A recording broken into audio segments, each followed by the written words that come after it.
Hey y'all, what's going on? It's your boy Chris Avalon, and welcome to a brand new episode of Chris Avalon Unfiltered, a show where we basically talk about all things going on in celebrity news and hot topics. So if that show is yours, you know what to do. Y'all can stick around, throw some stuff in the chat.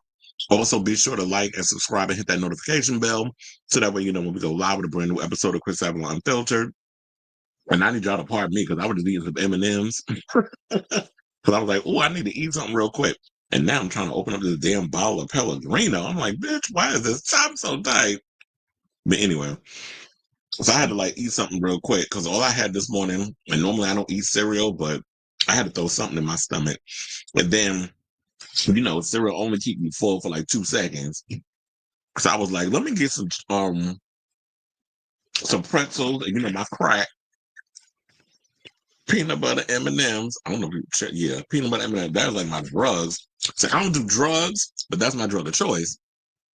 So anyway, um, we got a lot of stuff that's going on today. A lot of movie news. We got to talk about Avengers Doomsday. Apparently, Chris Evans signed on to appear in it. We got to talk about Jeremy Allen White joining the Star Wars universe. They finally dropped the 28 years later trailer. So me being a horror movie fanatic, I got to talk about that. Ryan Reynolds is saying that he may not be interested. I don't think he's interested in doing another Deadpool. He said the next time you see him in Deadpool, he's gonna be a side character. He's not gonna be the main character.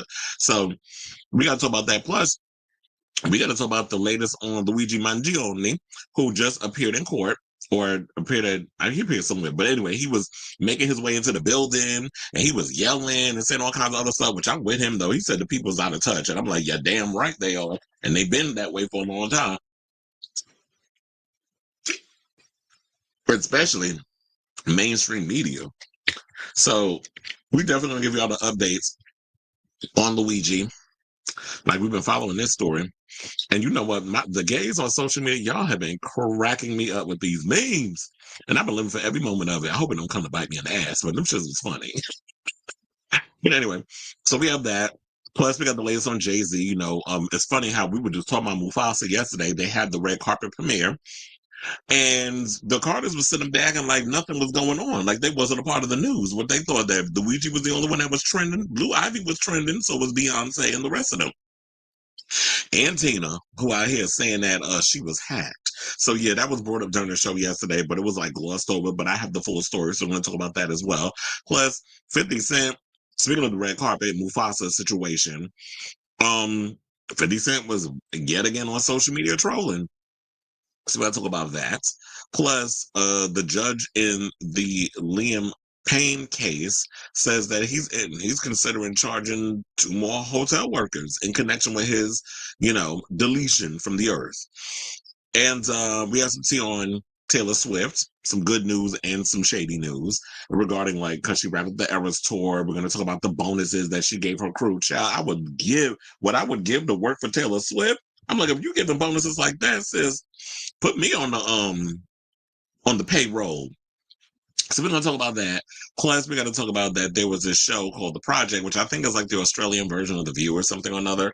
They were trying to predict when Travis and Taylor going to break up. So we got to talk about that. Speaking of The View, since we talking about that might have been the Australian version of The View. And Navarro and Whoopi Goldberg got in a heated debate yesterday over whether it's time to panic about Trump doing a second term. So what's about that? Plus, Jaleel White.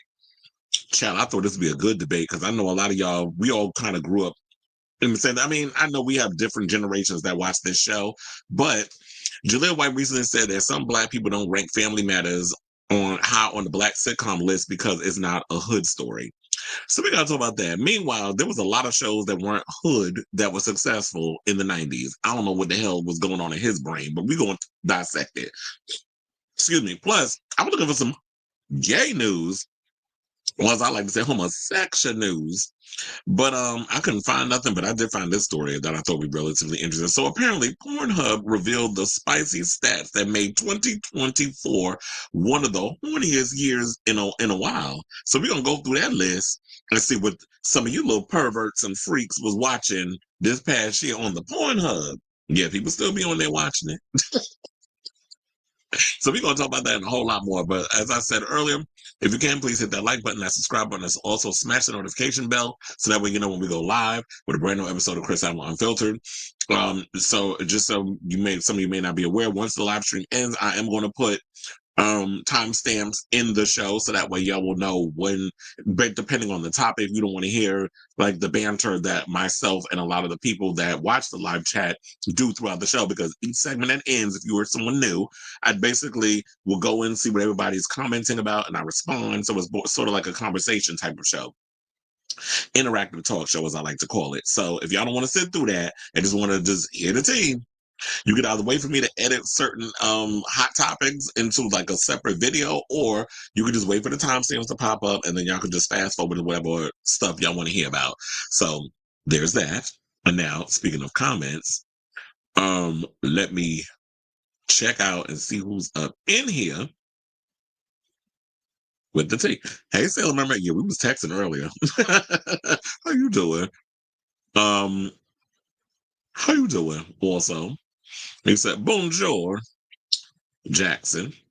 Felix says I got hot cocoa Hershey Kisses at Target last weekend. They have lots of different. Oh, I need to do that. I'm gonna start doing Target because over on 20 in Chelsea, where my gym is, and also Sailor Mermaid's gym, there's a Target over there. So I'm thinking I might have to go in there and start packing up on some stuff because I'm not doing like I live literally around the street. I mean, around the street, around the corner from a Walgreens. The problem is a lot of these pharmacies, like the Walgreens and the CVS's and the Duana Riatas, as I like to call Dwayne Reed, y'all be ridiculous with y'all damn prices. So I'm about to go into the Target and see what they got going on in there, and might save me some damn money because I might want to try that. Give me some Hershey Kisses. Yeah, I have a candy addiction, so it's like, well, I don't be doing drugs and things of that nature. It's like sugar, sweets is kind of like my kryptonite. I am my father, so my father's another one got a sweet tooth, and my grandfather, but my grandfather's diabetic, so and 91, so he can't be having all of that. But we give him a little something, something every now and again, just in moderation. Yeah, she does. She should get an award for Smile 2. I'm actually looking forward to what they're gonna do with Smile 3. But Smile 2 definitely, but Hollywood and their noses, how they be up in the air in regards of they don't respect superhero movies, which is why I still don't understand how Angela Bassett did win the Oscar and they gave it to Jamie Lee Damn Curtis. And the same thing with horror movies. They don't respect the horror genre. They don't respect the superhero genre, and they don't respect the horror genre. It's always got to be a movie that looks like it's weird or out there, like a everything everywhere all at once or something like that. It can't be too out of the thing like The Substance. The Substance should get Oscar nominations too, but because it plays in the body horror realm, I don't think it's going to get nominated. I mean, maybe for like like Best Picture or something or another. I would give a nomination to Demi Moore though.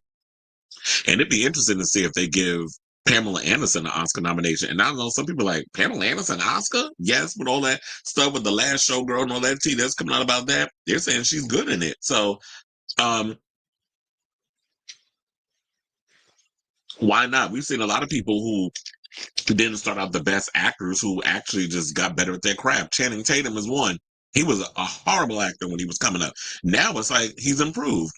And Dave Bautista too. Dave Bautista is really a force to be reckoned with. I like him more than I like The Rock because The Rock basically just playing his damn self in the movie and wonder why his damn movie's flopping.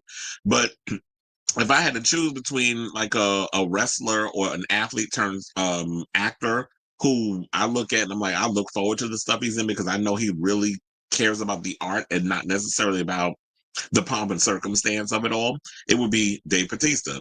I mean, John Cena does good in certain genres. He's good with the comedy.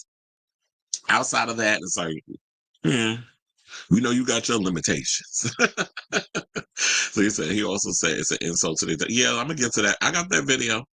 That is the real insult, but it's like I don't even know what to say on that. It's like when you talk about the insult of the intelligence of the American people, it's like, where's the bar in that? Because we don't have a lot of intelligent people running around in this country to begin with. So there's that.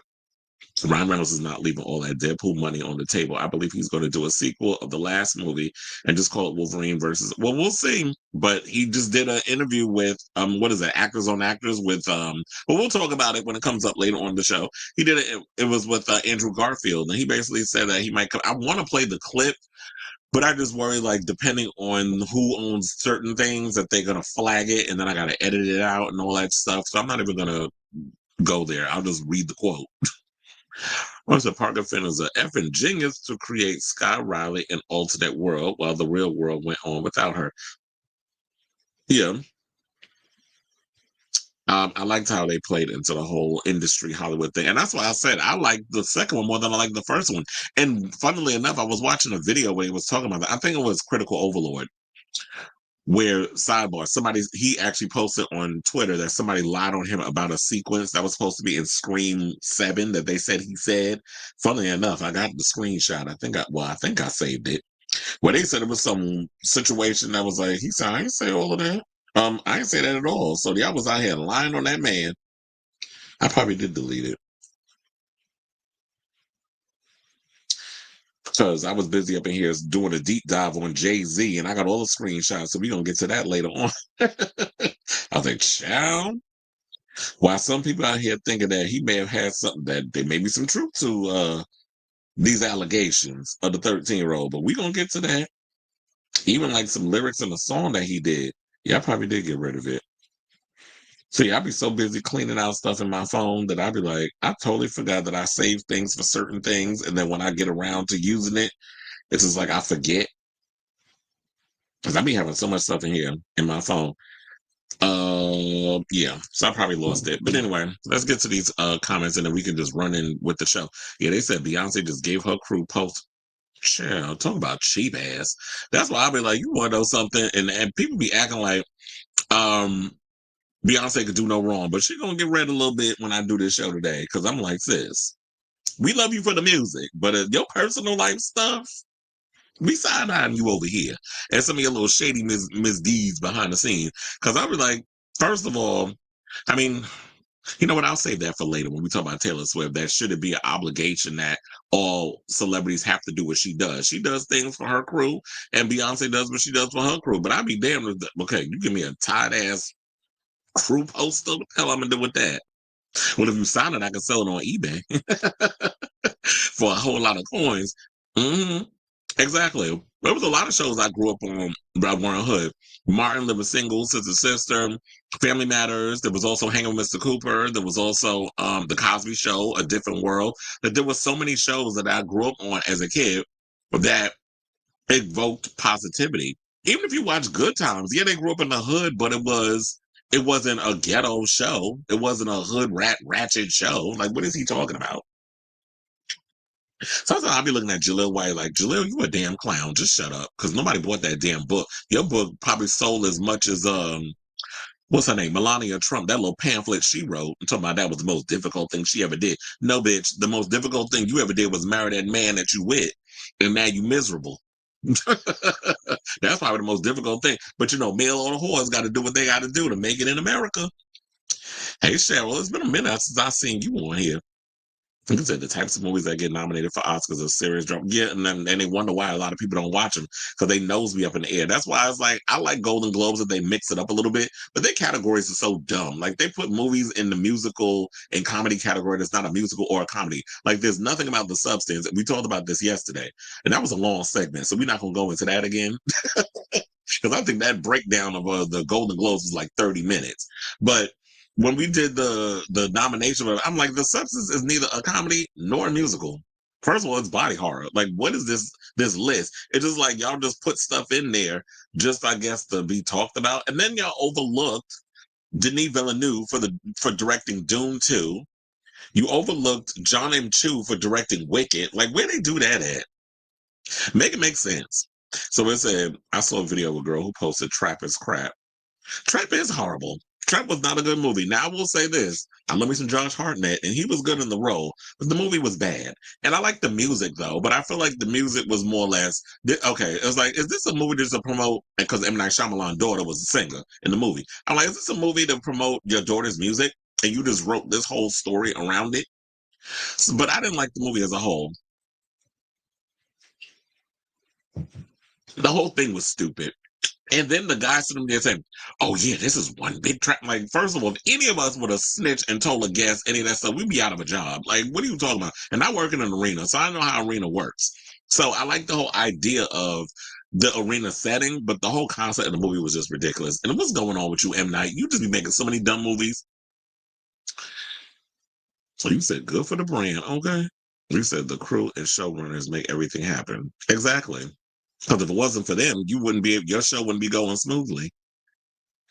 And I think a lot of these artists forget that. They said the more Jaleel opens his mouth, the more I understand why he wasn't liked by his co-host. Okay. And you want to know something funny? A lot of people have been saying that. It's like, damn, even Gabrielle Union read his ass back in the day, talking about, we ain't like you because you came up in college acting like you was all that with your cars and all this other stuff. And here we are having to eat ramen noodles and struggling. Not saying that that's a bad thing because in college, yeah, we all had to struggle. Child, quiet as it's kept. When I went to college, I was struggling. But you coming up in here trying to act like you the bee's knees and stuff while we all up in here just trying to be a squirrel or a squirrel trying to get big. A squirrel trying to get a nut is what I'm trying to say. um, then you don't understand. Oh, why nobody likes me? It's like, have you not? You need to record yourself and watch yourself on tape to see how much of a prick you come across as. And that's what he gives me. I know people was trying to read Jaleel White and saying he ain't had no job in a minute. He was in that Skeleton Crew show, the new Star Wars one of the, like the kids with the Goonies or Goonies in Space or whatever you want to call it. He's in that show. It took me a minute, but I was like, is that Urkel? So he said the Academy Awards try to focus on artistic storytelling, breakthrough talent. Yeah, and on some points I understand that, and I know a lot of people want like the big popcorn movies to get the nominations, but maybe the MTV Movie and TV Awards need to do better in how to be the opposite of the antithesis of that. It's kind of like when you saw the Grammys, when we got the MTV VMAs, that was supposed to be antithesis of that. So the problem is they fell off, and now they want to do is just chase trends instead of like bringing up talent, which is what they used to do back in the day. But I feel like MTV is just lost. Same thing with the movie and TV awards. It's like just nominate movies that we all love, like Twisters and Deadpool and Wolverine, and all this stuff. Then give them the awards. Like we're supposed to be the anti Oscars. The Oscars, everybody's all uptight, taking themselves a little too serious. It's like, I wish I would kind of like and combine that with the Golden Globes, even though I can't stand the Hollywood Foreign Press and the shenanigans they do. But I would just be like, yeah, have them all sit at a table, give them some drinks, let them loosen up a little bit. I mean, shit, I'd be pissy drunk at the Oscars. I'm like, look, not want to be all like intense all night. Then I'm gonna need a chiropractor or a masseuse after this shit is done. You know how although there are some people that I like when they go to was like after the Oscars when I used to read Entertainment Weekly, when I used to get the magazines, which stems from my grandmother was the first one that used to always she loved movies. May she rest in peace. Then she used to always get the Entertainment Weekly, so I got that after her. And so what I used to always love was look in the magazines and they would be reading like you would see like where do they go after the Oscars over? And they be going to In-N-Out Burger and all this other stuff. I said, well, I love that. They'll be over there trying to eat all that filet mignon or eating all that uppity food that Elton John be serving at the Vanity Fair thing that he does or Amphar and all that stuff. It's like, no, I don't want I don't want like a carrot and a piece of fish and that's it. I'm going to the In-N-Out Burger and I'm getting me one of them big ass burgers and I'm eating it. The good thing about when I lived on the West Coast, I actually got to enjoy having an In-N-Out Burger because we don't have them over here. I also noticed that they prepare their food a lot healthier than they do in New York because I realized the grease over in Shake Shack in LA is a lot different than when you eat the Shake Shack in New York. And it says, I did like seeing Haley Mills in Trap. I didn't realize that was her. I was like, Haley Mills, who was in the Parent Trap? I was like, I ain't seen her in a million years since she was a little kid. Doing them Disney movies. She the one that played the lady that was trying to track the killer down. It's funny how I watched that whole movie, didn't realize it was her. You said, yes, M. Night has turned a genuine talent into a niche. And I think it's because he got wrapped up in that stupid thing with the Sixth Sense and the twist ending. Every last one of your damn movies did not need a twist ending. You could just direct and make a movie the way it needs to be done. Then you got caught up in that whole situation. I need to make a twist ending on everything. You know, because all of the twists didn't make no damn sense. It don't even get me started on the happening. I still don't understand what's going on there. And then you just see how bad Mark Wahlberg's acting was in that damn movie. But then all his acting is bad. So how's that different than any other place? He hasn't improved. As the actor is pop star and Trap was, yeah, it was. And that's what I was trying to think. I was like, who had the better music? Was it M. Night's daughter or was it Sky Riley? Sky Riley has some bops though. What's the M. Night thinks he's the new Alfred Hitchcock. I remember like when we was in film school, we all had to pick directors to like do a thesis on. I was gonna do Alfred Hitchcock, but my friend Alex Hernandez, who does make a lot of industry stuff, he got to pick Alfred Hitchcock before me, so I wasn't gonna fight him over it.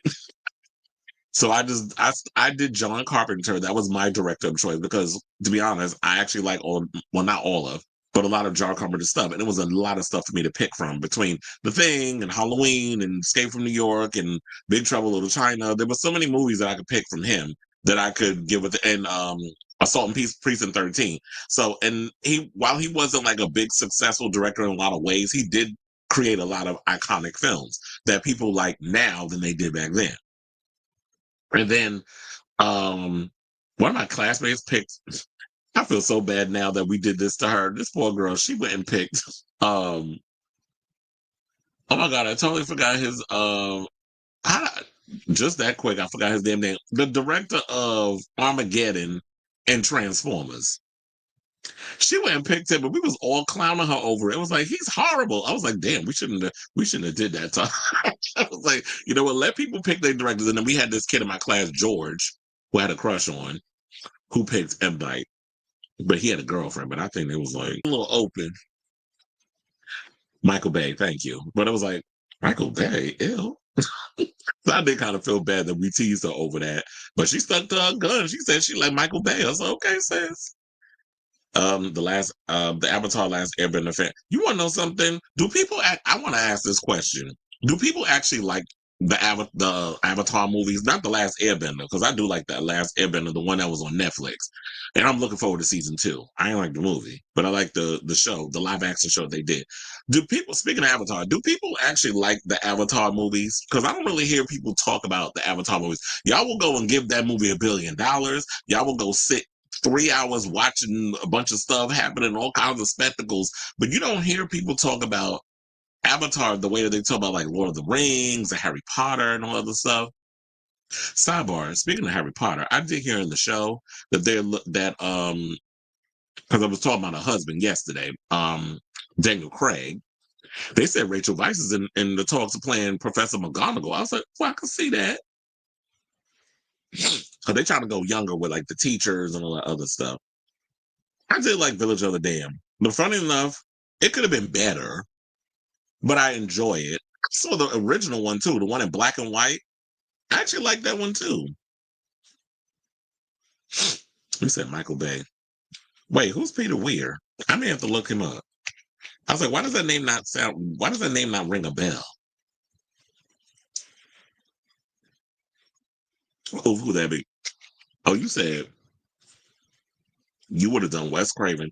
Yeah, Wes Craven is a good choice too. Unfortunately, I don't know. It just didn't pop in my head at that point.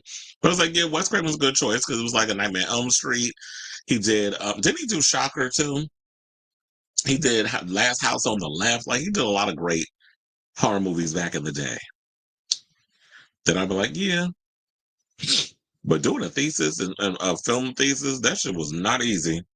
But anyway, let me hit my banner. 25 minutes into the show and we get into our first topic. But okay, so now let's get into this story about Chris Evans that came out yesterday. And look, this was according to the trades. So if Deadline and all of them is picking this up, then I'm like, this has to be true, correct? So yeah, there was a story that broke yesterday that Chris Evans apparently is reprising. Well, they didn't say if he's going to be coming back as Captain America, but I'm assuming that's what he's going to be playing. So he is returning to the MCU as part of the cast for Avengers Doomsday, which is the highly anticipated sequel that we heard a couple of months ago that, at it was at Comic-Con, where Robert Downey Jr. came out clearly is Iron Man, as Dr. Doom cosplaying as Iron Man, because that's what you was given, or Tony Stark. That's what you was given in that whole situation, which rubbed myself and a couple of other people the wrong way, because we're looking at it as like, are y'all serious with this casting? Like, we don't see it. We don't see the fact that you have Robert Downey Jr., who for over a decade played Tony Stark slash Iron Man for, 3 phases of the MCU. And then his character was, it ain't a damn spoiler. The damn movie's old. If y'all ain't seen it now, then it is what it is. But his character was killed off, or he sacrificed himself, whatever you want to call it. Like, he died in Endgame. And so now there's this story of like, now he's coming in as an entirely new character. He's coming in as Dr. Doom. I don't think he's going to be in Fantastic Four with just wrapped. I think about a week or two ago. But I do feel like maybe they'll do like a post-credit scene where he appears at the end. I don't think he's like the big bad in this movie. I could be wrong, but for some reason I don't feel like he is the big bad. I feel like they're gonna kind of use him like they did Thanos, where they're gonna sprinkle him throughout a little bit and then set him up to be the big bad eventually when we get to Avengers Doomsday. So basically, according to Deadline, they said this. They said, at this point in time, the role isn't entirely clear, but sources say Anthony Mackie's Sam Wilson character will also return as Captain America. Evans in the Captain America costume seems less likely. However, it wouldn't be a shock if he reprises Steve Rogers. Evans recently made a cameo in the highest grossing R-rated movie of all time, the MCU's Deadpool and Wolverine, which he was not playing Captain America, by the way, or Steve Rogers. He was playing his old character. Speaking of Fantastic Four, he was playing Johnny Storm. When he came out, he did Flame On. I screamed because I was like, why did I not think that that would be the thing that they would have him do? Because he was a lot slimmer. And I was like, wait, I totally forgot that he was Johnny Storm in Fantastic Four, the ones with Jessica Alba and Ian Griffith and Michael Chiklis, that sort of thing. So he was in that one. And I actually liked him in that. Even though the movies weren't that great, I did like the chemistry between the actors. So, he was in that. And I liked his little role that he was in Deadpool and Wolverine. So now they said that, as Deadline previously reported, expect many MCU OG characters to return in the Russo brothers' latest. As unveiled at San Diego Comic-Con back in July, Robert Downey Jr., nay Iron Man, will be stepping into the role as main baddie, Dr. Doom, if that isn't upside-down multiverse enough. Now, Evans was always iffy, as he would need a strong reason to return. Well, they talk about a strong reason to return, but why do I feel why do I feel like channeling my cynical side and just think like, was the strong reason money? Because it's no shade, but when you look at a lot of the actors, once they step outside of the MCU, their careers have not really flourished post MCU. Like when you look at Chris Hemsworth outside of Extraction, which I think he does a phenomenal job in those roles. Unfortunately, they go straight to Netflix, which I think is ridiculous. I think the Extraction movie should be released in theaters for a couple of weeks and then you drop it on Netflix. But Netflix, I'm tired of going in on Netflix and they're the way that they promote and drop their movies and all other stuff. It irritates me the way that they just don't give a damn about their shows or their movies or the promotion and all that other stuff. They just drop it on Netflix and be like, okay, it's there. If you want to watch it, go ahead. And they don't take like true value in the creativity of directors and filmmakers and actors and all the work that goes into making those movies. So I like Chris Hemsworth, because so many damn Chris's, like 4 of them.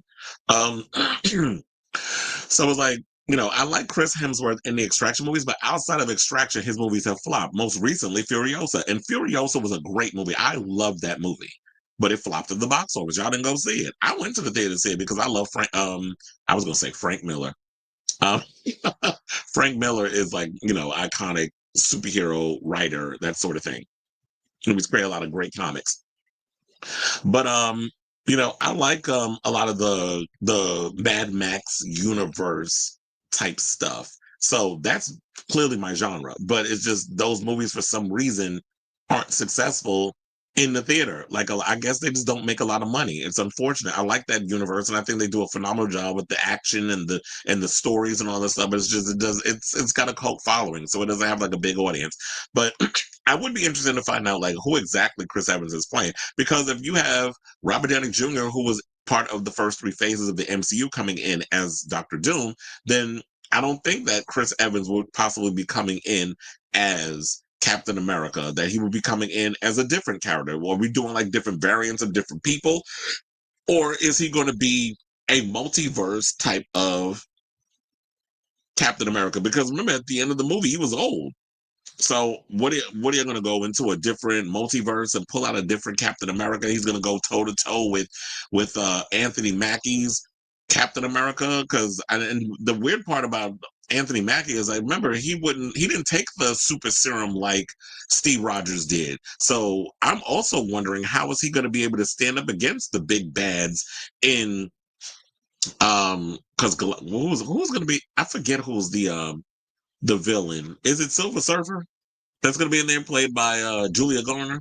So I'm trying to remember off the top of my head.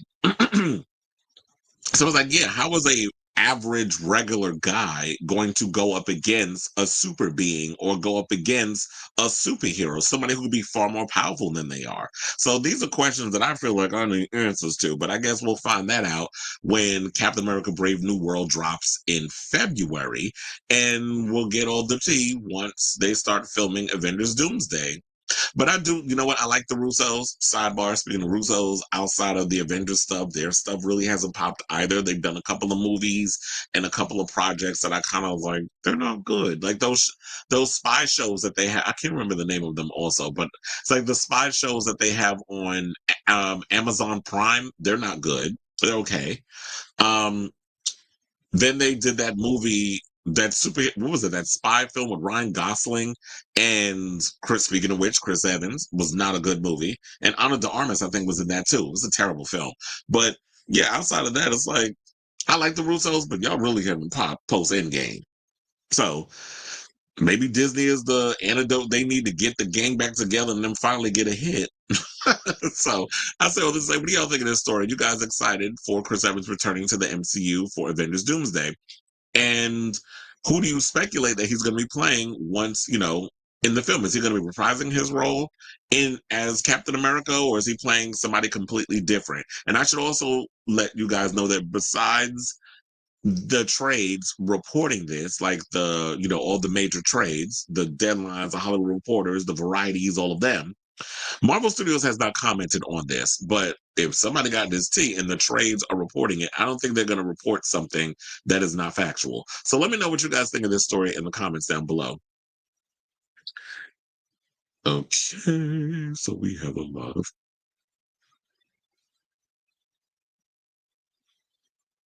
Oh, yeah, I think I read that one. You said, oh, John Hughes would have been another. I love John Hughes. Yeah, John Hughes is literally my childhood.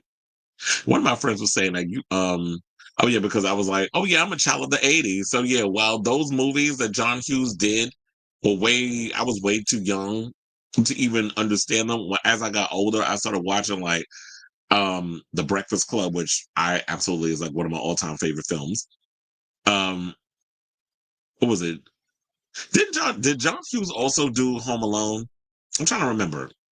But I know he did like that. He did 16 Candles, Pretty in Pink. Like it was all part of the whole Brat Pack situation. Weird Science is another favorite. And I can't believe, like, when you look back on those, I'm like, I cannot believe y'all got away with the stuff y'all got away with this. And they were movies that were like PG. It was like, this is PG. Y'all showing tits and cursing and all this other stuff in here. 'Cause I honestly don't get Iron Man Sacrifice. Yeah. Um, I gotta rewatch the old MCU movies because it's been a minute, and I don't remember a lot that happened in that. Like I think I watched Endgame like twice, and that was like years ago. So I think I need to like get back. I need to refresh the brain and go back and watch the old ones. But I know some people started doing. Like I know a lot of people that started watching, and I guess I need to put my Disney Plus to good use because I really don't be watching it. I'm paying for it, but I really don't be watching it because it's like y'all ain't got nothing on there. Except this new Star Wars series. with the little kids. That show is interesting, and I want to see where it goes. Because I don't understand why Iron Man needed to die in Endgame when you had Wanda and Captain Marvel that could have easily folded Thanos. Yeah, maybe they were looking for just that emotional situation, especially because y'all wanted, maybe they just wanted to see Tom Holland cry. Maybe that was the reason why they did it, because we need to have that emotional moment.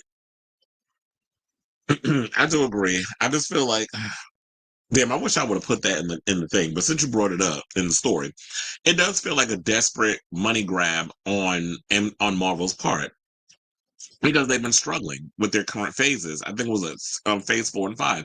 They've been struggling a little bit, so they're trying to figure out their way around. Whereas based off of like the interviews that I've been watching recently with James Gunn, they seem to know what the heck they're doing over there at the DCU.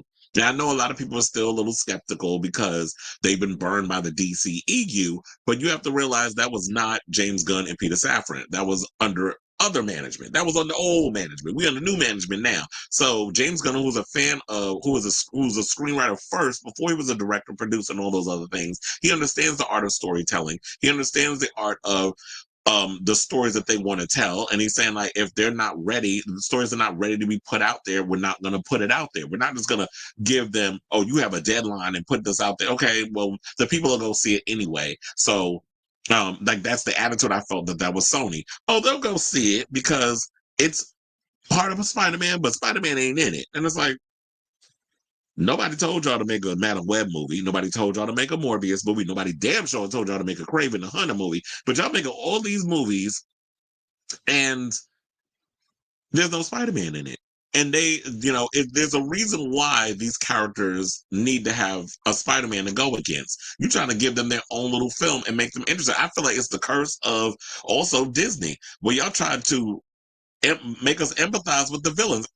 Who said we need a movie about Maleficent? I don't even know. I don't want to know her backstory, or Cruella de Vil or one of these other people. It's like, I don't want to feel empathy for an evil person. I understand that there's shades of gray in people, but when you're talking about cartoon villains, like people that we grew up with, now you trying to make them all like, well, we need to root for them. Like, child, y'all are not Luigi Mangione. Like, we are not rooting for you.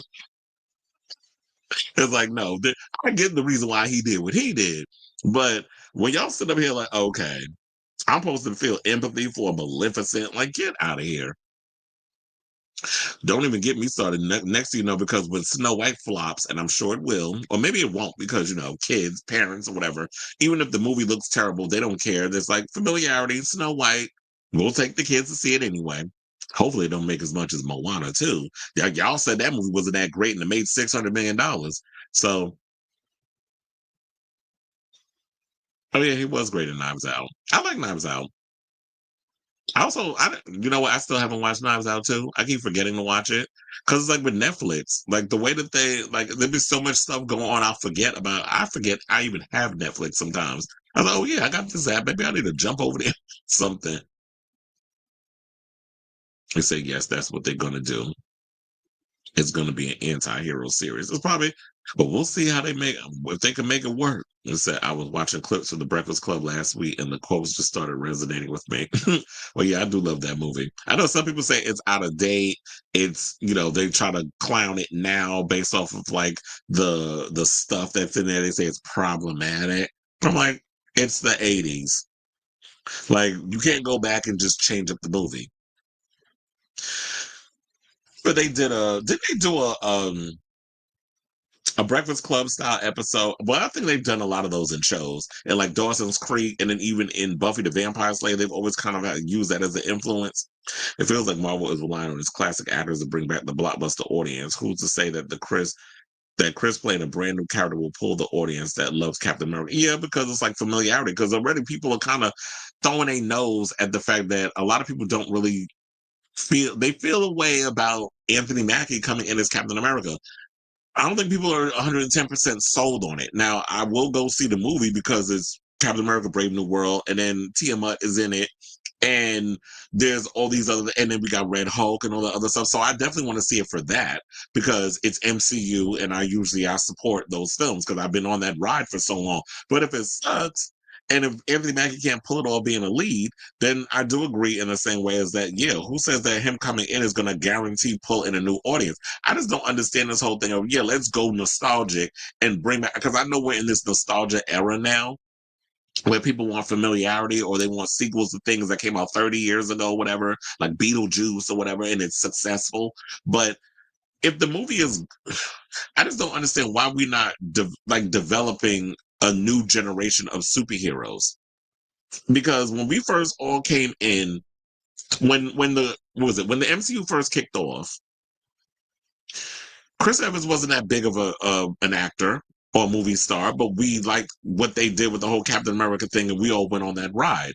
We didn't know who the hell Chris Hemsworth was when he came in and played Thor, but we came in and went on that ride because the movie was good. It was word of mouth, and we liked Thor because we were familiar with the superhero thing. But you had this complete unknown that came in and killed this part. And then the smart thing was to surround him with people that we were familiar with, like a Natalie Portman, that sort of thing. And then when we had well, Robert Downey Jr., his career was pretty much in the toilet when they signed him to play Iron Man because, you know, the drugs and being found in that child's bed while under the influence and then having to go to rehab, and Hollywood wouldn't mess with him. But then they actually took a chance on him and he really proved himself, and look at where he is today. So there were, when the MCU first started, they used a lot of people that we weren't familiar with. Why aren't they still using that formula to give us a new generation of superheroes? Like, I don't want no what I was gonna say, do we need big names to be in X-Men? Probably. You know what I was thinking? I would love to see Timothy Chalamet as Nightcrawler. He got the hair. Like, give him that nice curly hair, make him blue. He could bamf all over the place. He said, I bet he's going to try to bring back Scarlett Johansson. So, well, yeah, because I didn't like the fact that they killed her off. I don't like they killed her off, and I didn't like that they killed off Zoe Saldana's character, Gamora. But then they all brought back this different version. It was so funny because I was having a conversation with a friend of mine. They had no idea that they were like, this makes no sense why she is the way she is. I'm like, because the other Gamora is dead, and this is a different version of her. So I'm like, that whole time you didn't you didn't realize that this was that Zoe was playing a completely different version of Gamora, which was hilarious, by the way. Absolutely no way. Yeah. And that first 8 minutes that y'all dropped on YouTube, I don't know if y'all saw that, but it was all right. I wasn't impressed. I mean, I wasn't disappointed. It just was what it was. I just don't think that I got excited. Like, I feel like stuff I've seen this already in regards of like the prison sequence and the action sequences. And but what I did find entertaining was this Aaron Taylor Johnson interview that he does. You know, there's a show that comes on YouTube where they bring in like puppies and stuff, and you play with the dogs and they ask you questions. Dave Bautista did one that I saw that I liked, and then Aaron just did one. I think it dropped today or yesterday or something. And I noticed his little British accent goes in and out. He's not like Derek Kimsley, like he's faking it. He actually is English, but I think because he travels around so much, the accent isn't as prominent. So it goes in and out. It also could be the fact that he's always playing American characters that he always has to change, that it goes away after a while. I would love a Breakfast Club reunion, them as teachers and or parents. If they decide, well, yeah. Even if you know what I was thinking of too, that was similar to the Breakfast Club, The Faculty. I totally forgot about that movie. I love that movie too. Um, yes, he does have America's ass. We're gonna see if he's gonna bring that ass back in the new movie. The mutant, yeah. Oh yeah, don't even. I totally forgot about that. I totally forgot about the New Mutants. That was a terrible movie. And he said, like I said, I think they only got Michelle Yeoh for Wicked because of her status as an Oscar winner because she can't sing. Oh yeah, I don't understand the point of well, I'm not really familiar with Wicked and its characters, so I don't even know what was the point of having her up in there. But maybe it was because John M. Chu is Asian and she's Asian, and he wanted a little Asian representation. I don't know, but I'll see when I watch the movie, and then I can determine what that is. Because yeah, I don't understand if you can't sing, why are you in a musical? But then again, neither. I mean, what's his name? Dwayne Johnson can't sing either, but y'all had him singing in Moana. But anyway, let's move on and this story about Jeremy Allen White. Now, apparently, he is set to, since we was talking about Star Wars, he's about to star in Grogu. How did I forget the name? It's in the damn headline. Mandalorian Grogu. So I thought that they had filmed the movie already. Apparently, they're still casting.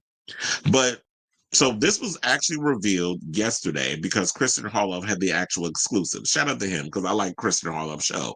And he had from the Schneider report, Jeff Schneider, he said, like, I owe you one, so I had to come on your show and give you the exclusive because normally he would drop it off. He would drop the information on his newsletter that you can subscribe to and all that other stuff. So he was like, I owe you one because of something or another. I don't necessarily know what he owed, but apparently he owed him a freebie. So he came on his show and he revealed that Jeremy Allen White is signing on because, you know, he is a part of the Disney family. The show that he does, The Bear, is under the Disney umbrella. Also, he is set to star, and I think he's currently shooting, or they might be done. I'm not sure, but we'll just go with currently shooting. He is playing Bruce Springsteen in Bruce Springsteen's biopic, and excuse me. And so he's keeping it. They're keeping it in the Disney family, and I really feel like, you know what? I like Jeremy Allen White. I've always been a fan of his ever since Shameless. Like Shameless. Speaking of which, Emmy Rossum was at my job the other day. She came to a Knicks game. So, like, hey, girl. So, yeah, Emmy Rossum was there. She wasn't there with her husband, Sam Esmail. I don't even know if they're still married, but I guess they are. So we'll just go along with it. So she wasn't there. She was there by herself. And there was that. But anyway, so I've always been a fan of Jeremy Allen White because I loved him on Shameless as Lip Gallagher. You know, 10 seasons of that, and now his career is popping. Then he went off and did The Bear, won all these Emmys, probably gonna win some more, and some Golden Globes, and now his career's on the rise. And I feel like he is in the same ballpark as like a Jacob Elordi, as a who else? Timothy Chalamet, who's getting rave reviews for playing Bob Dylan, since we talk about singers. And then we also have who else? You know, there's so many other. We got Austin Butler. Those careers on the rise. There's so many young actors in their 20s and 30s that their careers are popping, and Jeremy Allen White is up there. I know some people feel a way about, like, if he's good looking. I think Jeremy Allen White is attractive. I think there is a sexiness about him, and I'm sure, like, you know, when you see these male types, oh, you know, he puts it down in the bedroom. Like, he got a bunch of kids. Not that that means anything, because there'll be some lazy lays and y'all could get pregnant just by, you know, somebody shooting their stuff up in you. Why are we going on this tangent? Let's bring it back. So apparently they said the character he's going to play, which made me side-eyed it a little bit because I was like, I could see him playing like one of the Mandalorians, or he could play like like an assassin or something cool like that. But no, they got him playing Rota the Hutt, who was the son of Jabba the Hutt. So basically it's a voice role.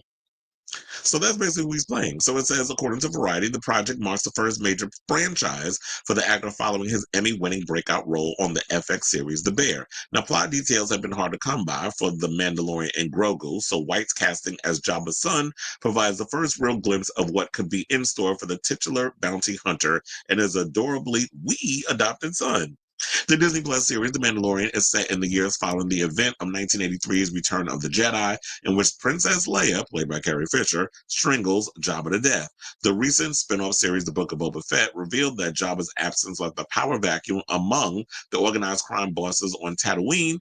Two of Jabba's cousins made a play for his territory, only to be defeated by Boba Fett, who takes over instead. It seems likely that, with Jabba's son somehow involved in the new film, Boba Fett and his deputy, Fennec Shan, played by Ming-Na Wen, could show up as well.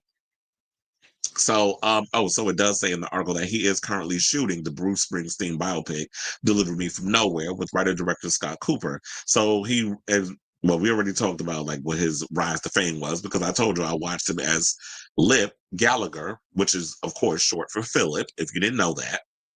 And then now he plays Carmi Barzado, who is a New York City chef who moves back to Chicago to take over his late brother's restaurant. And I believe his brother was played by wasn't it Frank Grillo that played his brother? Or no. I think Frank Grillo did appear on an episode. Oh my God, what's his name? The one that was on he plays oh my God, his name escapes my brain. No, his brother was actually the actor that was on The Walking Dead, and he plays the Punisher. I don't know why his name escapes me right now. But yeah, so I'm actually curious to hear to see what this movie's about. I've kind of been disappointed with a lot of the Star Wars stuff because Kathleen Kennedy and all these different stories that comes is like a story's being developed and it's canceled. And then we heard about the Ray movie was coming. Now we haven't heard anything about it. And it's like they don't know where to go with this whole Star Wars situation. So the only thing that we know of right now that is clearly going to be made, and they said that this is actually going to be the final wrap up situation of The Mandalorian, that this will be the final season. So this will be their, how many seasons they have? Like 3? Season 4 will be, if this is their season 4 that's going into the theater. So it's going to wrap it all up and then this is the end. But it's like, what are we doing about the whole Star Wars universe? I'm not saying that we need to have things tied into the Skywalkers or Darth Vader or that sort of thing. This is a galaxy. The galaxy is huge. What y'all could do is go in and basically develop this whole situation where we explore new worlds in this whole galaxy. I don't know why we have to be stuck telling one story. Like, this is the only story that matters in the history of Star Wars. Like, you can judge it up. We're willing to go on this journey if you have a cool story to tell. But it's like y'all get so caught up in nostalgia, or people are familiar with the Skywalkers, and people are familiar with this. So we have to continue. We have to connect things to things that already exist. You don't necessarily have to do that. Just tell a freaking story. If you base it in the Star Wars world, if you have new ideas, if you have cool new things, we'll go along with it. So I don't understand why these execs, these overlords that's running things like Kathleen Kennedy, who clearly don't know what the hell she's doing, continue to try to push this narrative. And I hope we're getting a new season of Ahsoka, which I thought was okay. But hopefully season 2, they do a much better job than they did with the first season. But like I said before, this was reported by Jeff Snyder on Christian Harloff's YouTube show. So he had the exclusive. And like I said, I'm a fan of Jeremy Allen White. I'm looking forward to seeing him be a part of this universe. But I just find it a little bizarre. Like, of all the parts you basically give him, it's a voiceover. And he's playing Jabba's son. Okay, I'll go along with it. So I say all this to say, what do y'all think of this story in regards of Jeremy's casting? Whatever your thoughts are, excuse me, let me know in the comments down below. Okay, so speaking of comments,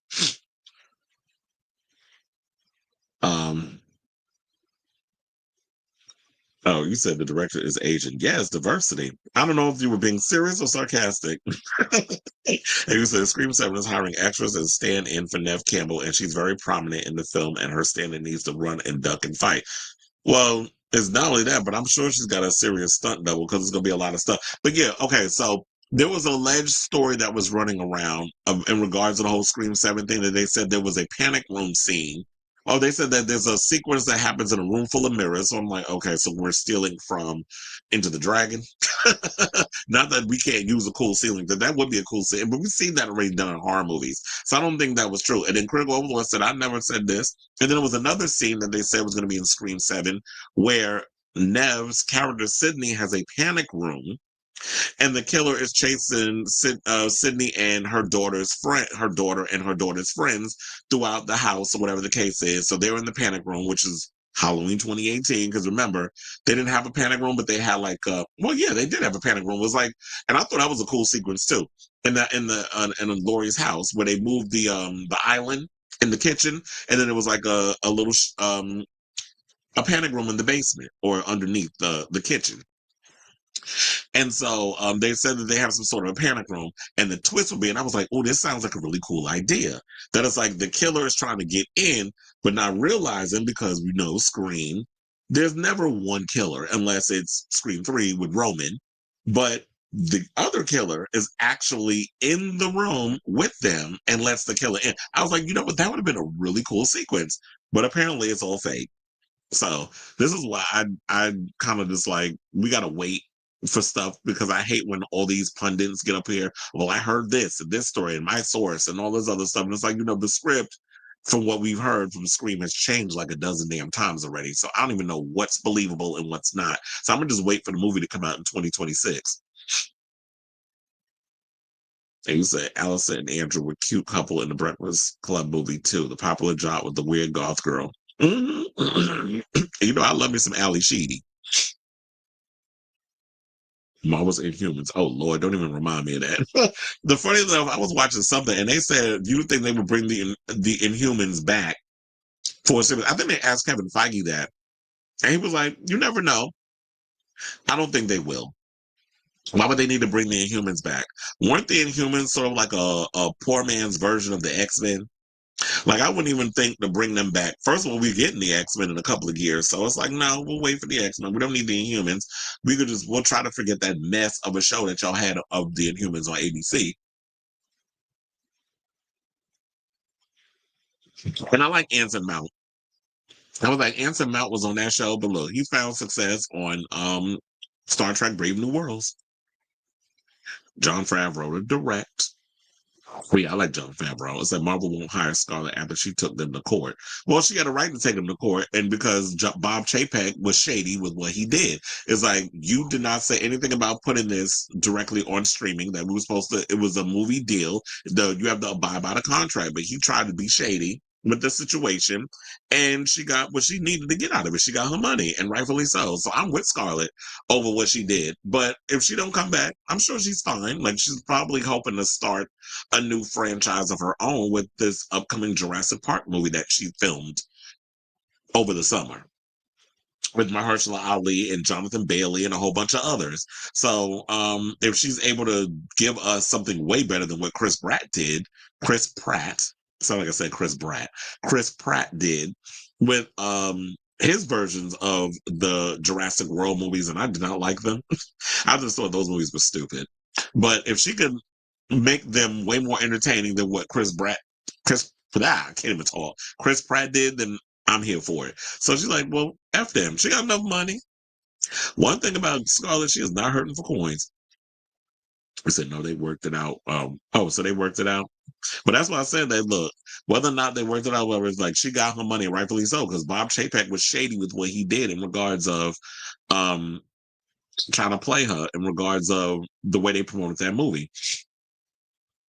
And it's funny because Mila Jovovich's daughter plays a younger version of her in that movie, in Black Widow. Shameless was that show. I binge watched the whole show the week before the fact. And you know, I love me some Ian and Mickey. That was like my favorite couple because they were just a mess. And he was like, I ran on somebody so I could be your cellmate. And this was like, and then how they was just, you know, a couple in prison. That show was a hot mess, but I loved it. And so I went, oh, how you doing?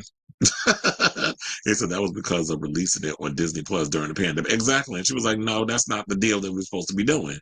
Which what we all found out was a terrible idea anyway, especially with what's that situation? HBO Max did that too, doing day and dates. I wonder when we're gonna get a new trailer for Mortal Kombat. Didn't they finish filming that movie already? Not enough talent for Disney to keep up with.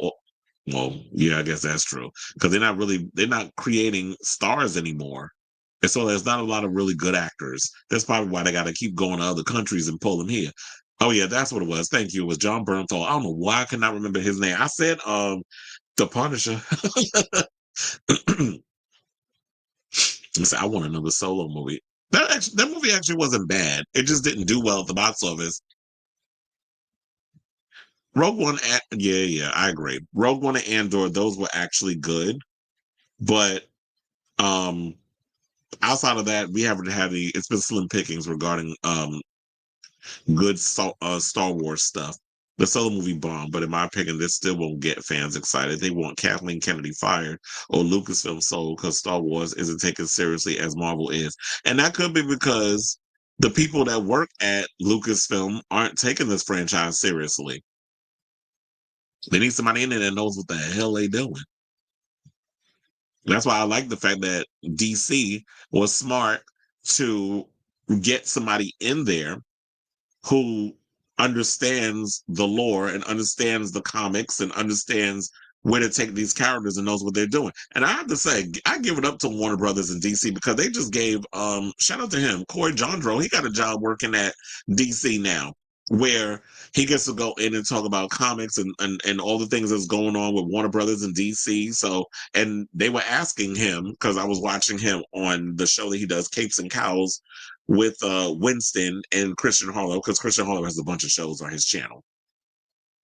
And they was asking him, because a lot of people think like once you cross over to the other side and you start doing those mainstream things, oh, you can't be practical and you can't be optimistic, or you can't say certain things because then they're gonna fire you if you be like, well, yeah, this movie is this, but it wasn't that great. But he said that's what they encourage. They want him to be honest about certain things when it comes to movies. So I was like, okay, I see y'all. I see you, DC. That y'all want to, because they're smart enough to realize that if I'm a person that is for the fans and for the people and they watch me because I basically am the voice for the voiceless, then you want those people in there that could be um, not combative for combative's sake, but just to go in there and be like, yeah, this is not working. Or, this is how people are feeling. Like you could be the voice for those people that aren't in that room because you are a fan.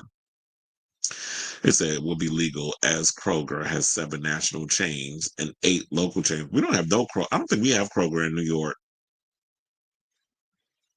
Oh, you said a judge blocked $25 billion merger of Albertsons and Kroger, saying Kroger and Albertsons will be a huge, big grocery chain. But we do have Safeways. Funny enough, if you go in the city, we got a lot of Safeways in New York. I slept there once. Ghost World, my favorite Scarlett Johansson movie. I don't think I've ever seen that. I've heard about it, but I've never seen it. He said, according to some fans, Kathleen Kennedy is purposely killing Lucasfilm for revenge over an incident in the 80s, as she has dirt on Hollywood that they have. Well, she better hope that there's that a Luigi type of person don't come along and get rid of her ass. If she do know where the bodies is buried, because the dirt she had on them could destroy Steven Spielberg and others, including Bob Iger. Well, we'll see. But it's funny enough, look, a lot of people saying that what kind of dirt does she have on people? Because she's been running around here saying all kinds of crazy. I mean, she's been ruining. And they've been saying it as a joke, but there might be some truth to it because she's ruining. They feel like she's ruining Star Wars. But anyway, so okay, so let's get into this story. So 28 years later, dropped their trailer.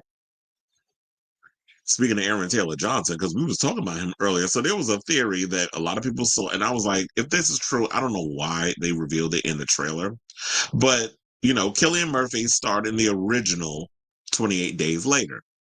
Then we got 28 Weeks Later with I think it was Imogen Poots was in it, and also Jeremy Renner, which I'm still mad over y'all killing his character off in that movie, but whatever.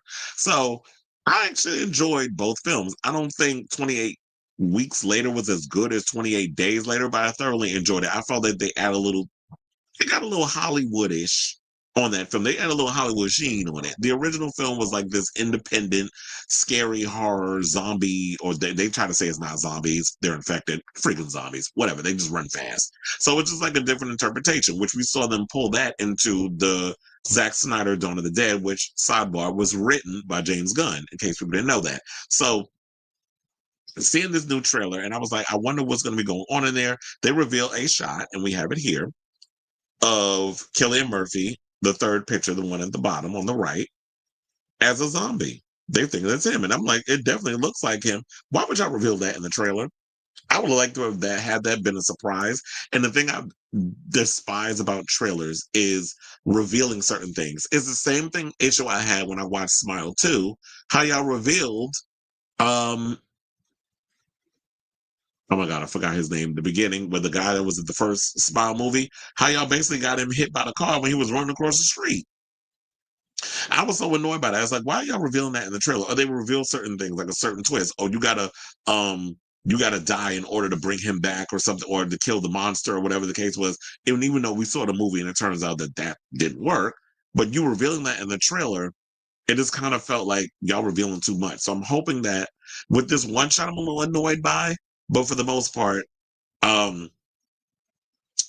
I was a little irritated by that part, is basically all I'll say. But I watched the trailer and I was like, the trailer was intense. The trailer definitely had me in my, all nervous and a little anxious. But it's got me excited to see the film when it comes out on June 20th of 2025.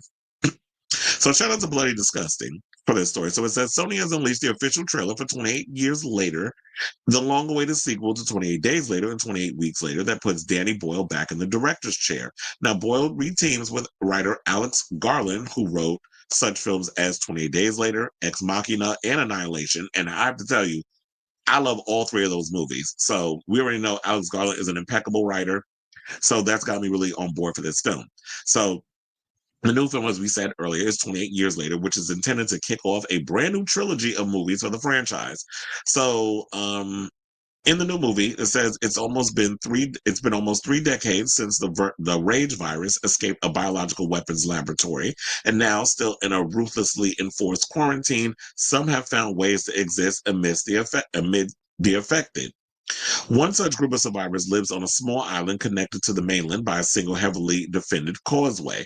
When one of the group leaves the island on a mission into the dark heart of the mainland, he discovers secrets, wonders, and horrors that have mutated not only the infected, but other survivors as well. So I'm sure a lot of people are going to be getting ideas of like, oh, this sounds like a ripoff of The Walking Dead. But y'all seem to forget this came out before The Walking Dead.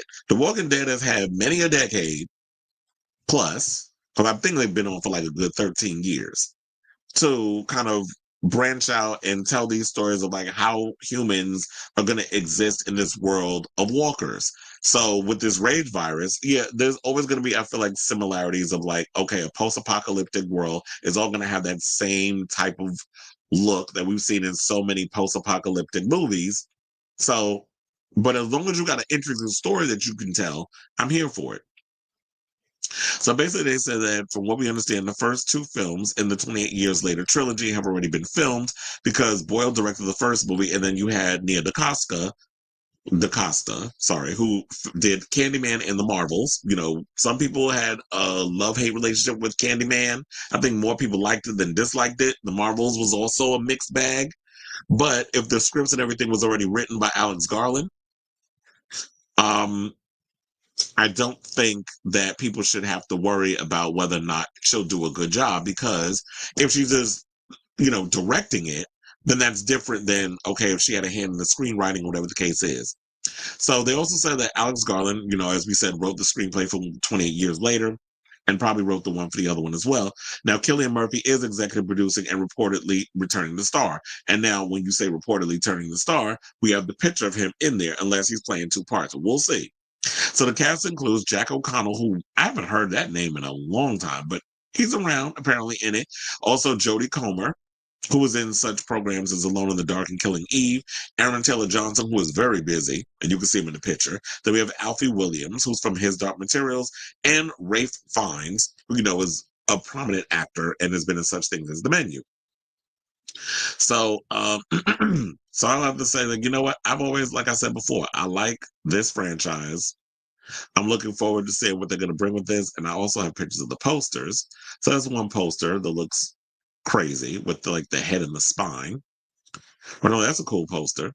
So, and then we have this one, which we posted. And then also, I forget what is the second one was called? There was something about bones, like the bone temple or something or another. I think they called that. And if you paid attention in the trailer, they do show like this area that's like made of bones and skulls and things of that nature. And I'm like, that is probably a teaser or a prelude of what we could expect from the sequel that we're going to get from Nia DaCosta. So I'm pretty excited. I'm a fan of zombies. I'm a fan of vampires. I'm a fan of demons, fan of werewolves, although we have yet to get a good werewolf movie. I told you guys I did go see Werewolves with Frank Grillo over the weekend, and I thought like the concept was cool, and I liked the idea. There were some concepts in the film, parts of the film. I like the ideas and things of concepts of the red moon and the drops of the eyes that prevent you from turning, and the practical werewolf effects and things of that nature. I love that. But as far as like strong characters and character development, it was a little weak for me. But hopefully, if the film does get a sequel, they'll branch out on that. So we have yet to get a werewolf movie. I know we are getting a werewolf movie with Julia Garner, the Wolf Man. So I'm excited to see what they're going to do with that. I think it's a Blumhouse production. Although Blumhouse kind of been disappointing me as of late with y'all movies. So I'm actually looking forward to seeing what they're going to give us in regards to that. But I'm hoping that we can get a resurgence of werewolf films, and I'm really hoping that this film will breathe new life in the whole zombie genre because we could use a little zombie stuff. The Walking Dead is usually hit or miss for me at this point. Like I feel like those shows have overstayed its welcome, and the spinoffs aren't really giving me what I need in regards of like substantial entertainment and cool storytelling and stuff. So that's really got me excited for 28 years later. So I say, this is what do y'all think of this story? Are you guys excited? Have you seen the trailer? Are you excited to see 28 years later? Whatever your thoughts are. And and also the theory about Cillian Murphy being a zombie. Whatever your thoughts are, let me know in the comments down below. Thank you. I don't know why I cannot remember Kyle Garner's name. And every other time I can remember his name, but all of a sudden I draw a damn blank. So yeah, Kyle Garner. And I like him. Just like I liked him in Strange Darling. He was great in that movie. And the whole thing of like how the movie starts one way and you think that what's gonna happen in that film and then also just flips it on his head. I thought he did a phenomenal job in that. And I hope that movie also gets acknowledged for some awards and things of that nature because Kyle Garner is a really good actor. And I've been liking him for a while. Um, oh yeah, he did do Slumdog Millionaire. He's in a lot of movies, and one things I like about Danny Boyle is that he branches out and tries different things. He doesn't stick himself into like one specific genre. He said remakes of classics is difficult even when you do a good job. Well, it's hard to make a movie in general. So that genre is very wore out. He said, I love the underworld movies. I want another. I like the ideas and the concepts behind the underworld films. I just feel like Len Wiseman poorly executed this world that he helped create.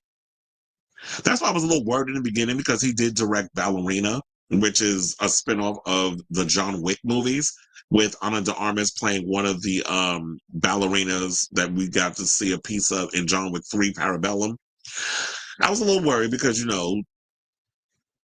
um, Len Wiseman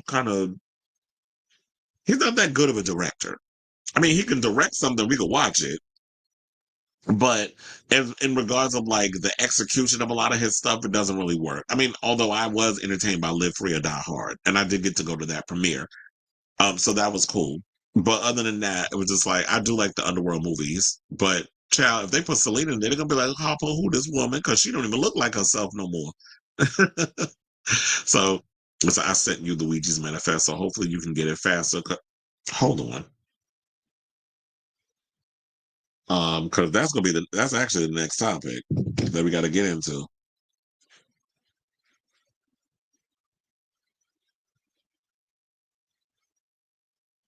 Yeah, so I'll just leave it open on the phone so that way I can I'll just read it when it comes up Oh wait, so you said, oh, if you get it faster because I can't on my cell phone, but the back injury was his mother's. Oh, I'd heard something or another from the Daily Mail that was talking about like the way his mother would make him eat or some crazy stuff. I was like, I'm not reading nothing from the Daily Mail because y'all be spreading a lot of right wing propaganda and some of the stuff they be saying about politics. I just be like, okay. So are y'all owned by Fox News? Because that's what y'all be giving over here. Kind of like the New York Post and is a part of like Fox and all that other stuff. Rupert Murdoch. Oh, did it? I mean, I wouldn't be surprised. Look, when I went to the movies, it was me and three other people in there, so I would not be surprised that it flopped. Maybe it should have went straight to video, like we said yesterday, or Robert said yesterday. He said that movie should have went straight to Screenbox, and I do agree. That movie it would have been better off on Screenbox. There was another scene that irritated me too. The girl that played Frank Grillo's sister-in-law, because he was basically playing a guy that was taking care of his brother's wife and daughter after the previous year there was the red moon situation, and what was it, and then he had, I guess, died because of the whole werewolf situation. So then he took them in and he's been helping them and all this other stuff, and she kept running through the house talking about, I am strong and I am this, and cocking the shotgun and shooting at the ceiling. I'm like, okay, sis, why are you doing all of this? Like, I get you're supposed to play the strong woman role, but I always hate when writers try to write strong characters, especially if you're a woman. And it's like, this is riddled in cliches. This feels like clearly a guy wrote this script. And it's like, women don't act like this. Like, you don't need to walk around, I'm in a tank top in tight jeans and cocking my gun every 3 seconds. Like, nobody does that. So that part kind of irritated me too. And then they rip off a scene, and I've heard a lot of people talk about this, and I'm so glad I got that out before the other critics got it out. They rip off a scene from 30 Days a Night, which is similar to, well, I don't know if y'all care, if y'all don't want the spoiler, but um basically what they do in the scene is that he looks, in order for him to fight this werewolf, he looks up at the moon and becomes a werewolf, similar to a scene that was stolen from 30 Days a Night, where Josh Hartnett's character, in order for him to fight the head vampire, he becomes a vampire. And then he dies at the end, which basically was like the scene from Blade 2 when Blade was hugging old girl and then she turned to ash. That's the same way that, so look, everybody's ripping off each other. They ripped off 30 Days a Night and ripped off Blade 2, and Werewolves ripped off 30 Days a Night.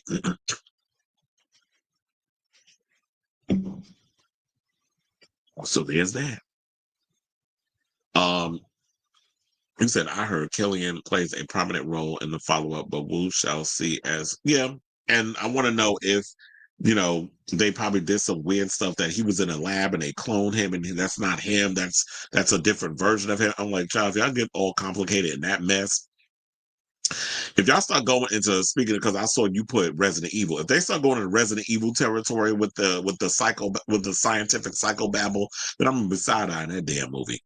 Yeah, I remember. That was one of the reasons why I was when I heard that Ana de Armas was going to be playing the character in, I forgot what her name was. I heard her name is Rooney, and then I heard her name is something else. So I don't know specifically what her actual name is in the film. But when I heard that Ana de Armas was signing on to play one of the assassins, well, one of the ballerinas and ballerina, I was like, and because I saw her in James Bond in that movie, she was the best part of that film. I didn't think that movie was good, but she was the best. She was the highlight of that movie, even though she was in it for like 10 minutes. She was the highlight of that movie. So I was excited to see her in that, and I was just like, when I heard, I was like, okay, I'm in. And basically, when we saw the trailer, it was like, okay, she could clearly pull it off. And she said she was bitching and moaning and complaining about all the stunt work, and she was in pain and bruised up. And then she got up in there and saw Keanu Reeves doing his thing. And, he is twice her age. Like, Keanu Reeves is, 60? And she's, like, in her 30s. So she's like, but I'm going to shut the fuck up and I'm going to just do it. Because if this older man is showing you up and you way younger and you complain about you in pain and your knees hurt and you got bruises, it's like, girl, shut up and just do the part. Do the action. Oh, well, I hope that it doesn't suck. And is it with the same people that was in the previous one? Inquiring Minds want to know. Damn, there's a lot of stuff in here, chair. But anyway, you said Kate Beckinsale looks good, but looks like exactly, because all that damn surgery she had said, I had stomach issues and stuff. Girl, what that got to do with your face, though? I mean, I thought Kate Beckinsale was beautiful before she had to go under the knife and get all the fillers and all that other stuff. I was like, you don't look bad. She was always a pretty woman. You said, oh, damn. Debuted at 12. Number 12. What is the budget? Hold on. Now I got to look this up before we get to the next story, which, of course, is Luigi. So we're going to get into that in a second. But I just want to take oh, wait. Actually, it's not. It's the Deadpool and Wolverine. I almost forgot. I was like, we got that story to do. So let me look and see. What was the budget for?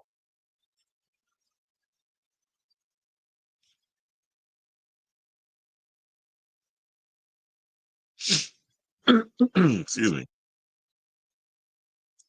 Well, damn, they said the budget for the 2024 the action horror film Werewolves is not known, but here's some information about the film. So they don't even know what the budget is.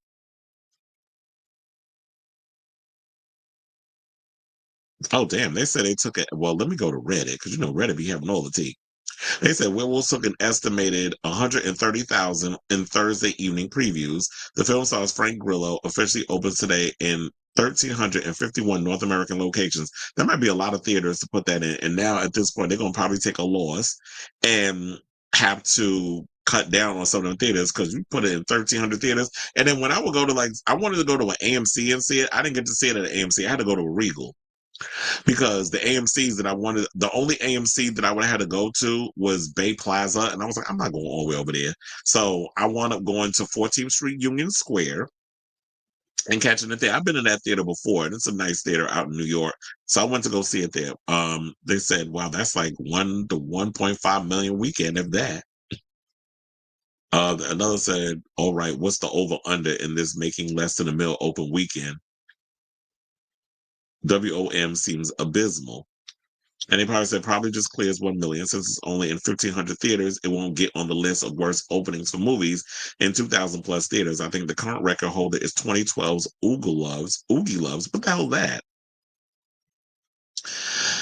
Well, nobody knows. They're just debating on Reddit. It is what it is. So I guess we won't know until, Well, you said they had a budget of 5 million. That sounds about right.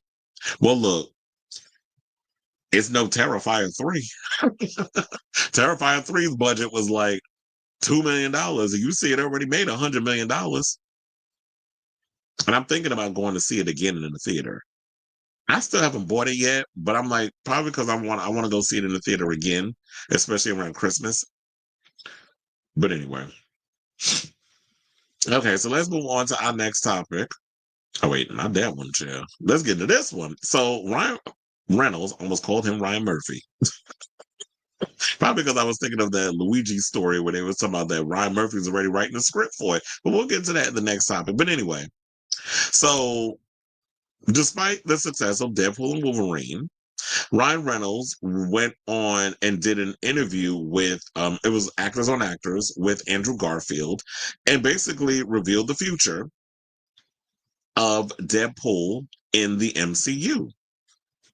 So shout out to comic book movie for this story. So it says both characters returning in Avengers Doomsday and or Avengers Secret Wars seems a given, but Marvel Studios and Disney must be eager for Deadpool 4, particularly if it too breaks all these box office records after what's proven to be a tough few years for superhero movies. Now, in a conversation with Andrew Garfield for Variety's Actors on Actors, Reynolds was asked by the Spider-Man actor what the future holds in store for the Merc with the Mouth. He said, I don't know. Honestly, my feeling is that the character works very well in two ways. One is scarcity and surprise.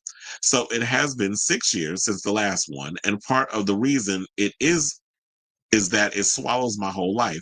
I have 4 kids. Yeah, he does, because Blake just had one not too long ago. And I don't ever want to be an absentee dad.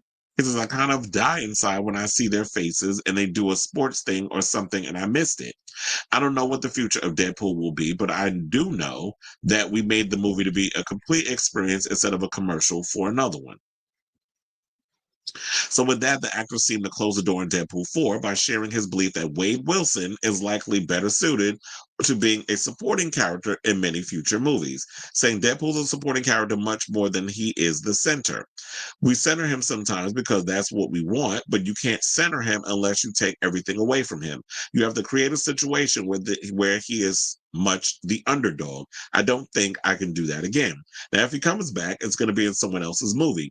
Channing Tatum, I would happily be a fifth banana in his movie or anyone else's. Well, you know what? I'm actually not mad at him over saying this. I totally understand. It's like, you know what? We got 3 Deadpool movies. I kind of have a love-hate relationship with the films because I always feel like story-wise, it's okay, whatever. I get the whole Mert with the Mouth thing. I get like we do the one-liners and trust and believe the jokes hit. Sometimes they don't. I know it's like when I watch the movies repeatedly, the jokes don't land as hard. But when you hear it for the first time, it's like you laugh. But when you've seen somebody's routine enough times, like yeah, because look, when I had to work 4 out of 5 of Sebastian Maniscalco shows, well, I think I did all 5 of his shows. It was like the first time I heard the jokes, I was up in there hollering with laughter. But the more times that you hear the joke because you know the routine already, it's like you're not laughing as much. In a way, I'm like, oh, now I got to force the joke or force the laugh because I don't want people in the theater that's watching and probably looking at me at my reaction want to be like, oh, well, he knows the thing already. I think I tend to overthink when it comes to things in situations. But with this whole thing, it's like, I totally get it. It's like he has 4 kids. kids are the most prominent thing in your life. You only get to miss situations once. So if your kids are in sports, or your kids are doing the school play or whatever the case is, you're like, I can't be there because I have to be on set to shoot this movie for 3 months. And could totally see at this point, especially because Ryan Reynolds is older. He's in his 40s. So I could totally see him like, you know what? I've established, I've given you 3 movies. Now, if you want me to pop up as a supporting character where I do like maybe 3 or 4 scenes and I'm only on set for like a week or two, then I could definitely do that. And I don't see that as a bad thing, but center him around other characters. So it's like if you'll decide to give Channing Tatum a Gambit movie, which I would love for them to do, because I thought Channing Tatum was hilarious and definitely believable as, this character as Gambit in those movies.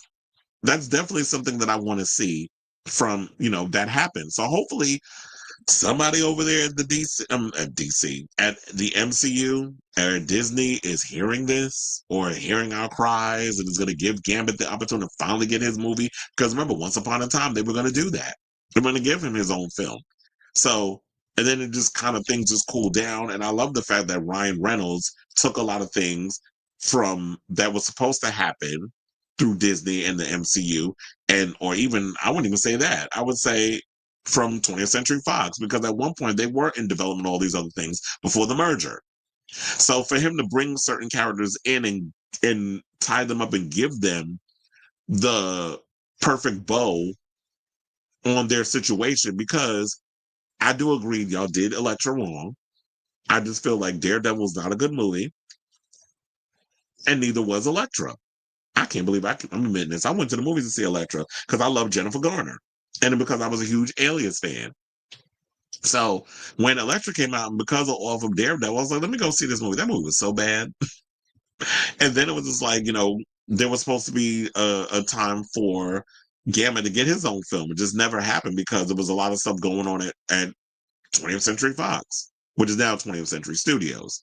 And seeing Ryan Reynolds give people the opportunities to have their just due, and even bringing Blade in, which we already know the beef that those two had when they did Blade Trinity. How y'all basically try to push Wesley Snipes out of his own damn movie because y'all wanted to go younger with the Scooby Gang. The only Scooby Gang I acknowledge is, well, besides Scooby Doo, is the one that was on Buffy the Vampire Slayer. But then y'all want to come in and it's like, oh yeah, let's push Wesley out his own movie and let's go for the younger people. So let's bring in Jessica Biel, let's bring in Ryan Reynolds, let's bring in all these things. And it's like, no, we didn't come here to see them. We came to see Blade because we love Blade, the first one and the sequel. So I love the fact that Ryan Reynolds brought Blade in and did him justice, and all the other characters that he brought in that gave them the perfect thing, the perfect ending that they needed, because they were in bad movies or badly written movies, I should say. So I'm not mad at him over this. It's the fact that, what? We've spaced it out on purpose because I have kids and I want to spend time with my wife and I want to spend time with the children. I don't want to put everything all off on her. And you know what? With all the money that Deadpool just made, Ryan Murphy don't have to make another movie for a long time. He's got enough money sitting in the bank. So I'm sure that, when the studio was like, okay, what are you doing? We need you to get up there and start, making us some money again. And he's like, I'm not interested in doing that. Now, if you want to go and take over the franchise and find a new actor to come up in there and do that, then you go ahead and do that. But I also feel like I don't think the audience would go for that, though. I don't think the audience would be like, no, we want Ryan Reynolds. Like, don't sit and push him out and bring somebody else in. So I say all this to say, what do y'all think of this story in regards of Ryan Reynolds revealing that this might be it for Deadpool, and he's not interested in doing a full-fledged, big budget movie where he's at the helm, that he's all interested in, I'll come back as a side character, that the show works best or the franchise works best when he has a sidekick or he has a team of people around him, because when we watched the last movie, he wanted to be a part of the Avengers. So he's not like I want to be out here a solo, superhero. I want to be a part of an ensemble. I want to be a part of a team. So it would definitely work because then it frees him up to be at home helping raise his children, where I can just come in for, like I said, a couple of months, not even a couple of weeks, and just shoot all my stuff. You just shoot all my scenes within a week or two with whoever out of sequence, and then I can go about my merry way. So let me know what you guys think of this story in the comments down below.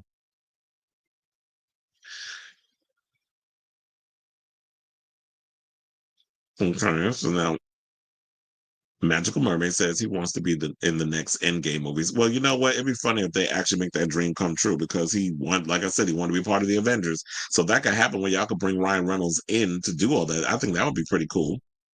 Chris Evans will be good for Ethan Hunt future films. Yeah, because speaking of which, this new Mission Impossible movie, the what do they call it, the Final Reckoning? Because remember they called it the Dead Reckoning Part One and Part Two. I'm so glad I got rid of that title. That title was too long and too stupid. And the last movie I didn't really particularly like. I'm also mad that y'all killed off Elsa or Ilsa, which is Rebecca Ferguson. I love Rebecca Ferguson. I'm still mad at y'all over doing that. What is up with Tom Cruise and them always killing off or getting rid of like some of the best female characters they've had up in there? I even liked was it Robin Thicke's ex-wife, Paula Patton. I even liked when she was up in the movie. Y'all had her in the one and done. Y'all wasted Maggie Q in the third one. And we all know she could do action because I used to watch Nikita over on the CW. And then um, I remember at one point they tried to bring in Jeremy Renner to take over the franchise, but for some reason it just didn't work out. I mean, I didn't mind him in the part. I liked him in the thing.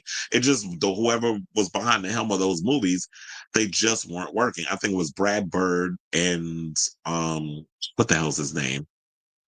J.J. Abrams. I think when they were all trying to come up in there and bring Jeremy Renner in, I don't think their version of what they were doing Mission Impossible, they were just still, I think they were still trying to figure stuff out. And I like what Christopher McQuarrie has done with the franchise. It was a misstep with the last one, but I'm actually hoping that they do good with this. But now they brought in Palm Clementine because before she was the villain, and now she's the anti-hero, I guess, and they're bringing her in, and now she's a new action star. And Haley Atwell, they're bringing her in to kind of be like the new focal point. But yeah, I just feel like if it's time for Tom Cruise to step down, they do need to bring in a new male hero. And I think that would be a good idea that they could bring in Chris Evans as just a newer spy. So, and they said, I love the Doom Patrol. Oh yeah, I did like Doom Patrol. I didn't get to, I totally forgot to watch the final season, but when I would remember that Doom Patrol was on, I was watching. It's like, when you get bombarded with so many shows and it's like, oh, out of sight, out of mind. Oh yeah, I'm gonna get around to it. And you forget. And so I didn't go see Elektra. I could tell. Well, I was young, so I ain't know no damn better. So I was just like, I'm gonna go to the movies and see this because I wanted to see it. But yeah, it was like those effects were cheesy. The little girl with the chain with them whipping it. I was like, what is this mess? And then you had Goran Beachnik in it, who was from ER, and they were trying to make the hot new doctor. And then he was in Madonna's "The Power of Goodbye" music video. He played the father. Whatever happened to him? He used to have all kinds of money. His first star role was 1993, Reynolds as a kid. Yeah, Ryan Reynolds been around forever. Praying to God they don't put the entire. They put the entire. That's not gonna happen. He said, I think they fake Rebecca's character. Well, look, they better because if they do this if they did a deep fake, we'll see if that's what they did. But I know, like, maybe I could do like a whole, yeah, she didn't die because the fans was mad when they killed her off. I just felt like when she first appeared, I was like, okay, finally, I wrote a really good character in regards to like a female in a film, and so I do think that she needs to come back. So hopefully she does. Okay, chill.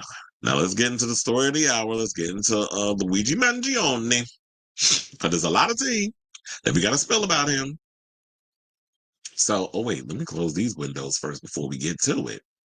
So yeah, I've been following this story throughout the day. I even wound up doing deep dives and stuff on some of the the stories and the reports that was coming out. There's just so much stuff coming out. You just get overwhelmed after a while. So yeah, there he is. Everybody's thirst trapping, and I saw everybody on a moral high horse, including, don't even get me started, Max Connor jumping on the thing, talking about people getting choked in New York, and so black people getting choked, but y'all worrying about fawning over this man. I'm like, you mean, or calling him basic or something? I'm like, child, first of all, I know Max Connor is not trying to jump in on the situation calling somebody basic, because we've seen the type of white men you stuck your penis in for a coin. So, um, now, getting back to Luigi, they said he basically been charged with murder in New York over the death of United Healthcare CEO Brian Thompson, who was shot and killed on Manhattan Street on Wednesday. Now, shout out to CNN for this story. So they said Luigi Mangione has been charged with 1 count of second-degree murder, 2 counts of second-degree criminal possession of a weapon, 1 count of second-degree possession of a forged document, and 1 count of third-degree criminal possession of a weapon, according to online court documents. Now, he is currently being held without bail in Altoona, Pennsylvania. I'm not going to do the Aunt Una from Altoona joke again. If you know, you know. Where authorities say the extradition process could take days, if not weeks. Investigators are now pouring through what they call a mountain of evidence, trying to fill in the gaps of his journey and determine if he acted alone. So the 26-year-old was caught 5 days after the shooting after a customer spotted, you mean a snitch, spotted him at a McDonald's in Altoona, which is about 300 miles away from the shooting scene in Midtown Manhattan. A witness named Larry says he and friends saw Mangione sitting alone, saying he had a mask and a hood and a backpack, said Larry, a regular at the fast food restaurant. Who is this Larry? Let's dox him. The one guy said, it looks like the shooter from New York. Well, then we laughed, and I guess he placed his order, and we went about our business. But we were kidding. Like, wouldn't that be something? Another customer recognized Mangione from the wanted photos and told an employee who called police. Officers responded and began asking Mangione if he had recently been in New York City, saying he became visibly nervous, kind of shaking at the question, and he didn't really answer it directly. This is according to Altoona Police Deputy Chief Derek Swope. This is what he told reporters. Now, when prompted for his ID, police said that he gave a fake New Jersey driver's license, which investigators believe was the same one he used to check into a Manhattan hostel 10 days before the shooting. Now, of course, because I come with a receipt, I do have the picture. They blurred it out, but I'm like, I don't understand why you blurring out a fake ID. It's not the fake ID. I mean, it's a fake ID. It's not a real ID. So you can show us what the whole situation said. TMZ still got theirs up, but I got this from another site. So now they said, according to court documents, officer asked why he would lie to them about the ID. He said, I clearly shouldn't have. We didn't think twice about it. We knew it was our guy. This is according to Altoona police officer Tyler Fry. Now, police arrested Mangione on a forgery charge, and once in custody, they searched his backpack where they found a U.S. passport, clothes that matched the gunman's description, a 3D printed pistol with a suppressor that was consistent with the murder weapon, and a 3-page handwritten note. We don't think that there's any specific threats to others mentioned in the document, but it does seem he has some ill will toward corporate America, as he should, and a lot of us, especially the way that corporate America be treating, us as a people. Because when y'all want to sit up here and run around, oh, well, the rich versus the poor and stuff, it's like this boy comes from money. And I'm going to get into that in a second, which goes to show that we don't have a rich versus poor issue. Well, I guess we can say we have a class issue in this country. We have an issue with the fact that the medical industry, the insurance companies, these people that sit around and just rip people off, that we're paying money out to these companies, these insurance companies, especially when you're getting medical insurance, only for you to deny people care. And he's someone who had to deal with back surgery, and you're still, treating him like crap or whatever. So I guess he was just frustrated. He was fed up, and he took the law in his own hands. And I'm not saying that that's right, because, you had a lot of people named moral high horse with that, but I understand why he did what he did. And then I saw those dunces over there on the damn View that had posted something. I didn't watch the episode, but they were talking about that Americans are shocking over Luigi Mangione's profile. And it's like, what's wrong with his profile? Because he's attractive? So they're surprised that somebody that looks like him would do that? And I did hear somebody say, well, if he looked like Shrek, y'all would have moved on to the next story. I don't think it has, yeah, okay, so the attractiveness, yeah, that's the icing on the cake. We can still play around on that, and we all make the jokes, and we all talk about we'll put money on his books, and we'll do other stuff. So yeah, there's the cackle is there on that. But let's go deeper for a second. Let's go moving beyond the fact that he's an attractive young man. The reality is, what is the why that he did what he did? And it's because of him going through a lot of pain and sort of issues or whatever, because he had back surgery. And the issues that he probably was having with the insurance company, he was fed up. So they also said that we didn't think that, I think what they said, the McDonald's has since hired private security because employees told police they're worried for their safety. Well, maybe if you manage a damn business, you wouldn't have to worry about your safety. And don't worry about that. The McDonald's that he was at, where they had the snitches up in there, snitchers, has been review bombed. So people have been going and giving negative reviews, saying the place is horrible, saying all kinds of crazy stuff. So the people went on social media and they fighting on Luigi's behalf. So yeah, there's that. But also, hold on, because I was like, let's move on. Because yeah, there's the gun, the 3D print. I'm like, damn, 3D printing guns, they y'all could create them with that. Well, this kid I heard is pretty smart. And I do have his school history, which would make sense. Is okay. Now I wouldn't know the first thing about how to do a 3D printer version of a gun. I would not know how to do all of that. So now also they said that police said that Mangione was carrying various electronic devices, which they believe he was using to evade detection. But your mess up was when you pulled down your mask when you went into the hospital because apparently you was flirting with a girl. So they said that he was very careful with trying to stay low profile, avoid cameras. This is what Pennsylvania State Police Lieutenant Colonel George Bivens had to say. Investigators said the most crucial clue in the investigation was a photo from the hostel where the suspect pulled down his mask.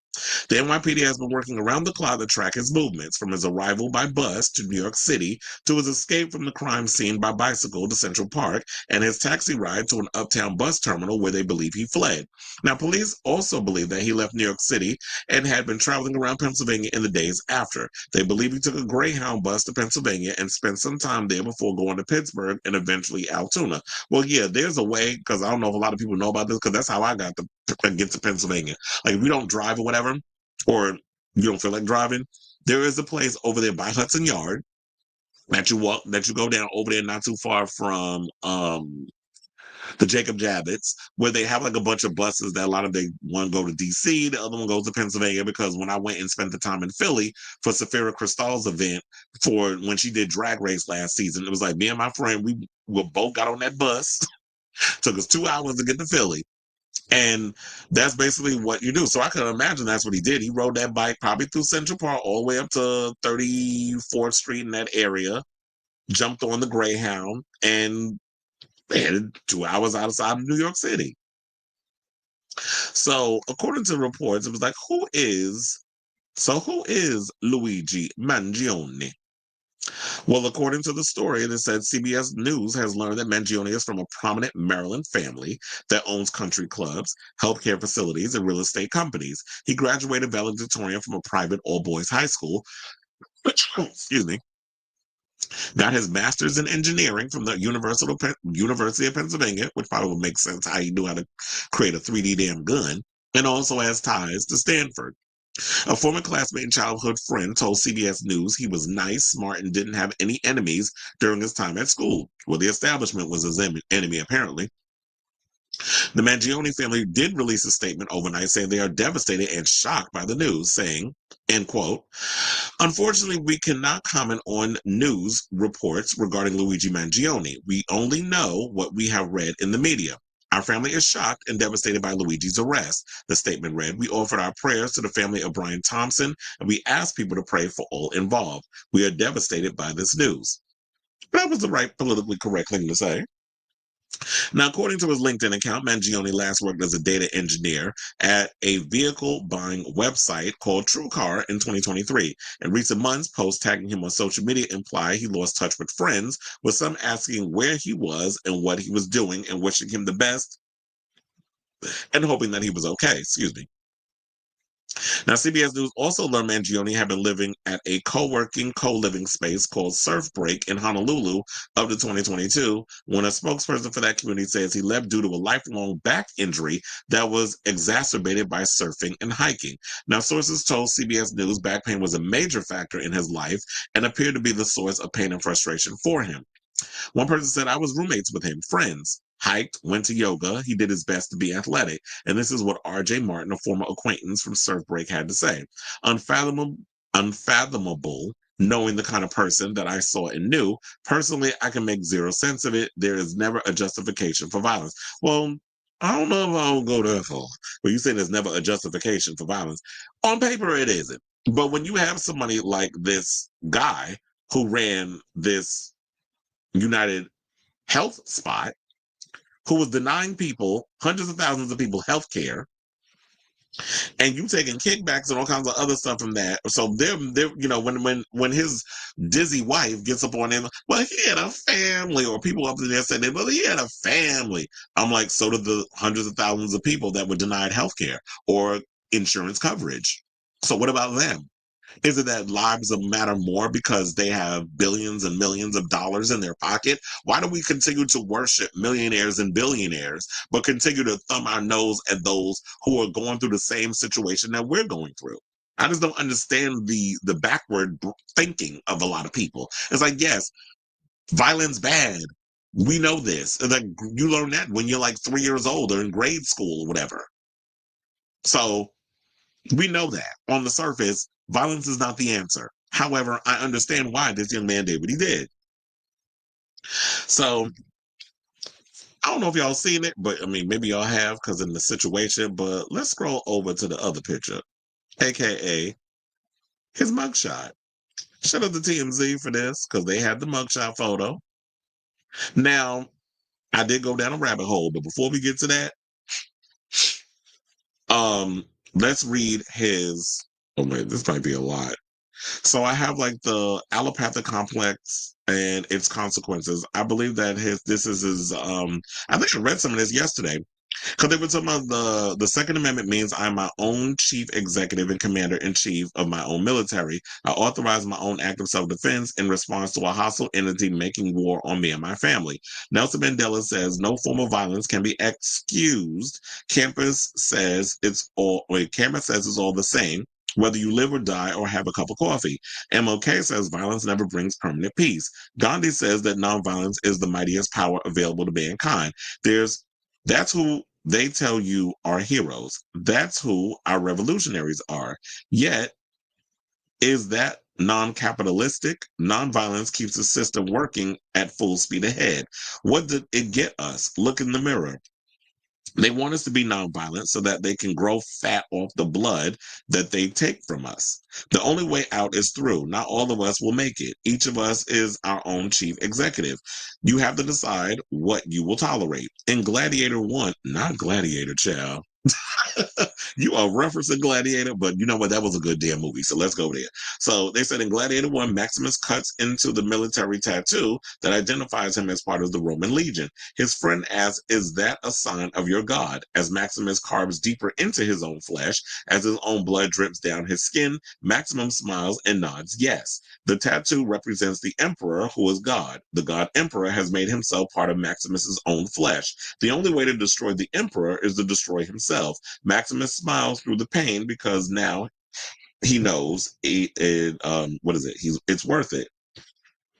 But this is quite interesting what he's writing, though. I will say that. So they said, these might be my last words. I don't know when they will come for me. I will resist them at any cost. That's why I smile through the pain.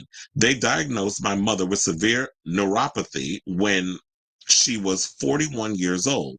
She said it started 10 years before that with burning sensations in her feet and occasional sharp stabbing pains. At first, the pain would last a few moments, then fade into tingling, then numbness, then fade to nothing but a few days later. The first time the pain came, she ignored it. Then it came a couple of times a year and she ignored it. Then every couple months, then a couple times a month, then a couple times a week. At that point, by that time, the tingling faded to numbness, the pain would start, and the discomfort was constant. At that point, even going from the couch to the kitchen to make her own lunch became a major endeavor. She started with ibuprofen until the stomach aches and acid reflux made her switch to um it was acetaminophen or minophen. I don't know how to say these damn words. It's like y'all be just coming up with this. Can't you just call it a damn pill or aspirin?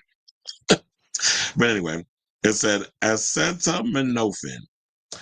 Um, then the headaches and barely sleeping made her switch back to ibuprofen. The first doctor said it was psychosomatic. Nothing was wrong. She needed to relax, de-stress, sleep more. Well, how can you do all that when you're going through a damn bunch of pain? What do I need a doctor for to tell me the obvious? When it's like, I can't sleep. I can't de-stress. I need to sleep. I mean, I would love to sleep more if I wasn't going through pain. I mean, I was having a conversation with my tia, and she was basically saying something or another that I think it was like over the years of her carrying things up and down steps and stuff, that she's going through this severe pain in her shoulder, and she even has a hard time sleeping because like she can't sleep, lay down or whatever because the pain is there. So it's like, yeah, when you're dealing with all that and you go into your doctors and they're giving you the runaround, it's like, you telling me this is like, okay, but I can't sleep through the pain. Like the pain is when it's so unbearable, how can you sleep through it? And of course, your main your main answer for it is drugs. That's the first thing they want to throw on you is some damn drugs. That you walking around looking like the Walking Dead and a former shell of yourself. Okay, so then they said the second doctor said it was compressed nerve in her spine. She needed back surgery. It would cost 180 grand. Recovering would be 6 months minimum before walking began or walking again. 12 months for full potential recovery, and she would never lift more than 10 pounds of weight again. The third doctor performed a nerve conduction study, electromyography, MRI, and blood tests. Each test cost $800 to $1,200. She hit the six. Wait, hold on, because I want to make sure I get that number right. Because these letters are small, so I'm like, okay, it says she hit the 6,000 deductible of her United Healthcare plan in October. Then the doctor went on vacation, and my mother wasn't able to resume tests until January when her deductible reset. The test showed severe neuropathy. The 180 grand surgery would have had no effect. So y'all sitting up here telling people to do all of this stuff, but there's no money there. And wait, there's more. So we getting all this out of here before this disappears, because these people be trying to shut down the truth. And this is coming from Luigi himself. So they said the test showed severe neuropathy. The 180,000 surgery would have had no effect. They prescribed opioids for the pain. At first, the pain relief was worth the price of constant mental fog and constipation. She didn't tell me about that until later. All I remember is we took a trip for the first time in years when we drove me to Monterey to go to the aquarium. I saw an otter in real life swimming on its back. We left at 7 in the morning and listened to Green Day on the 4-hour car ride. Over time, the opioids stopped working. They made her more sensitive to the pain, and she felt withdrawal symptoms after just 2 or 3 hours. Then, gabapentin. By now, the pain was so bad she couldn't exercise, which compounded the weight gain from the slowed metabolic rate and hormonal shifts. And it barely helped the pain and made her so fatigued she would go an entire day without getting out of bed. Then it said, then corticosteroids, which didn't even work. The pain was so bad I could hear my mother wake up in the night screaming in pain. I would run into her room asking if she's okay. Eventually, I stopped getting up. She'd yell out anguished shrieks of wordless pain or the word fuck, stretched and distended to its limits. I'd turn over and go back to sleep. All of this while they bled us dry with follow-up appointment after follow-up appointment, specialist consultations, and more imagined scans. Each appointment was promised to be fully covered until the insurance claims were delayed and denied. Allopathic medicine did nothing to help my mother's suffering, yet it is the foundation of our entire society. My mother told me that on a good day, the nerve pain was like her legs were immersed in ice water. On a bad day, it felt like her legs were clamped in a machine shop vise, screwed down to where the crank stopped turning, then crushed further until her ankle bones splintered and cracked to accommodate the tightening clamp. She had more bad days than good. She also went on to say, my mother crawled up Wait a second. My mother crawled to the bathroom on her hands and knees. She slept in the living room to create more distance from her cries in the night. I still woke up and still went back to sleep. Back then, I thought there was nothing I could do. The high copays made consistent treatment impossible. New treatments were denied as not medically necessary. Old Testaments didn't work and still put us out of thousands of dollars. United Healthcare limited specialist consultations to twice a year. Then they refused to cover advanced imaging, which the specialist required for an appointment. Prior authorizations took weeks, then months. United Healthcare constantly changed their claim filing procedure. They said my mother's doctor needed to fax his notes. Then United Healthcare said they did not have fixed patient correspondent and required a hard copy of the doctor's typed notes to be mailed. Then they said they never received the notes. They were unable to approve the claim until they had received and filed the notes. They promised coverage, then broke their word to my mother. With every delay, my anger surged. With every denial, I wanted to throw the doctor through the glass wall of their hospital waiting room. But it wasn't them. It wasn't the doctors, the receptionists, administrators, pharmacists, imaging technicians, or anyone we ever met. It was United Healthcare. So I said, people are dying. Evil has become institutionalized. Corporations make billions of dollars off the pain, suffering, death, and anguish cries in the night of millions of Americans. We entered into an agreement for healthcare with a legally binding contract that promised care commensurate with our insurance payments and medical needs. Then United Healthcare changed the rules to suit their own profits. They think they made the rules. They think that because it's legal and no one can punish them. They think there's no one out there that will stop them. Now my own chronic back pain wakes me in the night, screaming in pain. I sought out another type of healing that showed me the real antidote to what ails us. I bide my time, saving my last of my strength to strike my final blows. All extractors must be forced to swallow the bitter pain they deal out to millions. As our own chief executives, it's our obligation to make our own lives better. First and foremost, we must seek to improve our own circumstances and defend ourselves. As we do so, our actions have ripple effects that can improve the lives of others. Rules exist between two individuals in a network that covers the entire earth. Some of these rules are written down. Some of these rules emerge from natural respect between two individuals. Some of these rules are defined by physical laws, like the properties of gravity, magnetism, and or their potential energy stored in the chemical bonds of potassium nitrate. No single document better encapsulates the belief that all people are equal in fundamental worth and moral status and the framework for fostering collective well-being that the U.S. Constitution. Writing a rule down makes it into law. I don't give a fuck about the law. Law means nothing. What does matter is following the guidance of our own logic and what we learned from those before us to maximize our own well-being, which will then maximize the well-being of our loved ones and our community. Now, I'm about to wrap it up because it's finally done. Now, from those before us to maximize our own well-being, I read that part because it's like screenshots. That's when United Healthcare went wrong. They violated their contract with my mother, with me, and tens of millions of other Americans. This threat to my own health, my family health, and the health of our country's people requires me to respond with an act of war. End. And there it is, child. Now I got chills after that. I'm like, ooh.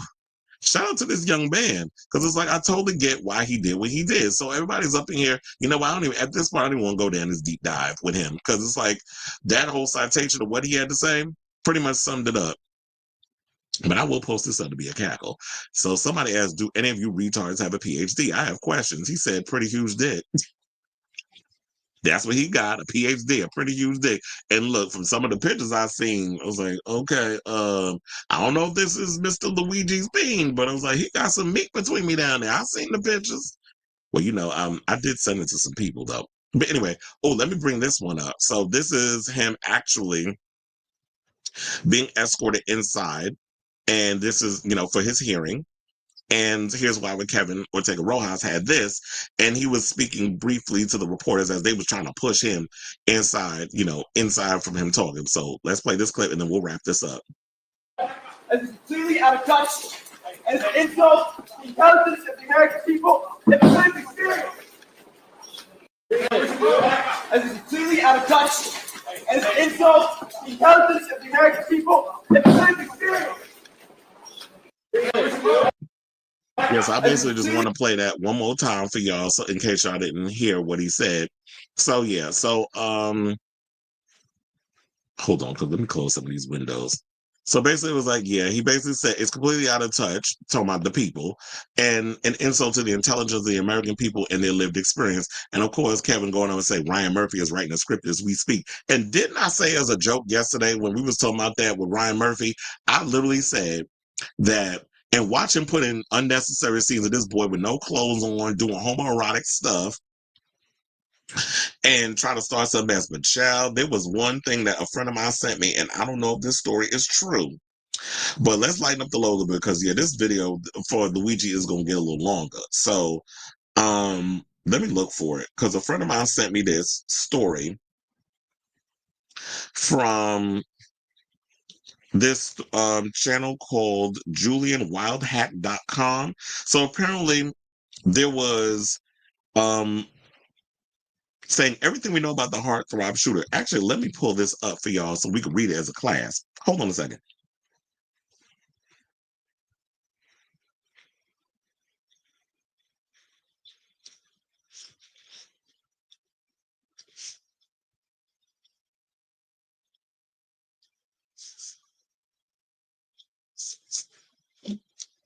Yeah, because now I gotta try to find it, because I have the screenshot and all the other stuff here. I don't even know if I could pull up.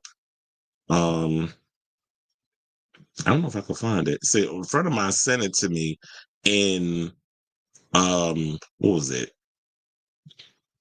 So it might be hard to bring it up, because he went and sent it to me.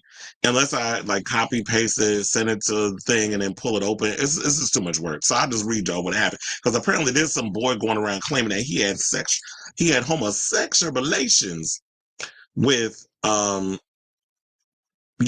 this hero that everybody's calling, Mr. Luigi. So I'll just read it to y'all, and so that way y'all know what was said in the situation. So please hold as I pull this damn thing up. I was trying to find a picture of him that we could. Okay, so we'll just use that one for a second. Okay. So apparently there's some young boy that said that he had hunched. His name, I guess, is called Connor Castile. They call him a bi-coastal demon, twink. And he claimed to have slept with Mangione in the spring of 2021 to get the inside scoop on the man who has all of us saluting his courage and wetting our panties.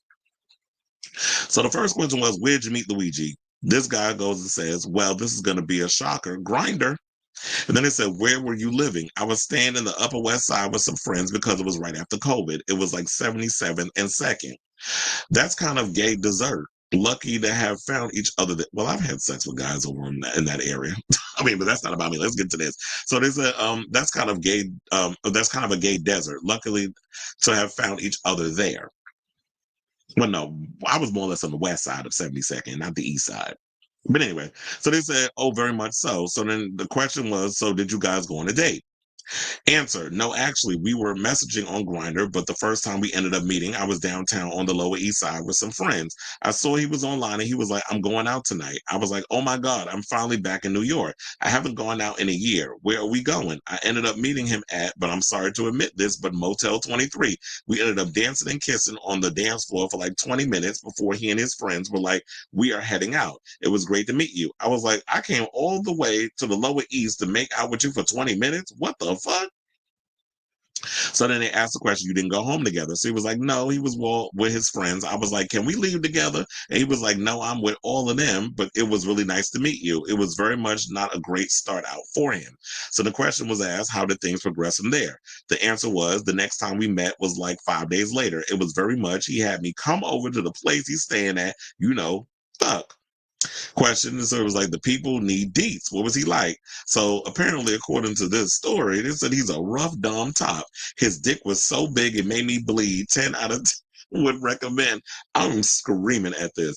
And they said, did he have any particular kinks or turn on that you remember? So then he said he was very much had to have me face down, shoving my head into the bed. So they was like, I'm kind of surprised he's a Dom top. I was figuring more verse. So he's so for the people. I mean, as he's so for the people. And he said, no, he was very nice outside of bed and everything. He did the whole aftercare thing, which was a nice change of pace. But in bed, it was very rough Dom top. But maybe he was just doing that because he knew what I was into. Well, that's what I was into. So they said, cut or uncut, he's cut. Well, apparently the pictures I saw, he is cut. And then they said, pubes are shaved, trimmed, anything else that's particularly high that you remember. And they said, licking his abs was everything. Then other things that they said was there have been a lot of memes suggesting that he's kind of a guy that likes to eat it from the... Cool. Can't believe y'all sit up here writing this, but let's go it down. Because, you know, we got to give you the serious and we got to give you the messy. So they also said there have been a lot of memes suggesting that he's the kind of guy that likes to eat it from the back. Can you confirm or deny? That's definitely something he is able to do, yes. And then they asked, did he breed you? He said he did not. I don't give bread. Only one guy has ever bred me. Mm-hmm. And then they said, where did he ski? And he said, on his back. Now, did you guys only have sex once? He said that was the only time we really fucked. The next time we got coffee and I ended up blowing him out against the side of my building. So then the question was, did he face fuck you or was it more sensual? It was more like I face fucked myself. And they also said, I know you have a huge biting king. Did he let you bite him? He said, unfortunately, he did not. He was very no marks, no photos, lame. Do you think he was in the closet? He said, I don't know. He might have mentioned that he was out to his sister, but not his parents yet. And then last but certainly not least, he said, obviously this person is heroic and not just hot.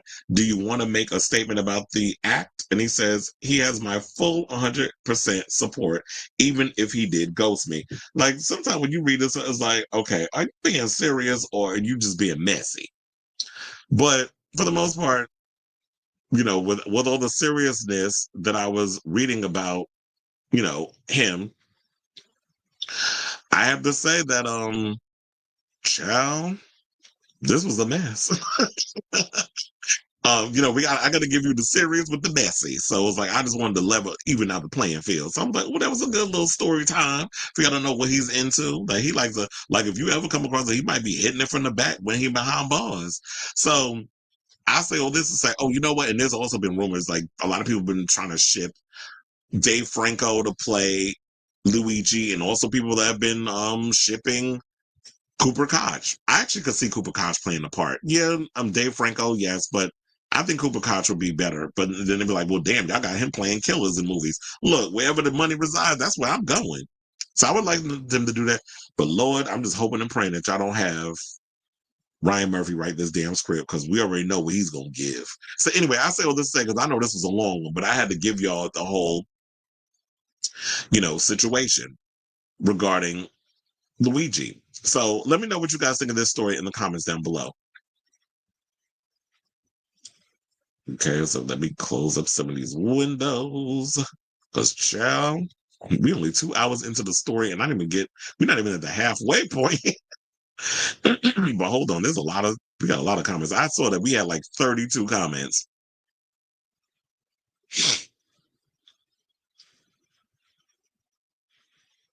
And I gotta scroll up. Hold on.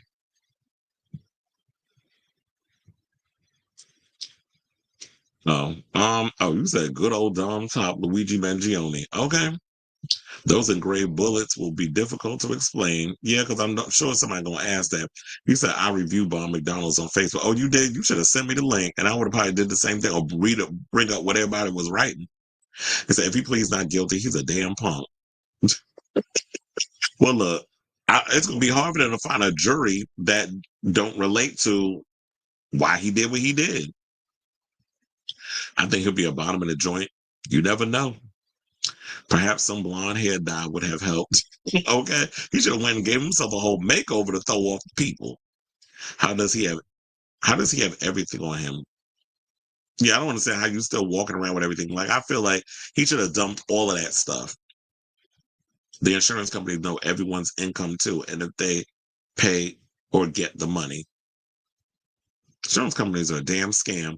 They said B mood curling seems creams were heard from. Wait, what? Shut up.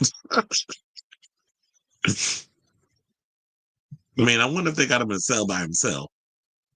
The opening line from his manifesto, praising the cops, LOL, what is this, honey? Sounds like a Fed queen wrote those lines. Come on, manifesto. You said funny, it happens to be the same state Trump worked. And then you have people like Josh Shapiro, Zionist behind, jumping on the line, talking about if you could help us find this, this, this, and this. And then I was hearing stories that people were trying to give tips or whatever, and then they didn't call Crime Stoppers, they called 911. But I'm sure that they more or less went by the people that was in the McDonald's that spotted him that tipped people off. I feel like they're the ones who, but we'll see if y'all get that money. What was it, $50,000? It wasn't even like, it's not even like millions. Hope it was worth it though. He wanted to be wealthy, woke warrior fighting for the common folk. No, I think he got tired of watching others make millions while he kept seeing denial and debt. Yeah, I agree. He said he should have hightailed it out of the country. Well, look, then they said he had a bunch of. I think there was something or another when I was reading, and that's why I should have went and brought up the deep dive thing because I can't remember how much they said that money wise that he had on him, along with different passports and those other stuff. So he had something, and I would have left. I would have hightailed my ass to Mexico or something.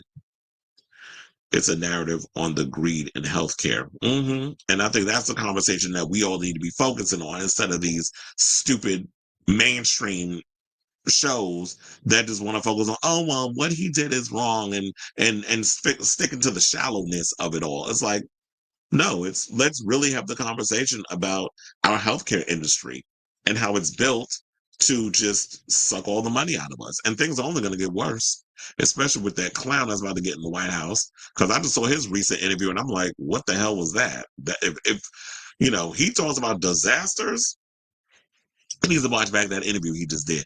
I think his family members convinced him to go have his favorite last meal and surrender. I wonder if they even knew. It said, based on what we know so far, he had or couldn't have coverage over a botched back surgery. And that's another thing too. It's like there's no you putting yourself in the hands of these people and you're expecting them to do a good job in regards of like your surgery, and then they mess it up, and then you even in far worse pain, and this is the crap you got to deal with. So at the end of the day, it's like the rich, people who are in his position of privilege versus those of us who aren't necessarily of privilege can relate on the fact that he was a victim of, insurance company malpractices. And he got tired of it. He just got tired of being in pain and seeing his mother suffer. And these people just run around getting away with murder, literally. The lust he's been getting from the gay community. Yeah, I just feel like some of y'all need to, I do agree. Like I've been laughing and, I've been cackling at the memes and stuff, but I do agree. The way the gay community is reacting to this, y'all need to relax. Like stop it. Rise and touch some grass, is all I like to say. They will put him in solitary, but after a while, that would drive anybody crazy to be in solitary confinement. Not sure that was the manifesto I read. Ken Klippenstein published it on his Twitter account. It's like 2 pages long. Well, further, there was a lot to read. So it probably was like cut up into like smaller, different situations. But they said he had the means and family to fight accusations of used white privilege. Well, look, if he has, like I said, he comes from money. There was another thing. So there was something that they said or another that people setting up GoFundMe's for him to help him with his trauma. It's like, but they shut it down. But I was like, why are they setting up a GoFundMe? First of all, if he comes from money, he doesn't need a GoFundMe. I felt like it was people trying to jump on the bandwagon, pretending like it was this guy, Luigi, and they were going to take the money and run. Because, a lot of scams go down on there. But luckily enough, they shut it down over there on the GoFundMe. How many on here side with Luigi? I do. I've been very vocal about that. They said this is really gonna mess up right wing media because the face that did this is one of them. hmm Well, they would have had a different narrative if it was somebody of color.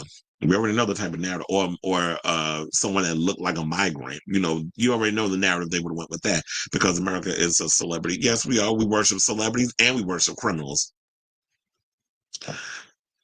I said because America. I said the CEO was not the doctor. Yeah, exactly.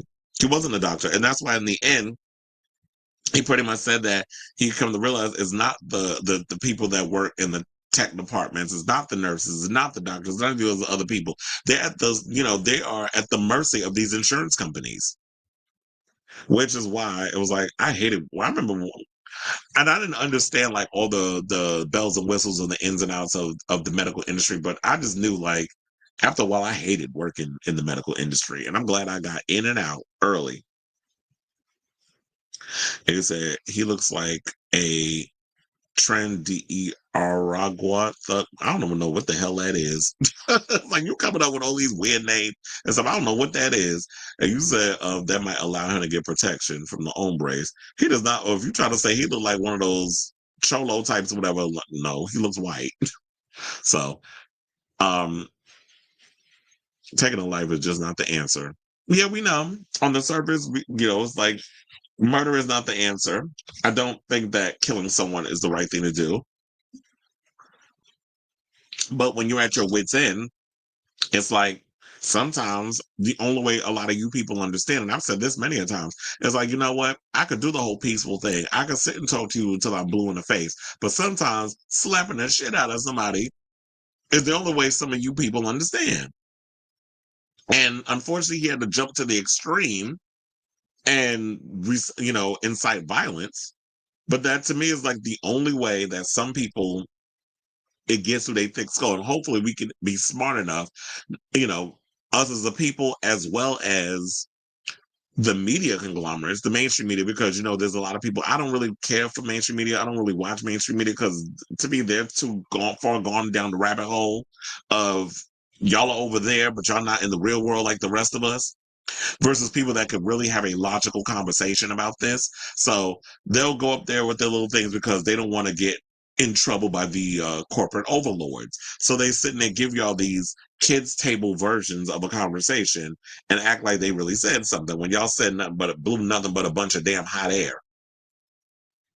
He said it does suck to pay a fortune and not feel you have had any real help. Because it's like, yeah, they take all your money and they sit there luxuriating off of it. You didn't send it to me. Now I feel, I didn't. Oh yeah, because I forgot. Who did I send it to? Oh, I was like, why are people sending me? It's like I'll be way ahead of my friends. Somebody sent me something because apparently Sean Bankhead, who is a iconic, well-known choreographer, just did Sip or Spill, that show with Johnny Sibley.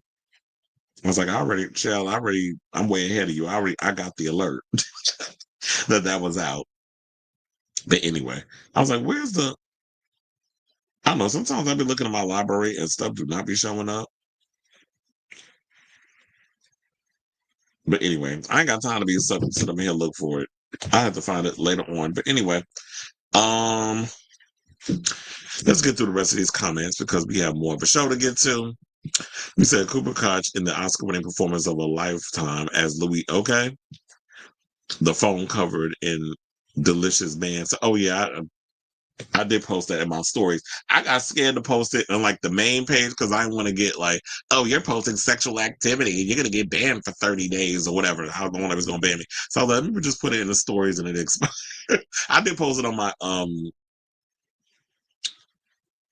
my god, my Blue Sky. I almost forgot the name. There's so many damn apps. It'd be hard to remember what's what. Yeah, that was funny. When somebody nutted over their phone of a picture of him, they said he looked like Ace Carter OnlyFans.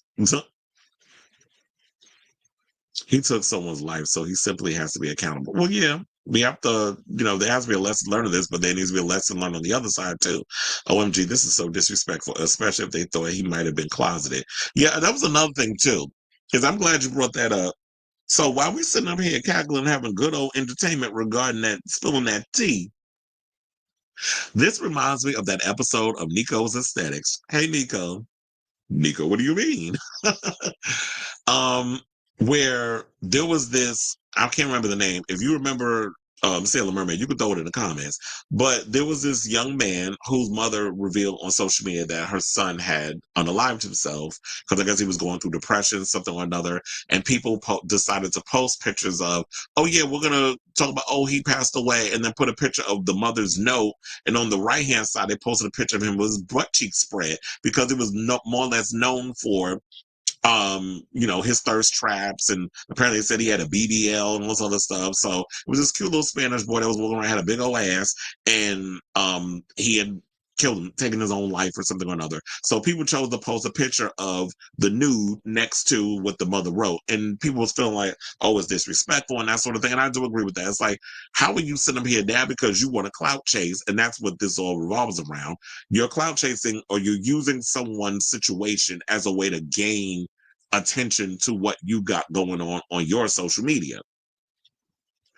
It's the same thing with what the hell? It's the same thing with the story about the boy with the big booty, and it's the same thing with Luigi. You sitting there outing him, and this is not the first time that he's been outed already, because over on Here's Why with Kevin on his Instagram, someone posted in the comments that Luigi had sent him expiring photos through Grindr, and how he looked at it, I guess, whatever, but didn't answer because he was at the gym or something at the time. So there have been multiple people that have come out and said that Luigi is in the closet, that I guess his sister knows, but the parents don't necessarily know. Well, child, I guess, after this, he ain't getting out of jail. They pretty much going to put him in prison for the rest of his life. And, I guess he'll be able to hunch all the men he wants. So they said that somebody is responsible for thousands of other people's lives that were lost because of the CEO was greedy and apathetic. Mangione is a power top, as he should be. You said, like I said, the real insult to American intelligence is giving Trump a second term. Child, don't even get me started on this, the incompetence of people in this country. I've been saying that for years. Eating what from the bike? Not the Funky Dineva reference. Eating, was it Kim Petras said hit it from the back, but then they talking about eat it from the back. The funny enough, one of my friends used to always say that, who was a stripper. He used to say, oh, I want you to eat it from the back. I guess they talking about eat the meat, because I don't know if they talking about eat the booty, but they talking about eat the meat. Like, some people like it sucked from the back. The medical and social service industry does not. No, they don't. That's why I was like, I got out of the medical industry immediately, because it was like, I cared too damn much. And social services, don't even get me started. I would never subject myself to that kind of stress. And they said they are effing monsters. I would never work for that field ever again. Well, you know what? Sometimes we got to learn. And I'm glad you got out. And you said Andrew Gillum was the first guest at Rikers begging to be allowed into his. Shut up with the Andrew Gillum thing. And you said you sent it to me and I sent you. Oh, you did? Well, hold on now. Look at me looking at Payne on my live feed. I'm such a mess. Oh, how you doing? Oh, it's bitch. Okay, so the first one you sent was, what I sent you was soft. This picture is him fully erect. I'm like, I told you he was packing. You better work, Mr. Sir. Anyway, let's move on. Let me stop being a hoe on this damn live chat. Someone said Katy Perry releasing 143 was the worst offense. I'm screaming. Well, no, the worst offense is allegedly if she is the main celebrity judge on this season's upcoming drag race. Because, in the past we had Christina Aguilera, we had, not Kylie Minogue, we need her on there. Although she was on Down Under. They had Nicki Minaj. They had Lady Gaga. They had all those girls. And now they got Katy Perry this season. I forgot who they had. Last season they had Charlize Theron. And they had somebody else, but I can't remember off the top of my head. But anyway, you said Rob Schneider announced he's created. Well, that's nice. Nobody cares about his corny ass show. First of all, Rob Schneider was one of the worst people to ever make movies. I don't know how he was out here getting parts. But he can create a conservative version of The View. We'll see if anybody watches it. Look, there's enough conservative people on social media who are doing shows where they do panels. But it's like, no, that's nice. It's about conservative men versus liberal women. Okay, whatever. Oh, I know which one you're talking about. That was so tasteless to do, especially to a grieving parent who lost it. Because people don't care and people lack class. It said, it will flop. Like, remember the show? I don't know if y'all remember this, but there was once upon a time they tried to do a male version of The View. And who they had as the Bob Walters was Dick Clark. And they had Danny Bonaducci. I can't remember everybody was on it. I think they did have a black person up there. I can't remember who it was. I don't know if it was Terry Crews or somebody or another. Or may not have been. Or it might have been John Sally or somebody or another. I can't remember. But yeah, they had them on there. They had Danny Bonaducci, they had Mario Lopez, and they had a bunch of them, and they were trying to do a male version of You. Show came and went like a wet fart in the wind. It didn't last long. But I remember that show, and I was like, I like the idea. We do need a male version of You, but I'm sorry, but straight men, y'all are not interested in doing panel stuff. Y'all need the gays up there. The LGBTs, we'll give you a show. Me being one of them. Oh, here you are laughing. He said Ariana was season. Oh, yeah, okay. Yeah, you're right. It was Ariana Grande and it was Charlize Theron, right? No, who was season 16? Charlize Theron was on season 16, but yeah, Ariana Grande was season 15. I think they did too, because then they brought on Vivacious and Ornacia, which I'm like, really? But whatever. Because I'm rewatching the seasons again, so I'm refreshing the brain. And so they said they're running out of A-list celebs too. Taylor Bay, Rihanna, Madonna, Janet, Diana, and Kylie are the only A-listers left that the gays care about. Exactly. And Cher. Because we've been wanting Cher on The View. On The View. We've been wanting Cher on RuPaul's Drag Race since forever. We've had her mother on there. We've had her son on there. We've had everybody but Cher. So we need Cher to come on the show. But yes, we definitely need Madonna. We definitely need Rihanna. Beyonce definitely needs to come on there. But I don't think those girls will ever come on to do Drag Race. But it's like, yeah, they're running out of A-listers. To me, to be honest, I don't feel like y'all need to have A-listers, A-list celebrities to be on Drag Race. What I would love for them to do is what they're doing on Down Under, which is you're bringing previous queens on the show to judge certain challenges. I would love that, but Rue, I feel like is in her stuff where she don't want those other girls trying to upstage her. I love the fact that Michelle Visage has Queen Kong and all those other girls sitting beside her as a guest judge on Down Under. But RuPaul, it's like, why don't you have Bianca Del Rio for a comedy challenge sitting next to you on the panel, or an Alyssa Edwards for a dance challenge, or whatever the case was? I would love for them to do that. First of all, the fans, I think, will love that more because they love they love that nostalgia of, we remember you guys when you came up through the show, and now look where you are now. We love stuff like that. So we don't want these A-list celebrities who we know don't really be watching Drag Race. Y'all just getting a check to come up on there and pretend like y'all are fans. You said Dorian Gregory of Charm was. Oh, what? Oh, for the show, or was he on that show? Wait, he was on that show too. Well, look, I told you I don't remember. I don't remember. I remember there was a black person up there. I don't remember who it was. But said, I'm surprised he hasn't had Diana on there yet. Exactly, and he's had Diana. Like, he's sang with Diana Ross and all this stuff. He should get her on there. I'm surprised you don't have Diana on the show. They won't get Madonna because RuPaul has no love for her. Oh yeah, after that situation that he said in that book, Madonna ain't coming on the show. They'll continue to do unauthorized musicals, but they ain't getting Madonna. Not after what he said in that book and in interviews. He had no love for Mimi. Child, remember that episode where they did where they had to do about their divas? The one team had to do Britney. That was the season that they brought Vanjie back on. And that was when my girl, who went home, unfortunately, Honey Davenport, was on the show, and she had to, and they basically did the Church of Mariah, and then the Church of Britney. The Britney one was funny because they actually did their thing with that one, and I love what Vanjie did with her part. But all of them did Mariah, and they ain't know nothing about her. They didn't even know that they call her fans lambs. I'm like, how did y'all not know that? They said the butterflies. I wanted to dive through the TV and slap. Who was the one that said that? The one that looked like Sid from Ice Age. What's her name? She the one that said that. It's about the butterflies. Oh, well, it wasn't her. It was and I took a picture with her too. The white girl, the tall one, that's from New York. Jasmine Kent. No, it wasn't Jasmine Kennedy. She wasn't on that season. Y'all have to remind me.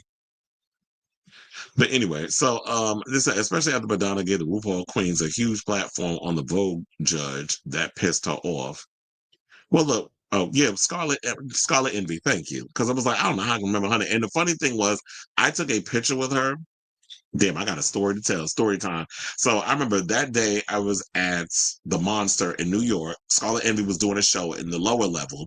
I was actually there on a date with a guy. I left him upstairs while I was actually having sexual relations with a guy downstairs. And um he found out about it and he hates me to this day, which is rightfully so, because I was a mess. I was a drunken mess. And I was on the dance floor dancing, and Scarlet Envy came by. We was dancing and having a moment. And apparently somebody captured that picture and posted it on one of the gay websites, and a friend of mine sent it to me.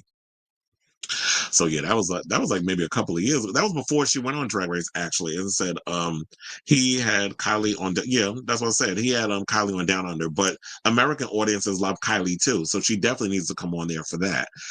And so there's a Cher was also in the Bob Machine, or is it Bob Mackey? Mm-hmm. Yeah, Scarlet Envy.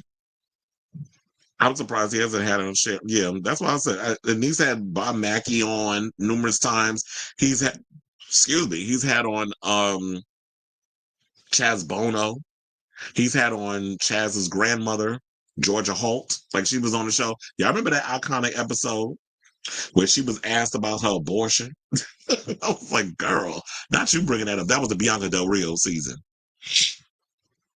Taylor took a pic with the RuPaul. Oh, yeah, I did see that at the VMAs. So hopefully she does come on.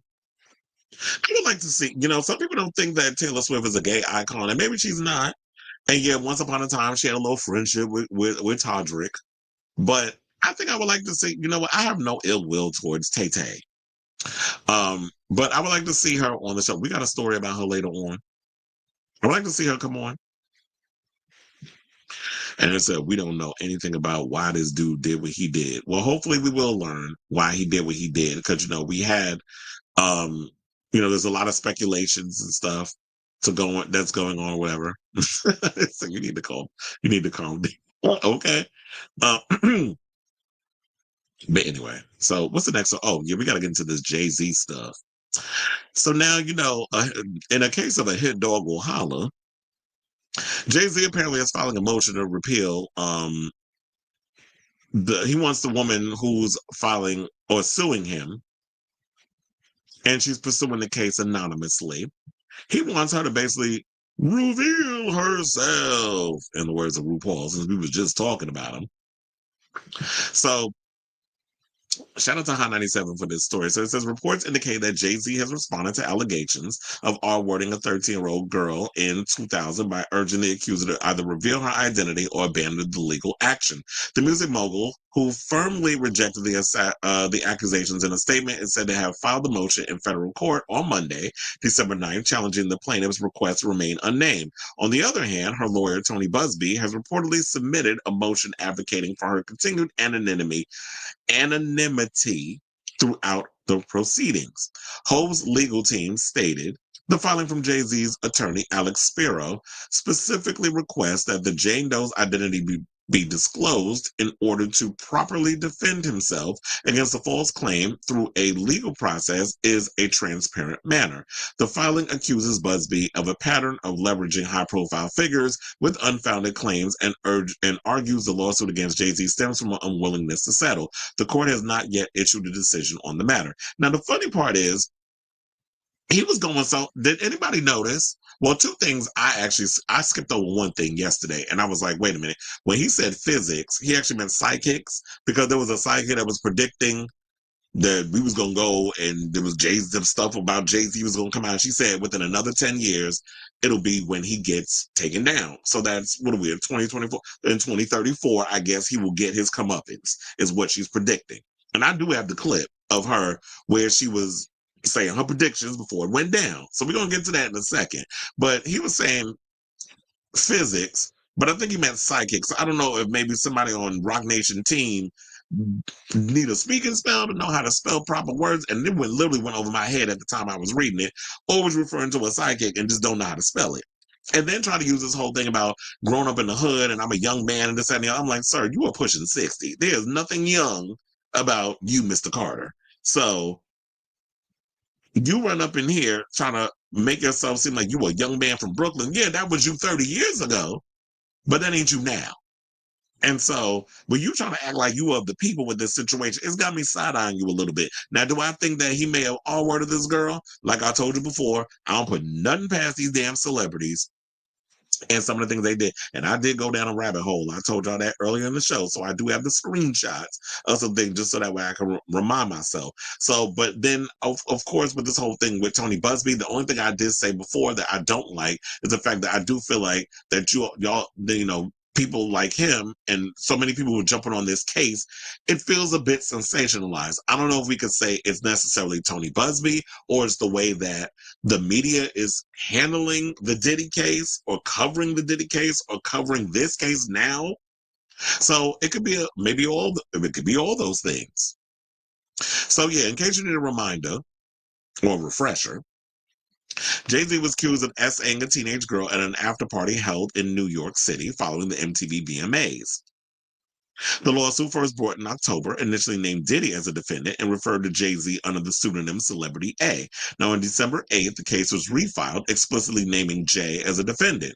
Court filings say the plaintiff stated that she was brought to an after party by a driver for Diddy, who suggested that she matched the mogul's, I guess, what he likes and all this other stuff. And then they also stated that there was a young girl, or there was an unidentified female who was in the room that witnessed this all go down, which she has not been named yet either. So I'm wondering, are we going to do a third refiling and then you're going to name the next person? Because I feel like if you're going to take this to trial, you're going to file suits and sue and all this other stuff.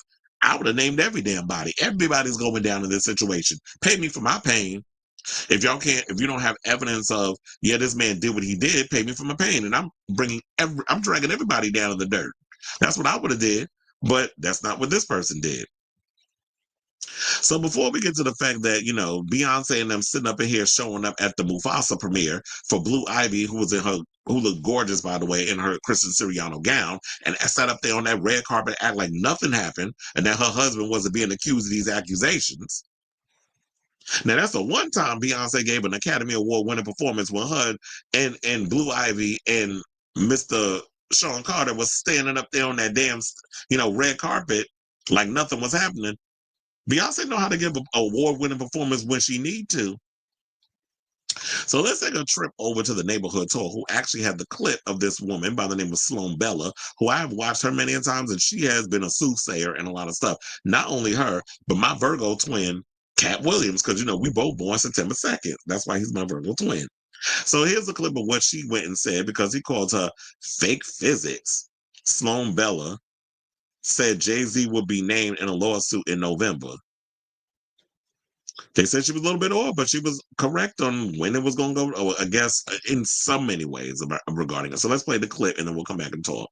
There are legal troubles for Jay-Z that come up in November, and they come attached to another person, but not a person that you actually think, which would be P. Diddy spilling the beans as he gets dragged into court. No, it's not P. Diddy. It is somebody else. And I'm kind of swinging around to Justin Bieber. Like, I'm looking at the people up there, and I'm kind of torn between Chris Brown and Justin Bieber. But I'm going the Justin Bieber way here because Bieber is involved in this sideways. Okay, so there's a sideways connection to Bieber, which I'm sure they're all in the industry, different forms of expression, but they're all in the industry. So this makes sense to me. There are legal troubles for Jay-Z that come up. And then when I look at Jay-Z and Beyonce, I see the fading on the candle. The wax is melting. They are what we would consider to be high-level government experiments. I'm going to put it that way. It doesn't start off that way. It doesn't start off that way, but that's what they are. That's the cat jumping in for her opinion. She feels like she needs to talk. Anyway, their expression is this is a government operation, and it's no longer working. So that Jay-Z will be brought back and remolded in a different form. So they really have no ability to control the outcome of what is going to be happening. Okay, this is ridiculous. Cat, hold on. Get down. Come on, get down. Sorry, y'all. Anyway, she's gone. She's gone. She's not going to distract me over there, stalking me for lunch. Anyhow, and then when I look at Jay-Z and Beyonce, the government, okay, and it is a government or it is a authoritative takedown of they're switching midline of what they feel people want to hear or what people want to have happen. So they are taking their public people and they are saying, okay, we take these people and we're going to reinvent them so they're more palatable in a different way. Only thing is it's not going to be more palatable. So I am seeing the face of Jay-Z and Beyonce kind of shifting in the next 3 years. So by 2027, they no longer wield the public power that you think they do, and they will have to approach you in a different way. Now, on an energetic level, what I'm being told about Jay-Z is that he has the government, okay, and it is a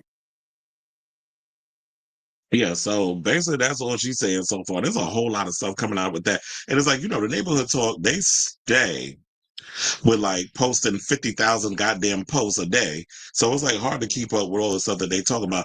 But the latest situation, they said Tony Busby, lawyer representing rape accuser against Jay-Z, claims that investigators have been offering to pay his clients if they sue him. One client allegedly recorded a phone call. So hold on, because we could scroll right on up to that.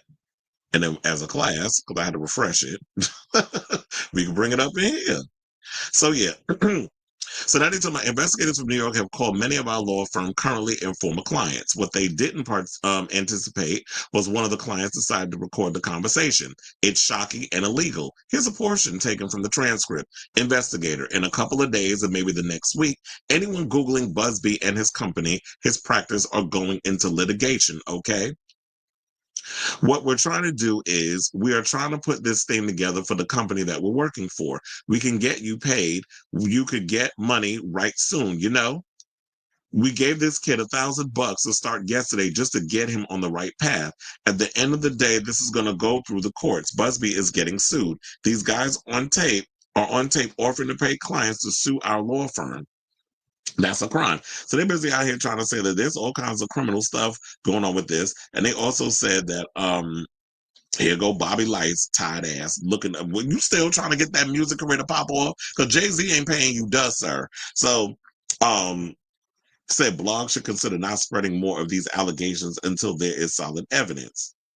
So another person said no charges, no court motions, just Twitter fingers. Jay called this his bluff. Now he's spiraling.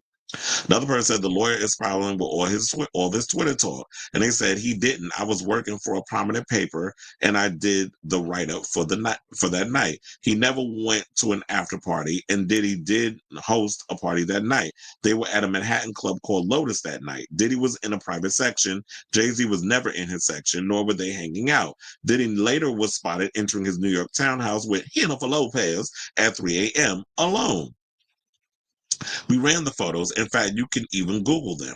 There is zero truth to this BS story, and it's easily proven, thankfully, which is why he's calling out the accuser. Also, Lotus nightclub had off-duty police officers as bouncers. Well, you always have a lot of cops as bouncers in New York. That's pretty much a known thing. And they never let in a 13-year-old girl, not would they? Or say, nor would they. She claimed it was a party at his house, but they didn't have a mansion back in 2000. Diddy lived in an exclusive townhouse on Park Avenue in New York City that he brought in 1998. Everything about her story so far doesn't line up. She said a party at Diddy's mansion. He had a townhouse. She said after party at house. The after party was at a club, and then everyone went their separate ways. And Diddy was photographed entering his townhouse with Jennifer after leaving Lotus nightclub. I remember Lotus nightclub.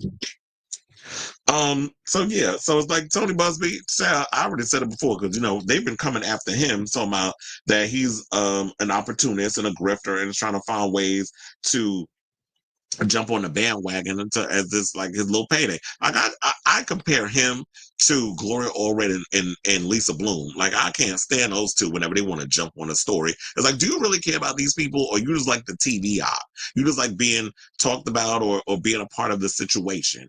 And to me, if Tony Busby, if you are taking advantage of these people and sensationalizing this so you can have your 15 minutes of damn fame, then you know what? Shame on you, because there's so many people out here in the world that have been SA'd, and a lot of them go underreported, and they're looking to get representation. And because you want to be out here allegedly being a damn clown, we're starting a whole bunch of mess, that's going to ruin the thing for those people who actually have stuff going on in their life. So yeah, he posted this also, that we can get off this. So they said, the New York Times contacted me to ask my response to rapper Jay-Z's allegation that I tried to extort and blackmail him. My response is pretty straightforward. No one has made any threats. Jay-Z's assertions are bogus and laughable. Instead, our firm sent a standard demand letter seeking a mediation on behalf of a woman who alleges Jay-Z SA'd her as a minor. The letter was vetted and approved by our client, whose preference was to attempt resolution short of filing a lawsuit. This approach is common in these type of cases. What you are seeing played out is a coordinated and desperate effort to focus on public's attention on me personally, to avoid attention on the allegations made by my clients. This effort has included harassing my family and colleagues, and even offering former clients money to sue me, which is illegal. Blah, blah, blah, so on and so forth. So a lot of people are sitting out here saying, produce the receipts. If this is what they allegedly doing to you, then you need to come out, release the Kraken, spill the tea, sir. So this case is ongoing. We'll see what happens with all of that. And so I say all this to you guys. What do you think of this story? Do you believe the allegations? Do you think that Tony Busby is an opportunist who is about to mess up this situation with a lot of these people who, maybe there are some people who have been assaulted by Diddy? And I do believe that people have been assaulted by Diddy, because we've heard the stories over the years and people look the other way. Now, regards of Jay-Z, I don't think that has pretty much happened with him in regards. We haven't heard any of those stories, although there have been stories about him regarding his timeline with younger women and that sort of thing.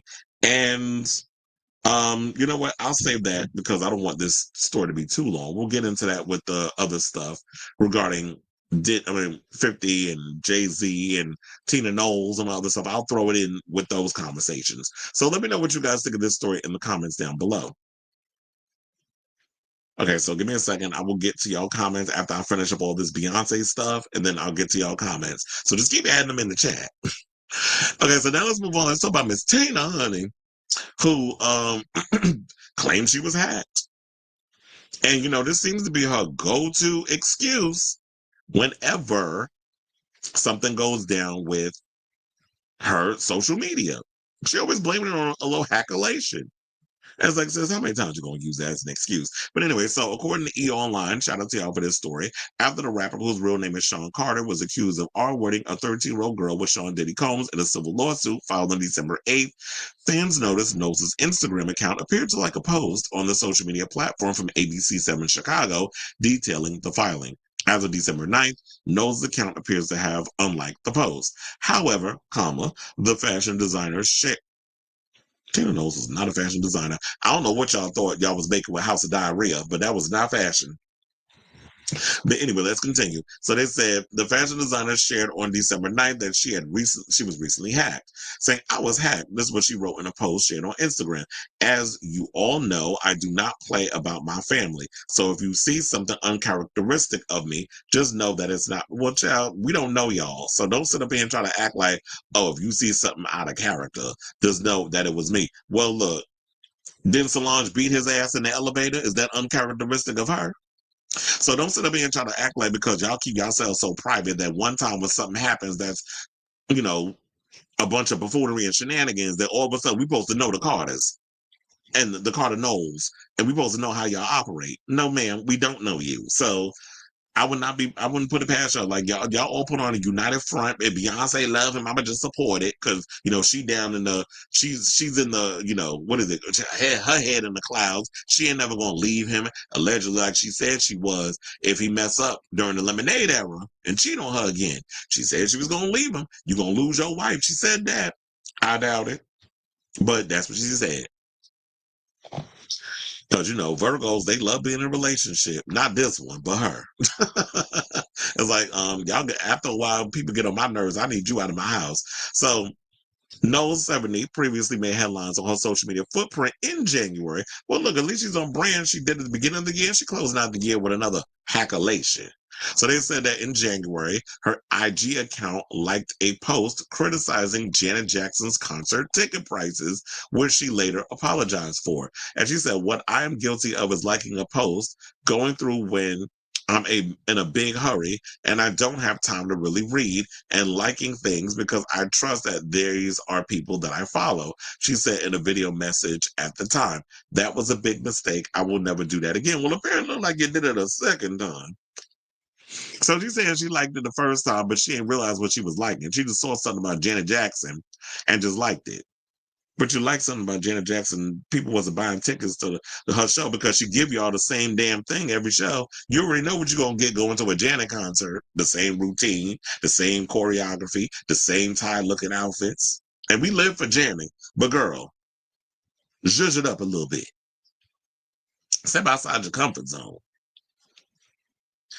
So now they say, as for Carter 55, who profusely denied the allegations brought forth by an anonymous Jane Doe, which were initially filed in October without naming the Empire State of Mind artist, in the new documents obtained by E! News, Doe's lawyer, Tony Busby, said that Carter and Combs R-worded his client at an after-party following the 2000 MTV VMAs in New York City, saying these allegations are so heinous in nature that I implore you to file a criminal complaint, not a civil one. This is what Carter said, addressing Busby in a statement to E! News.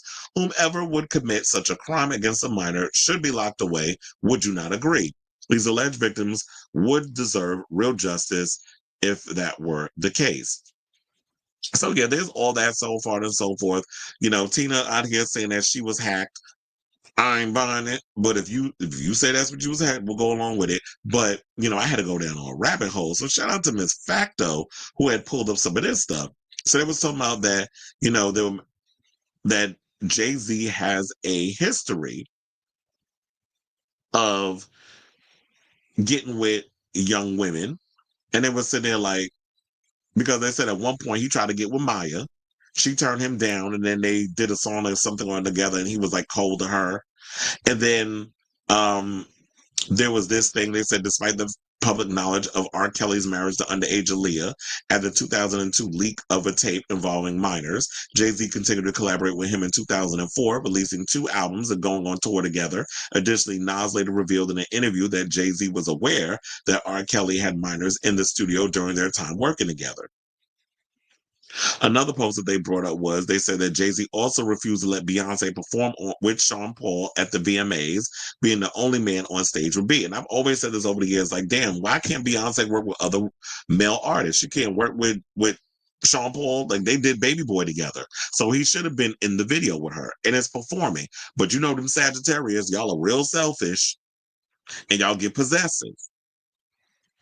So that squashed the whole situation. And, Beyonce being so wet behind the damn ears and just trying to get her career where she needed to go, she just went along to get along.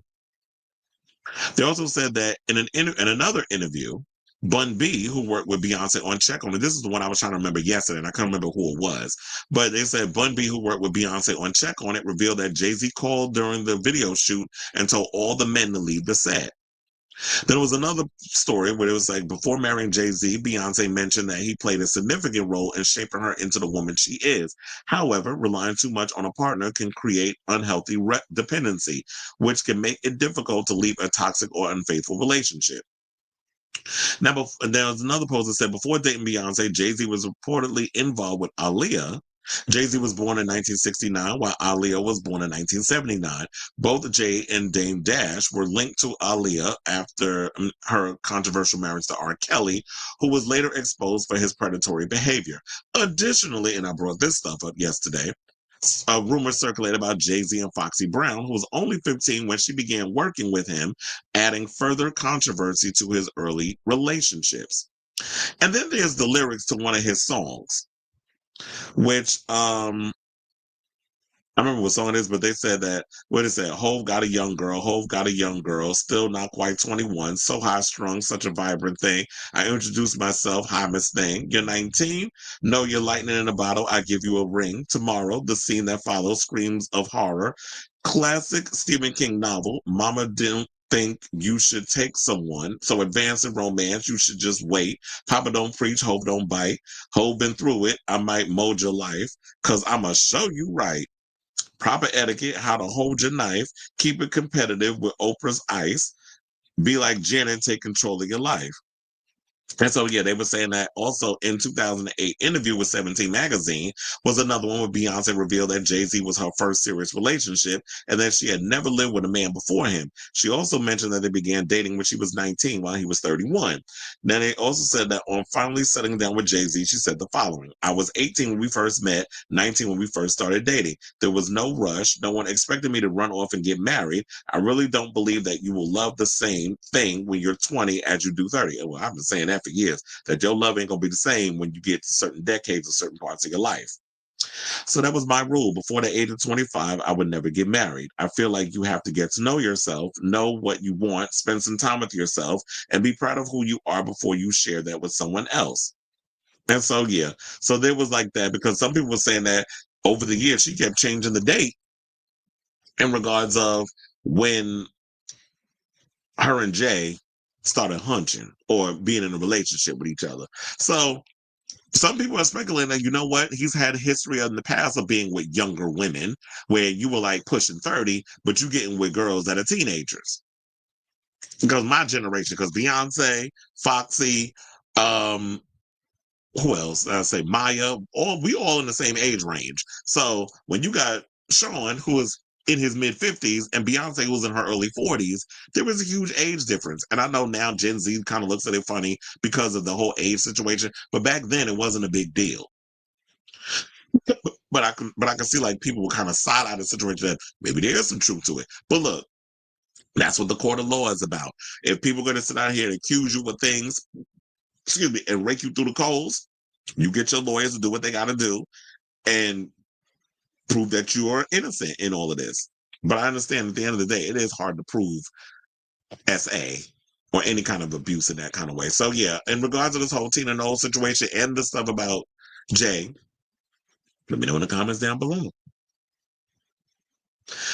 Okay, so now last but certainly not least, let's get into this 50 Cent story. And so now 50 Cent, while speaking of, Jay and Bien, well, her name is Beyonce, but Jay and Beyonce and Blue appearing at the red carpet for Mufasa, which the girl that was accusing Jay of SA is literally the same age as his own daughter, Blue Ivy, because I believe she is 13.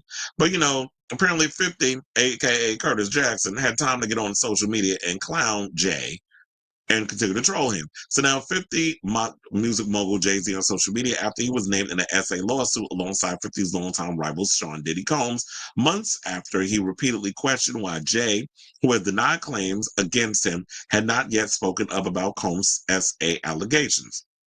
So Jackson trolled Jay, whose real name is Sean Carter, in a post on Twitter Monday asking, okay, I don't know what's going on, but are we going to still have the Super Bowl? I'm just asking for a friend, referring to Carter's company, Roc Nation, which is the producer of the Super Bowl halftime show.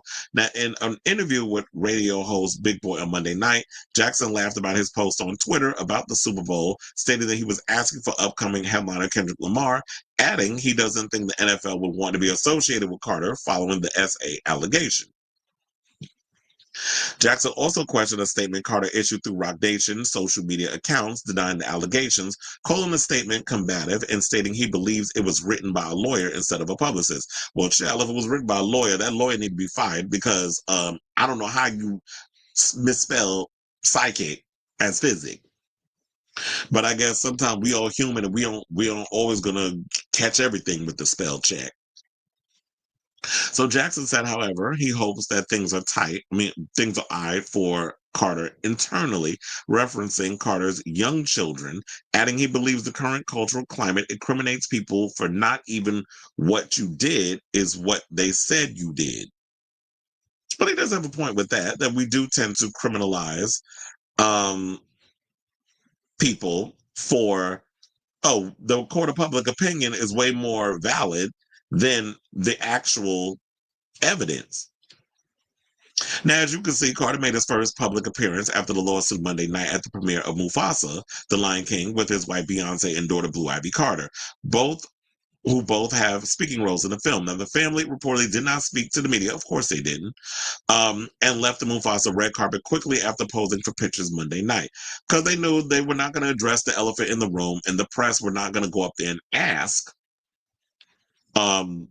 okay, now, Jay, what do you got to say about the allegations? You know they're not going to do that, because they all got a role to play up there. They got to play nice. Now, after the event, Beyonce posted a picture of just her daughter to Instagram, praising her for her voice acting in the film. I wonder if she also deactivated the comments, because you know people's going to get up in there and start trolling.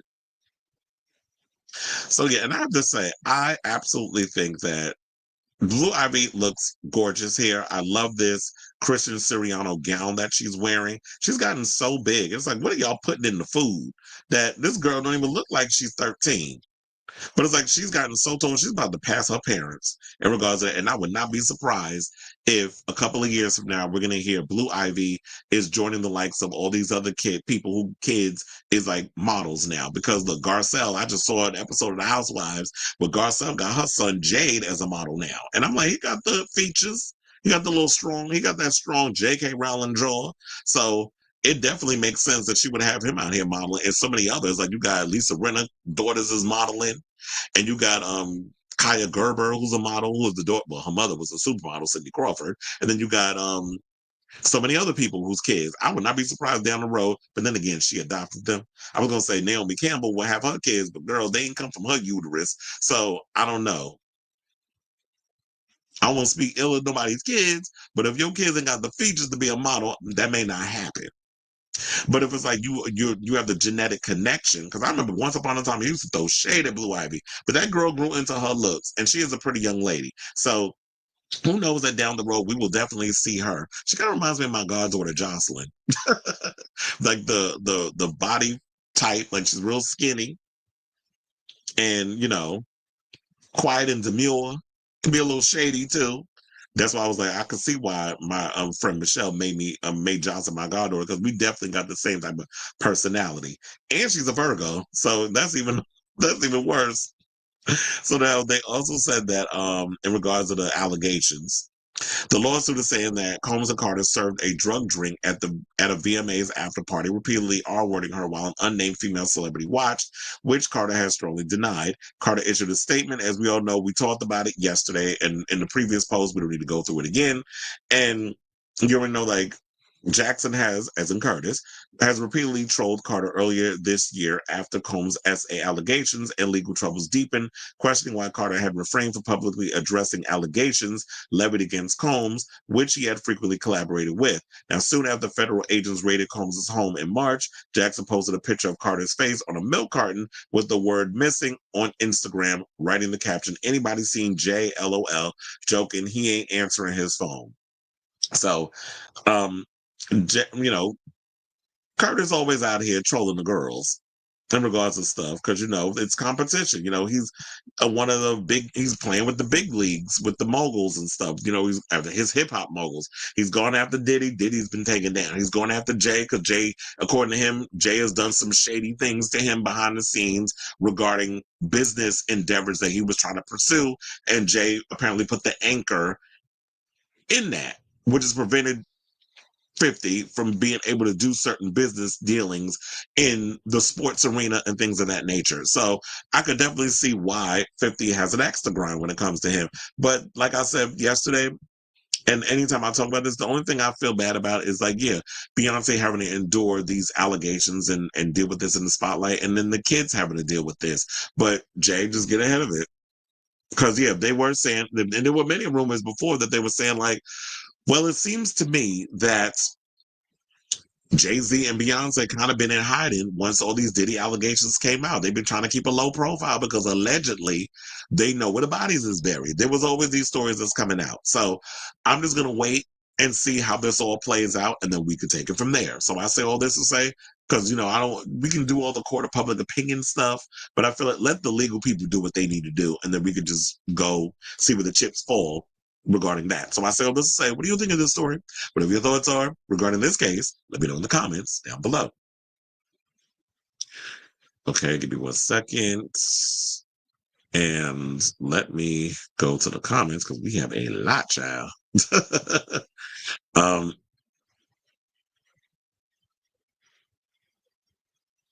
What if Luigi loses his bowel movement while having the time of his life with me? Well, look, how do the girls be cleaning out in jail? Because I be seeing some of them, there's some people behind them.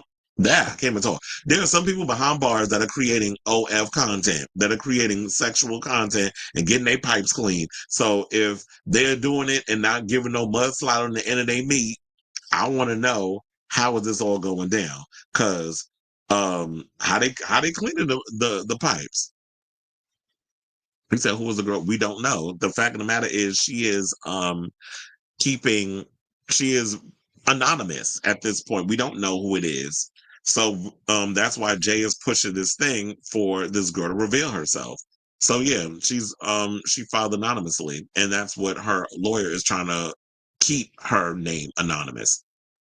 We already know one of the girls that got revealed as one of the ones who was assaulted at Daddy's house. That came out. We did that story yesterday.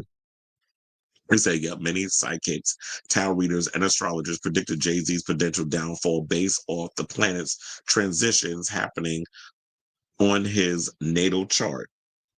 This is why I always said, like when Nene Leak said, you can never win when you play dirty. This is why I do not. Is she? Moni Love is on The View. How's she doing?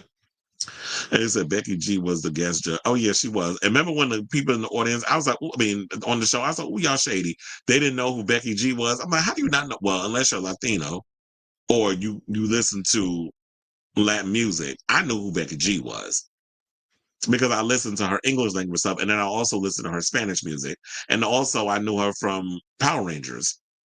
And so yeah, a lot of people know, and a lot of the people in the workroom wasn't familiar with who she was. But except what was her name? The Mexican queen.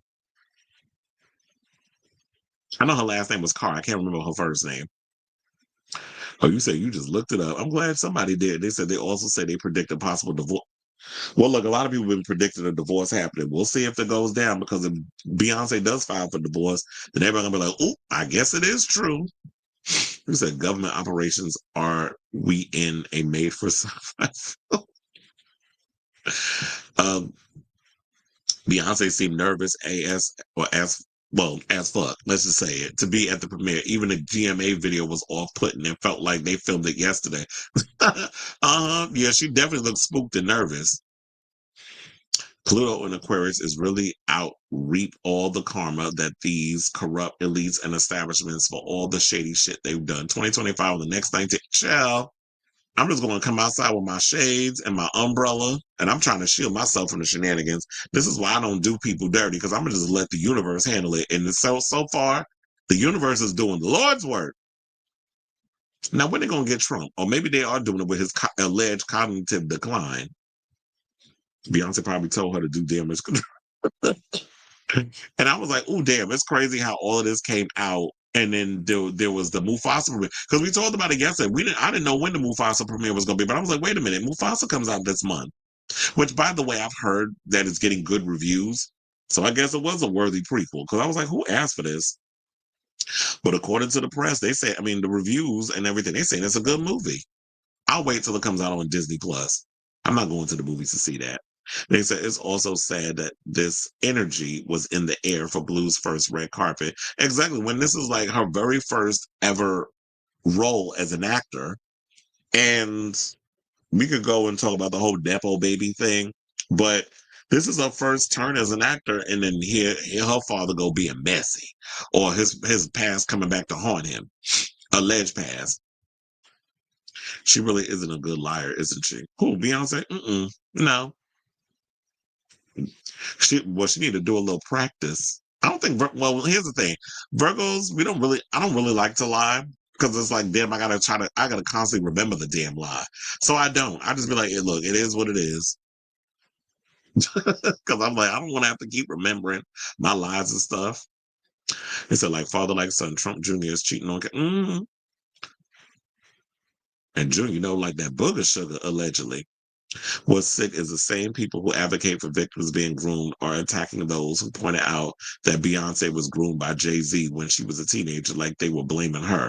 And that's what I'm saying. It's like, that's not her fault. It's like when you young and you impressionable and you know somebody who's in a higher, powerful position, is you thinking you're in your naive brain, because I said I would be like that too. I would be in that naive sensibility, or I would have that naivete, and I would be like, well, I trust this person because they know what they're talking about. They've been in the industry, they understand how it is, but not realizing that they doing all kinds of fuck shit to your brain, and then next thing you know, you got your drawers off because, oh, this man loved me. No, that heifer was grooming your ass the entire time. I'm not saying that's what Jay-Z was doing, but that's what a lot of these people in these positions do to get you.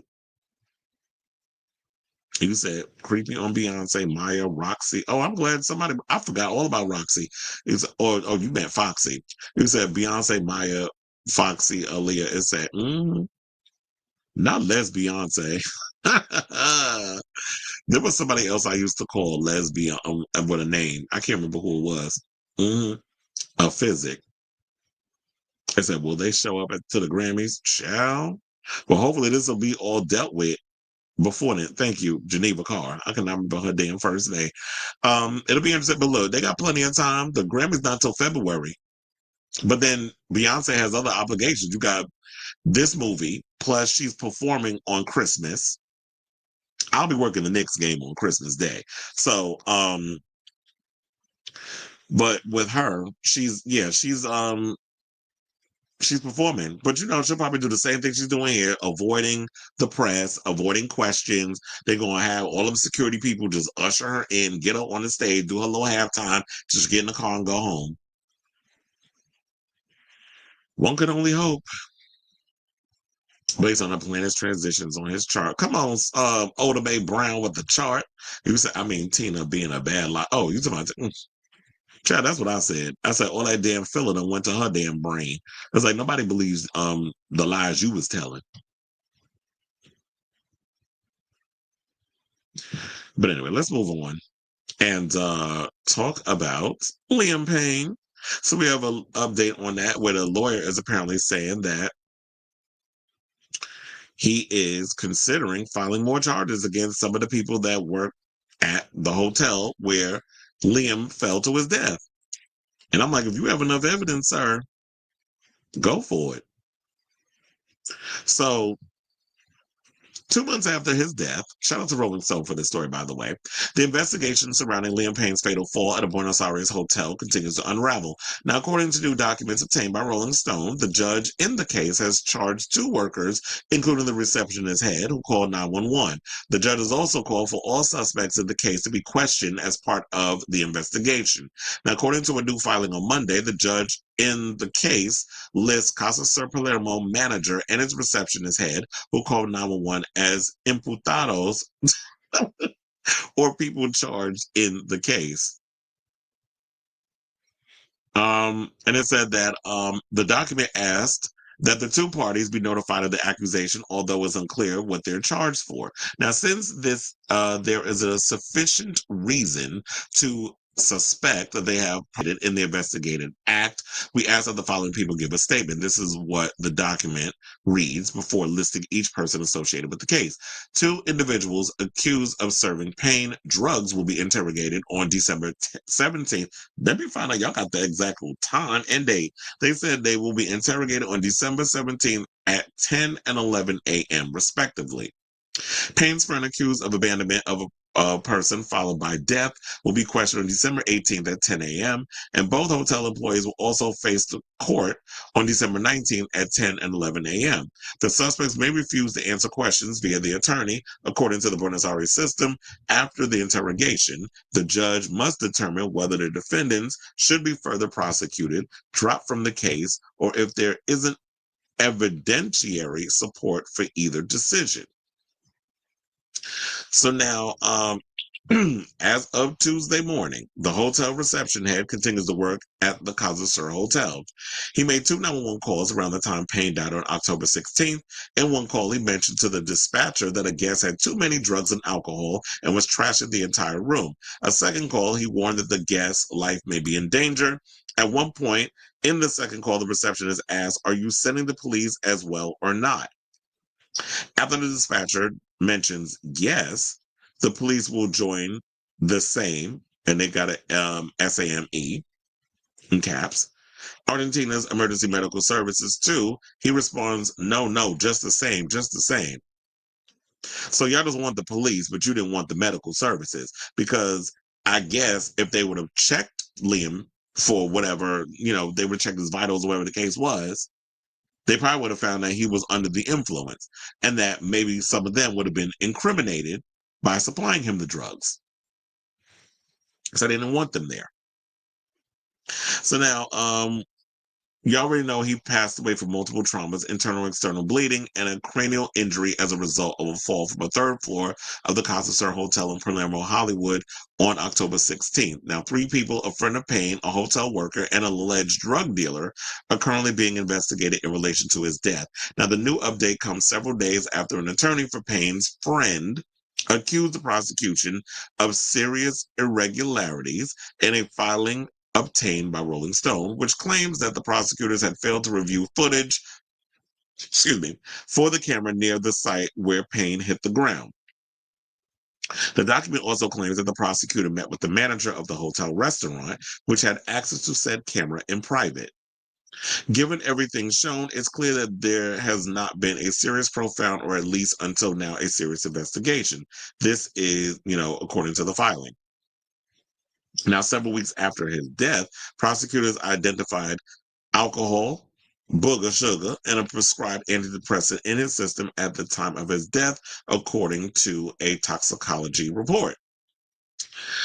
So now the new investigation update comes several weeks after Payne was laid to rest at a private funeral service where his One Direction members, alongside his girlfriend Kay Cassidy, who we talked about recently, where she recently returned back to the States, and his parents were in attendance. Now, earlier this week, Payne's girlfriend shared a 90-second TikTok video of the pair with the caption, "I love you." So, yeah, so that's basically all we have on this case right now, and it seems like to me that they're going to be filing some charges. Heads are going to roll in regards to this, and I'm seeing that this is becoming a trend. We've seen it happen when people supplied Matthew Perry with drugs. There were people arrested for that. When Michael K. Williams was provided fentanyl-laced heroin, which ended up taking his life, causing him to have an accidental overdose. We want to be specific.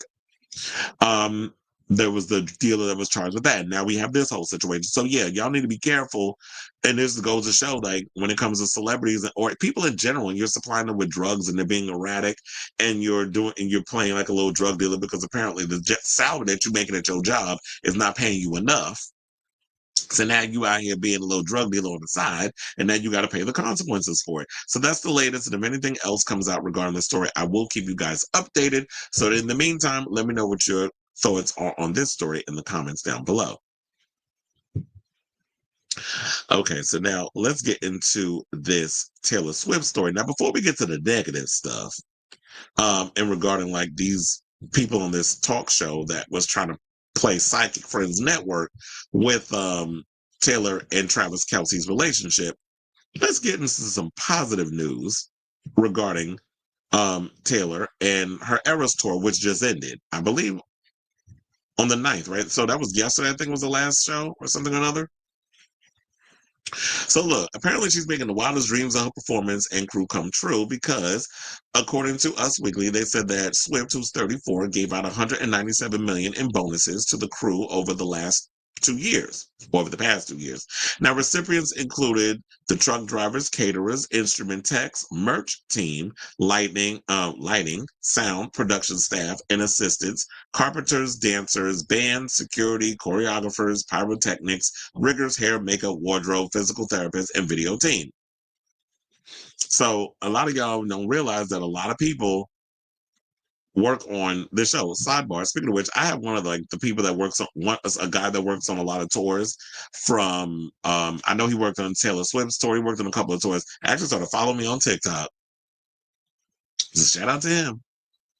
So now, Swift, hit the road in March of 2023 for her long-awaited tour. When the pop star wrapped up the North American leg of her outing in August of last year, news broke that she gifted her truck drivers an $100,000 bonus. She also reportedly dished out $5 million in monetary gifts, as there were around 50 drivers in her tour crew. So yeah, she is a well-oiled machine.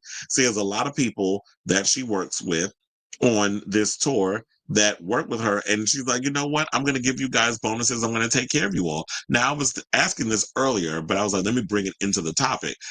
Now, because Taylor Swift takes it upon herself to give these bonuses, and yeah, we don't know how other artists treat their crew, I hope with respect, because if it wasn't for them, your ass wouldn't have a show. And I'm not talking about Taylor, I'm talking about people in general. Some of y'all that act a little stink and forget where you came from, that be out here doing living your dream, but y'all running around miserable.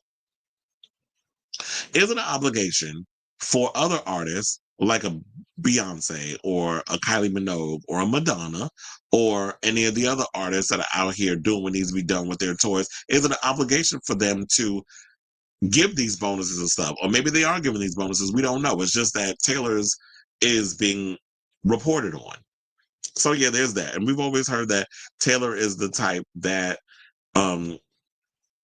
tends to give back to the community. And look, the girl's got more money than I'll ever see in my lifetime, and she's a billionaire. So it's like 100, this type of money that she's given, to me, the way I look at it, 197 million is basically like $197 to her, based over the money that she has. So yeah, now let's get to the negative, or let's go from the positive to the shady, I'll say. So now that her music career is very successful, and it seems like all is well in the Swift Kelce household, because they're a couple. I don't know if they live together, but I wouldn't be surprised if they do. And Travis is currently playing for the Chiefs, and she's off doing her thing. Well, she's wrapped up the music, so now she can just unwind and just live her life until she's ready to put out the next album. But apparently, this Australian TV hosts decided to give a little bizarre piece of advice during the segment on their show called The Project, which I'm guessing is the Australian version of The View. Cautioning Kelce about the potential pitfalls of dating one of the world's most famous women. So yeah, she had to throw in her little 2 cents. And the lady on the end that you see there, her name is Kate Landbreck, I think is how you say her name. So they said, shout out to page 6 for the story, by the way. So they said about time she could break up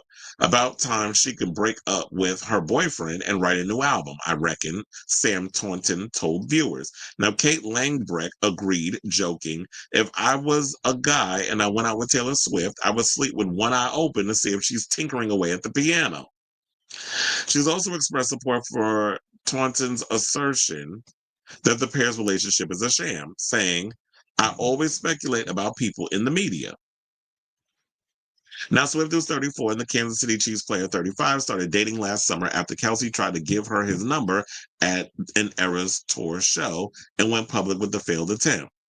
We started hanging out right after that, the Grammy winner revealed at Time magazine in December of 2023. We actually had a significant amount of time that no one knew, which I'm grateful for because we got to get to know each other. Now, the following September, the duo sparked split rumors when alleged breakup plans circulated online. And yeah, we did talk about that on the show, but they were saying like, oh yeah, this is around the time they were supposed to break up. And I believe it's supposed to be towards the end of September.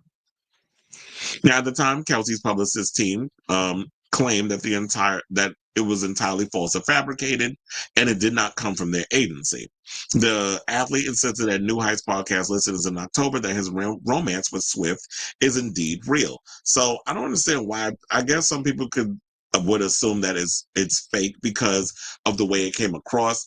Look, I'm not in the bedroom with her. I don't know, and I do know that there are stories not specifically about her, but there have been old Hollywood stories where it's like, yeah, you do go through an agency or you do go through people on your team that hooks you up with a celebrity. And because it helps with the cachet, it helps you look good, it helps get people interested in you because you're this up and coming singer, actor, whatever the case is. So we're going to put them together. Kind of like what they did. Now, if you want to talk about a stage romance, I truly believe that was Camila Cabello and Shawn Mendes. That I always felt like was a put upon situation, and they were going through the situation of pretending that their relationship was what it was. I do not believe that they actually had love for each other. I do feel like their relationship was put on, and based off of certain situations, it seemed like I might be right. But in regards to this whole situation, look, the only way we'll know is when they break up or whatever the case is. But I understand like the little shade that they throwing is valid, because to me it always comes across that Taylor Swift is the type of girl that uses a lot of her personal situations or her relationships as fodder for her art. And don't get me wrong, there have been many people long before her that have used their relationships and things that's going on in their life and they write about it in their music. But when that becomes like the only crutch that you have, it's sort of like it does make you kind of side out of the situation, want to sleep with one eye open, thing like, well, do you actually love Travis, or is he just something to kind of give you the inspiration to write the next thing? The one thing I would love for Taylor Swift to do at this point, after Torture Poets Department, I need you to grow up, sis. Like, you're 34 years old. I need you to stop trying to write from the perspective of a damn teenager. You're not a teenager. You haven't been a teenager in almost 20 years. Because it's like, what? You stop, well, I guess 20, you would stop becoming in a relation, a teenager, whatever. But when you are a teenager, you are someone who is considered an adult at 18. So I guess it depends on where you're from. So we'll just go like 20 years. You haven't been a teenager. So at this point, sis, it's time to like mature the music, mature the lyrics a little bit, and kind of come into your womanhood and your adulthood. I mean, I hope that her relationship with Travis is real.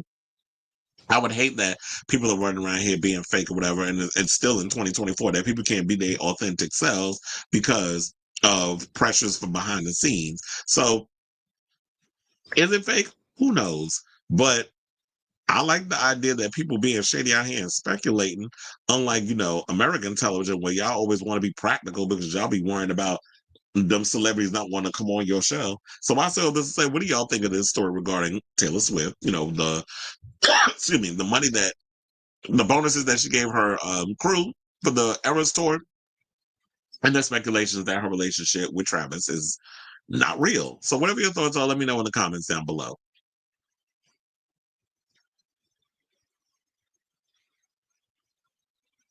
So you said Sunday the 8th. Oh, $2 billion only tour to gross that.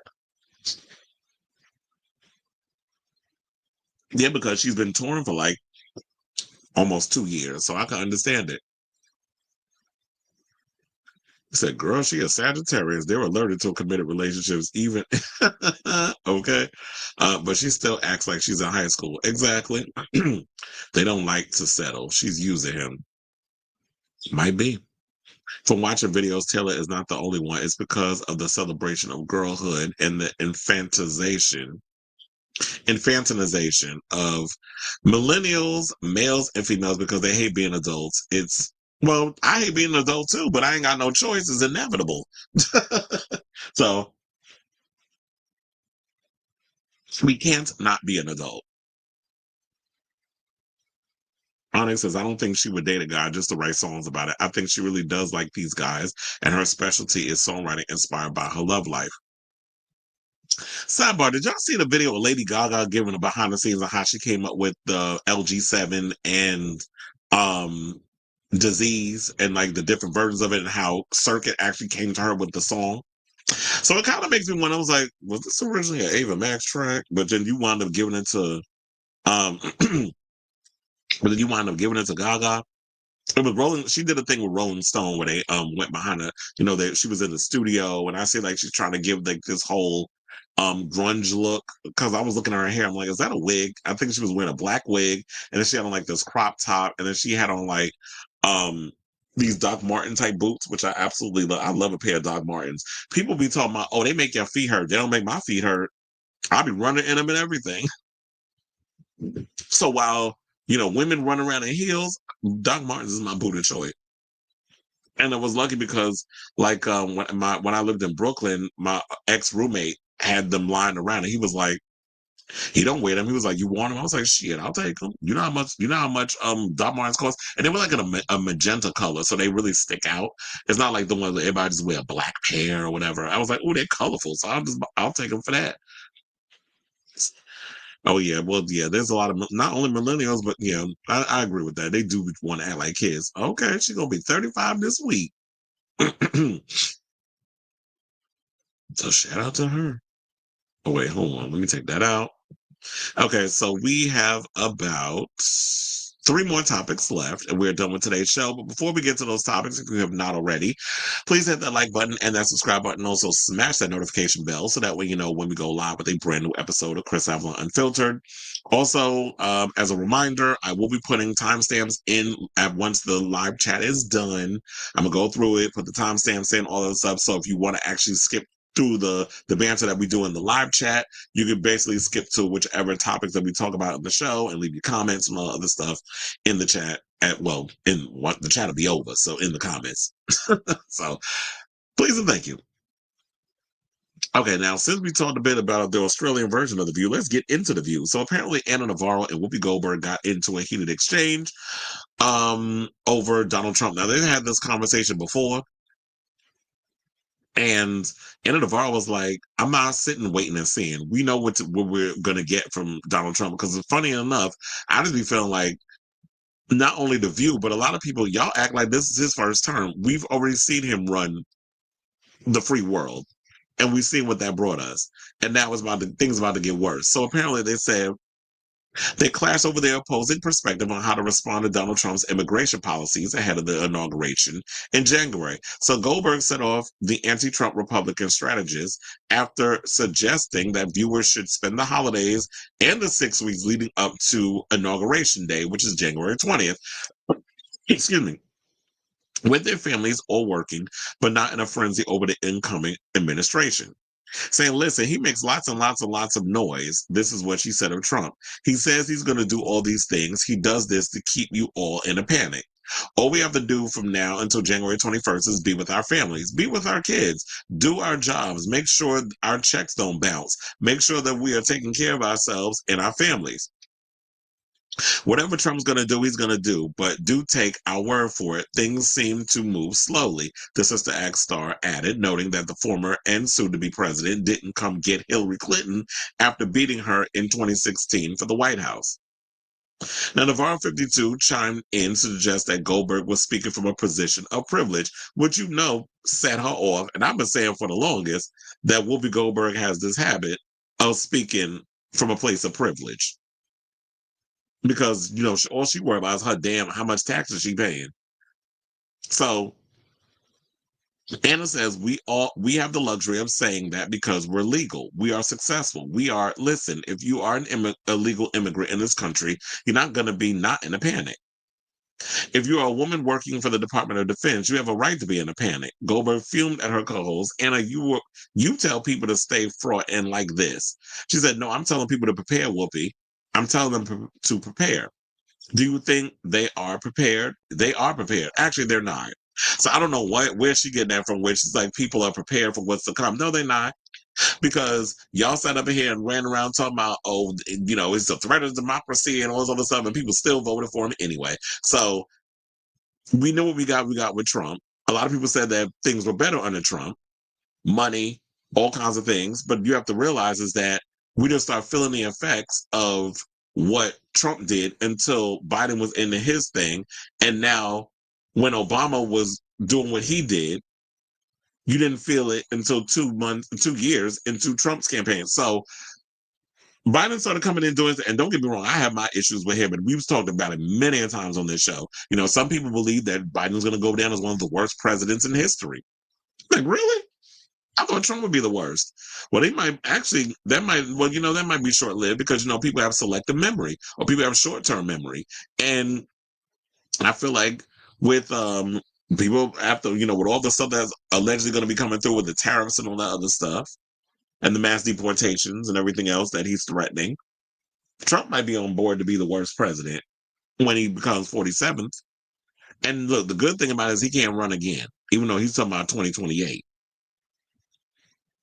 So Navarro argued that people can't be relaxing and enjoying Christmas when winter is coming. She said, no, that doesn't mean that.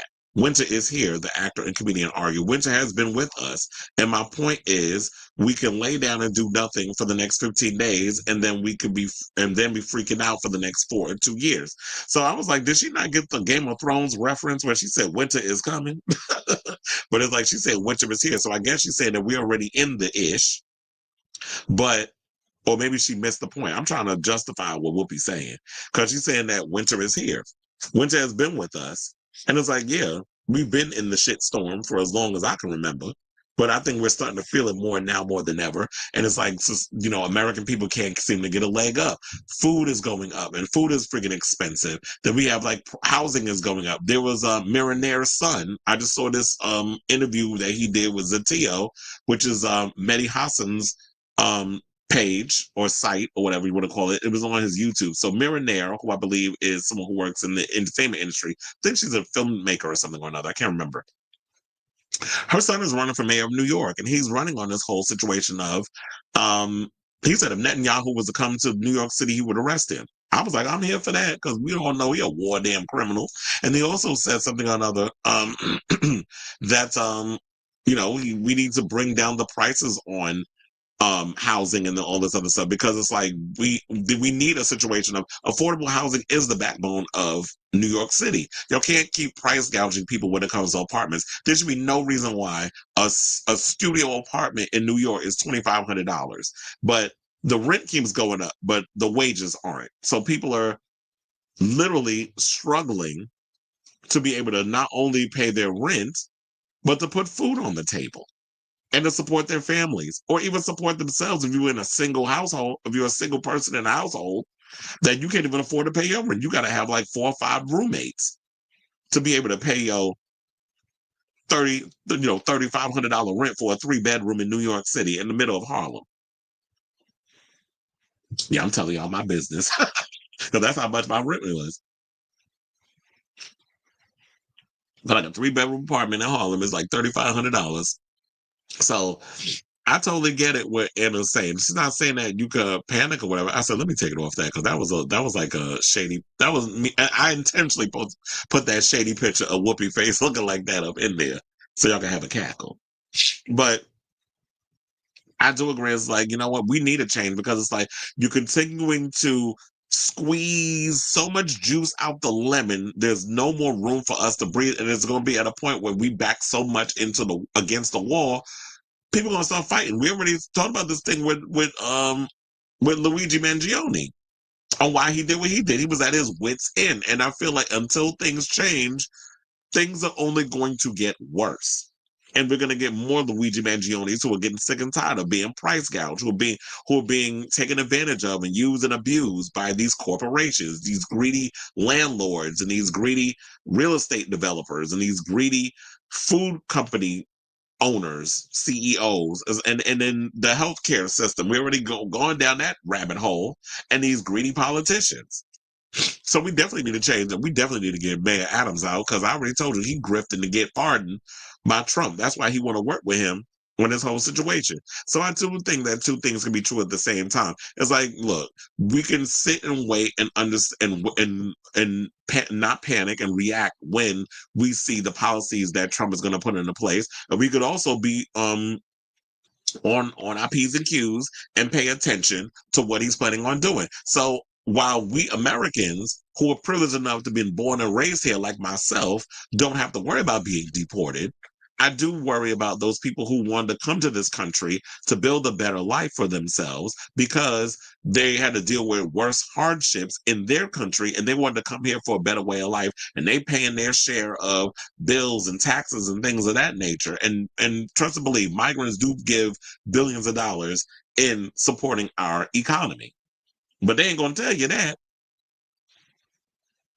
And they still out here like gentrifying New York City to a point that a lot of people can't even afford to stay here.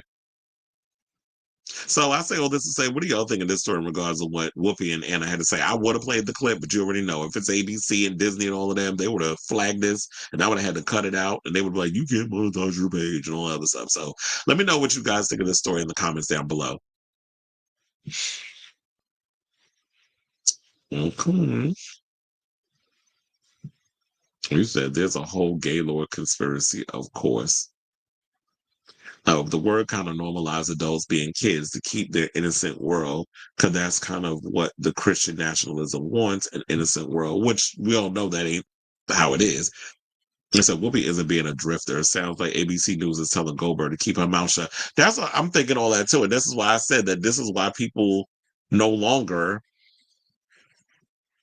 respond to or watch or support or believe in mainstream media, because mainstream media is owned by corporations. They have to be vetted through a series. You know who did a good analysis on this? And he was talking about this. Luke Beasley was talking about how he was, I don't have to be vetted through a bunch of lawyers and a whole bunch of other people that's at this mainstream thing. So I'm not, my opinions are not being filtered through. And remember, Goldberg got in trouble before when she made a comment about Jews and they felt it was anti-Semitic. So she ended up getting suspended. So they don't really go in while it's on entertainment stuff. And I don't think that they needed to react the way they reacted. It's like, okay. And then here we go with Brian's stupid ass. I can't stand him. But off on the side, gotta break.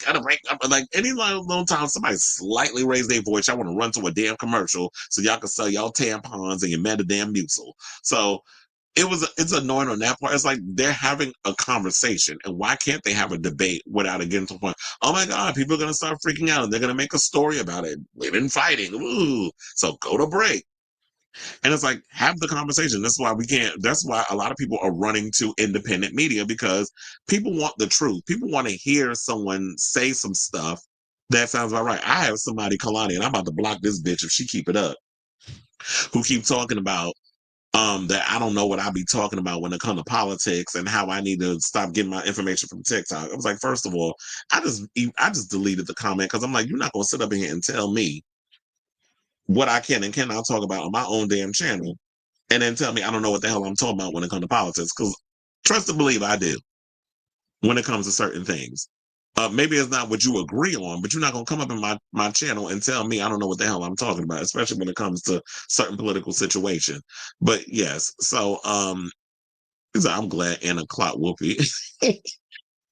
Been saying Whoopi's out of touch when it comes to that. And it does feel like, because look, Whoopi is the same one I was going around talking about, you know who, and won't say his name, and been saying all kinds of stuff. But now that he's president, it's sort of like not only her, but I'm noticing a lot of people are starting to backpedal, are starting to back off him a little bit. And this is the problem. Y'all normalize his crazy.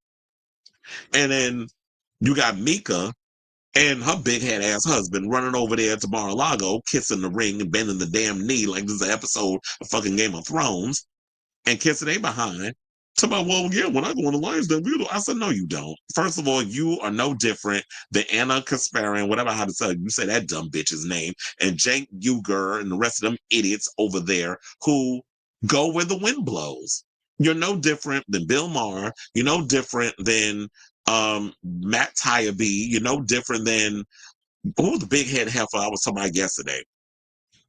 Piers Morgan. Y'all go where the money resides. Y'all don't really stand on nothing. Y'all stand on yourselves.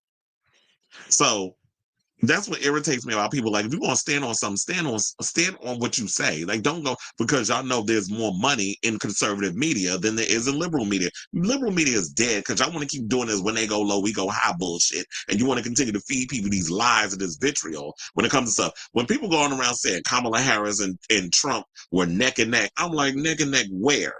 Because they were not neck and neck when it came to the reality. Y'all going by some damn polls. That wasn't the truth at all. So I had people in the comments. I was like, you know what? I'm not going back and forth with these radicalized liberals who sit up in here and believe these lies that's being told on social media or wherever they get their information from, the MSNBCs and the CNNs that sat up there and lied to y'all the whole damn time when Kamala was running. They knew there wasn't a chance in hell her ass was going to win. But y'all ran up there and y'all wanted to feed people hope. Hope don't pay the bills. I'm sorry, it don't. And if I got to run around and be cynical, that's how I've been able to survive as long as I have, because I'm a realist. I'm not going to sit up in here and fantasize about a perfect world that doesn't exist. I'm a realist. So they also said, I hope that's the executives who told her that, because what she said was everything that comes out that lady mouth is out of touch. And that's why she was getting mad, because I think Anna even went further in and was like, oh, well, you don't have families that have to worry about being deported. And so I have families. So I say, yeah, you do have a family that says you take care of, because I'm sure Alex don't work. And neither does her husband and all them damn kids she got and grandkids. So we all know that Whoopi is taking care of her entire family. She's, I believe, alluded to this on the show. And I believe that's all guilt, because when you didn't have the best relationship with your daughter, so you had to include her in things so she didn't feel left out, including putting her ass in Sister Act 2.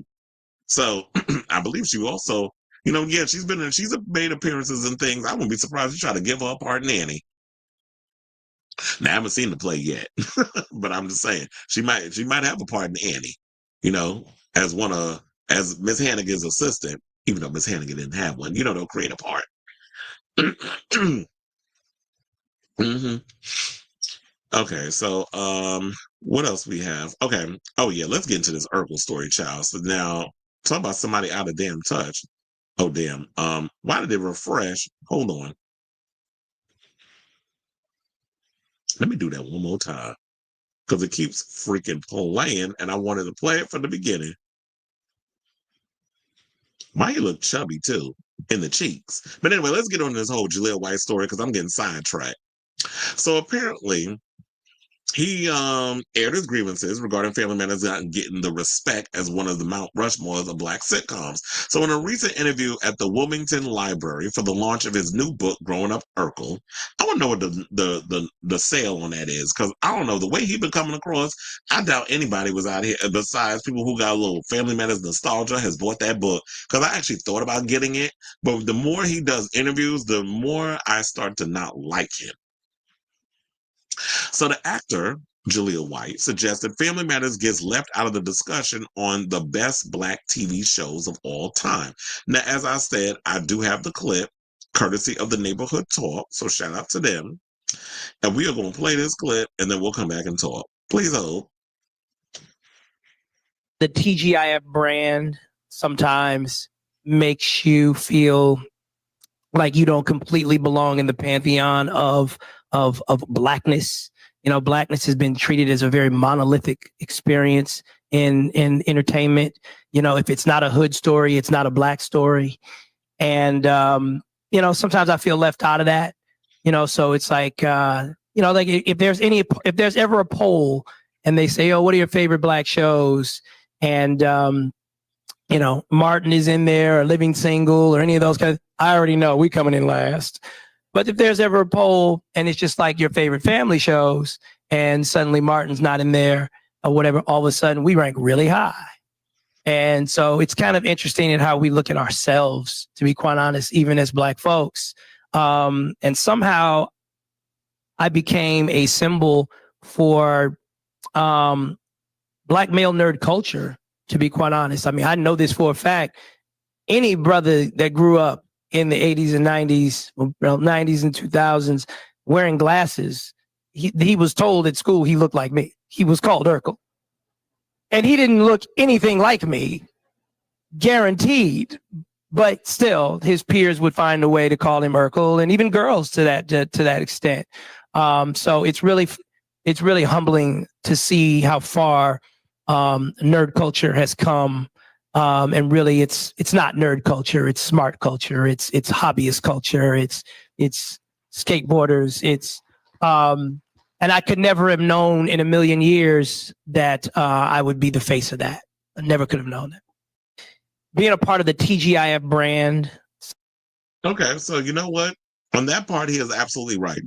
That growing up, he was like the pinnacle of nerd culture. He was the face of nerd culture, especially when you're talking about within the Black community, that he was like one of the most popular names because TGIF was a huge show. When I was growing up as a kid, you know, I watched TGIF religiously. It's like I watched Family Matters, I watched Boy Meets World, I watched Hanging with Mr. Cooper, I watched all those shows. But for him to sit up there and say, like, oh, if it's not hood, then it wasn't being validated, I disagree with that because in the 90s, we had a lot of positive Black shows on television that were successful. One being we had Living Single. I love that show. There was nothing ratchet about Living Single. First of all, we had characters on there. One was a lawyer. Maxine Shaw, attorney at law. Then we had Queen Latifah, who ran Flavor Unit, who was or Flavor Magazine. Flavor Unit was actually a play on her own production company and stuff with the music and stuff. But she had Flavor Magazine, so she was a magazine owner, which was like an inspiration for like Ebony and Jet and those sort of things. And then we had people with high profile jobs who were living in Harlem on the show. Then we had the Cosby Show. Bill Cosby stuff withstanding, the show was a positive depiction of Black families. We also had A Different World, which was on HBCUs and Black colleges. We also had, you know, I don't know if I mentioned it, Hanging Mr. Cooper. I love that show. We had Sister Sister. We had Moesha. We had so many great Black shows on in the 90s and the 2000s that what the hell is he talking about in regards of the Family Matters not getting the respect? Because I grew up on Family Matters and I know a lot of people, Black kids, that loved that show. And yeah, it was Steve Urkel, like if you was a nerd or whatever, they would clown you and stuff. And yeah, nerd culture now is well respected versus when I was coming up, it wasn't cool to be a nerd. I was a floater when I was in school. So I hung out with the nerds, I hung out with the jocks, I hung out with the rebels. I was a floater. And I think what allowed me to be that way is because I was funny. So when I would be the class clown and I would do all this stuff, it allowed me the ability to float around other groups and I didn't get bullied or picked on. So this mouth pretty much saved my life. It had me have a good years in high school. But according to some of the comments, because I was like, let's go over there and let's see what the people is talking about in regards of this situation of what Jaleel is talking about. Because I know a lot of people feel like he wasn't grateful. He comes across as ungrateful with this whole Family Matters situation. So one person said Martin and Living Single were not hood stories. Martin was the host of Detroit's rap radio station. The cast of Living Single worked and owned Flavor magazine. Max was an attorney. Kyle worked at a marketing advertising firm. Another person said he sounds like the Black guys that say Black women aren't attracted to them. Another person said neither of these shows are hood stories. Another person said at this point, he's tarnishing the legacy a little bit. We always showed Family Matters love. Absolutely. So I don't know who the hell he was talking about. Now let's get in on Miss Elgin Charles, who used to be married to Jack A. Harry. Said Jaleel is so incredibly pompous. Some of the most celebrated sitcoms with a Black titular cast were not deemed hood. The Cosby Show, A Different World, The Jeffersons, Julia, etc. And that's why I was like, as me growing up, there were not many ratchet Black shows on television. I don't remember them. Like, what shows would you talk about? Because I've been like, if these shows existed, name them. Even Good Times that took place in the projects wasn't ratchet. I heard somebody said in the comments that they said that if you really think about it, Family Matters was more ghetto or more hood than actual hood programs. Maybe if you're looking at now, when you look at a lot of these shows that's on TV now, you might be correct with some of that stuff. We have all the 50 Cent Power stuff and all that stuff that was on. But no, when I was growing up, I didn't see a lot of those shows. So another person said, "Man, what?" Martin Living Single, In the House. Oh, I forgot about In the House. That was with LL Cool J. I used to like that show too. I remember that RuPaul tells a story about when he was on an episode of In the House, but I have to say that for another time. So now, unless y'all didn't hear it. So now they said, yeah, In the House, the Wayans Brothers, Fresh Prince of Bel-Air are not hood shows. He needs to just accept that he is not on the top of everyone's list and stop shading everything and everybody. And I'm trying to see if I actually said. Oh, so another person said Family Matters was on ABC's TGIF lineup. It was a show that kids could watch with their parents. Martin and Living Single were for adults. Different demo. If you were a kid during that time, Family Matters and Fresh Prince were definitely top shows. Martin and Living Single were not hood stories. They were all working professionals. What is he saying? Exactly. So everybody in here is pretty much going, child, and even got Kempire up in the comments. So he's so cringy in these interviews. That's why I feel like at this point you are really tarnishing not only the legacy of Family Matters, but I feel like you're also ruining your chances of people wanting to buy this damn book. Because every time Jaleel White open his damn mouth, bullshit comes out. So, in the words of even Funky Dineva got up in here, said, no, people just don't like an adult Jaleel White. Yeah, that's the gag, yeah. So look, in the words of Whoopi Goldberg to Nutmeg McCain that time when Nutmeg got on her root canal nerve, girl, please stop talking. Please stop talking right now. So that's what we need at this point with this heifer. Jaleel, stop talking. Stop doing interviews. Stop running over your damn mouth.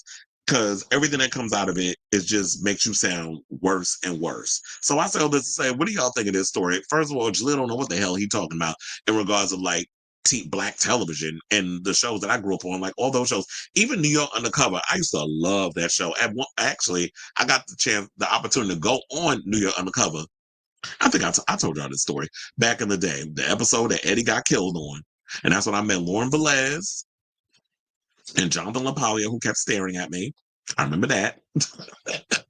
I didn't get to meet Malik Yoa, but I got to meet Lauren Velez backstage and all other stuff. And Michael Imperioli, who actually recognized my teacher, Copper Cunningham, because she's an actress at the time. I don't know if she still acts, but anyway, that's neither here nor there. But I was just saying that I love New York Undercover. We had a lot of great shows on in the 90s and the 2000s. And so, Jaleel, I don't know what the hell you talking about. And in a way, I'm so glad that they're not doing a Family Matters reboot. And if they decide to do a Family Matters reboot, don't include him because you're just annoying. So let me know what you guys think of this story in the comments down below. Okay, so before we get to our final topic, let me get to these comments. Oh, I was like, making sure I don't read that again. Okay, you said, I remember her grandfather was on the show Claim to Fame the first season. Oh, you said her granddaughter. Oh, yeah, I remember that. I did watch that, though. I watched that episode, but I didn't watch the show. He said, so Daniel Penny can be called hero, but not Luigi? Not right. You want to know something? I'm glad you brought that up because I totally forgot about that. So for those of you not familiar, Daniel Penny is the guy who went and strangled a homeless black dude on the New York City subway, and he was acquitted. So I do agree with that. Why is it that it's okay to take a black life, but this young man went and shot a CEO of a corporation? Because rich lives apparently matter, not black lives and not poor lives.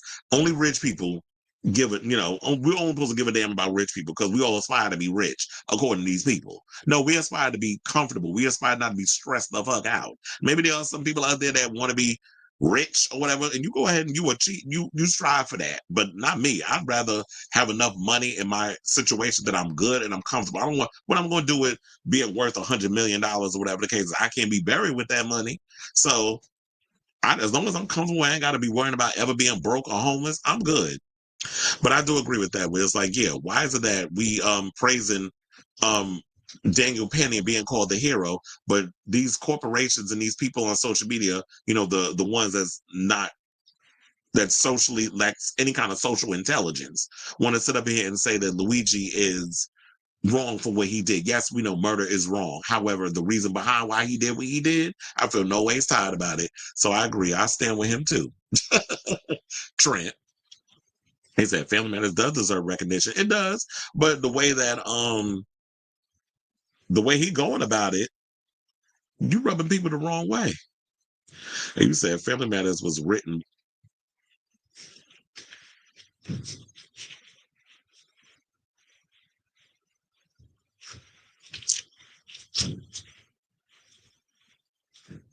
Let's move on. Growing Up Urkel by Jaleel White has sales rank of Is that wait? How much? I need to know how much is considered. How many books you have to sell to be considered a bestseller? I may have to look that up. I used to love Punky Brewster. That was my show growing up. I forgot the girl that played Laura's best friend was also on that show too. Now that I was thinking about it, I was like, wait a minute. Now I remember. I was like, yeah, Soleil Moon Frye. And then you had the young girl that played Laura's best friend on the show. She was also Punky's best friend. So you said Hell, the Proud Family, That's So Raven, True Jackson, VP, Keenan and Kel, Class of 3000. Well, I was gonna say that all came later, but actually it didn't. That all came around the same time. It was like the 90s and the 2000s. Jet Jackson, the actor that played him, may he rest in peace. He took his life. I remember he was on Rizzoli and Isles. I used to like him on that show. He said Jet Jackson, Fillmore, Girlfriends, Up and Away, not Up and Away, chair, and the Cosby Show. And so I think he's salty he didn't make more money off of it. And you would have thought that he would have, because, according to him, he was a star. He was the one that saved Family Matters, which technically is true. Family Matters, as Sailor Mermaid alluded to, was written by white folks. So it didn't come across as like, this is how Black people talk or act, but it was like, it's a suburb. So like a middle-class family, whatever. And so then Urkel comes along and the ratings spike. And so now they're writing this show around him because he saved them from cancellation. So I understand that. But because you didn't make enough money off it, that's your fault, or the people that was handling your coins. My Wife and Kids, One-on-One, and so much more from the 90s and 2000s that provide positive, though not always right, corrective promotion while still embracing your Blackness. I did like My Wife and Kids. One-on-One, I did not particularly care for. I mean, I like Kyla Pratt, and I definitely like Robert Richard, but I wasn't really big on One-on-One. So what was the show that had with Will Smith and Lisa Ray was on it and Dwayne Martin? And they said, I wish they do a new version of Taxi. Can you imagine that they do reboot Taxi Cab Confessions, but this time with like Uber drivers? That would be funny. Floyd Mayweather was attacked by anti-Israel protesters in London. They apparently called him, ooh, messy. Well, why they do that? Did he say anything remotely derogatory for them to do that? Because I'm like, y'all out your mind with the N-word stuff.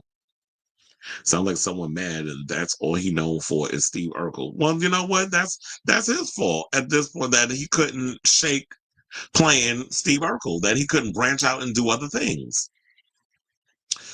I told y'all that he is in that new Star Wars show with the little kids. He appeared in episode 2. So he got a little something there. I think he's playing like a assassin, bounty hunter type of whatever. So he's doing something. But yeah, I agree. It's not our fault that you couldn't branch out outside of Steve Urkel. Oh, did he? Of course he did it on Fox News. So not you moving on from my comment. Cherie Johnson, yeah, she was Maxine on Family Matters. Mm-hmm. Look at you remembering names. You said on the Punky Brewster reboot, her character was, oh, how you doing? Oh, why would I not be surprised? The same one that can't read, of course you would show support for it being a Zionist. But anyway, let's lighten up the mood and let's get into some Pornhub news. So apparently, shout out to Pride.com for this tea. So it looks like Twinks were topping everybody this year. Now, Pornhub routinely drops their spicy stats to keep everyone up to date as to what steamy content is dominating around the world. Now, with 2024 coming to an end, it's time to dive into the wild antics that made this year's different from the rest. Now, in terms of the most searched for gay porn stars, Malik Delgado takes Pornhub's #1 spot. Now, other gay performers who cracked the top 6 include Tyler Wu, Honey Paint, I've never heard of Honey Paint, Cade Maddox, Raheem Shabazz, and Dante Cole. Now, of course, I know Dante Cole and Raheem Shabazz. I wonder if he's doing, speaking of Dante Cole, I wonder what's going on with X-Rated LA. I did see this recent interview with Boomer Banks. where he basically said that I believe they are going to. I don't know what's going to be happening with X-Rated NYC. I do believe it's going to get another season. They've already had 3. I don't know what's happening to their show. I don't know if they're moving past the 1. But he did say that they're doing like an ultimate girls trip type of season where they're going to pick, I guess, all the best people from the daddy TV shows. I guess from the Love of Dilfs, from X-Rated NYC, X-Rated LA, Slag Wars, and all those shows, and put them in a house. And basically shenanigans ensue, which I said would be the perfect show. And this is what I'd be saying for the longest. We need a gay housewives type show. We said this on the show. I was like, bitch, I would audition. I'd be the media person and the messy person too.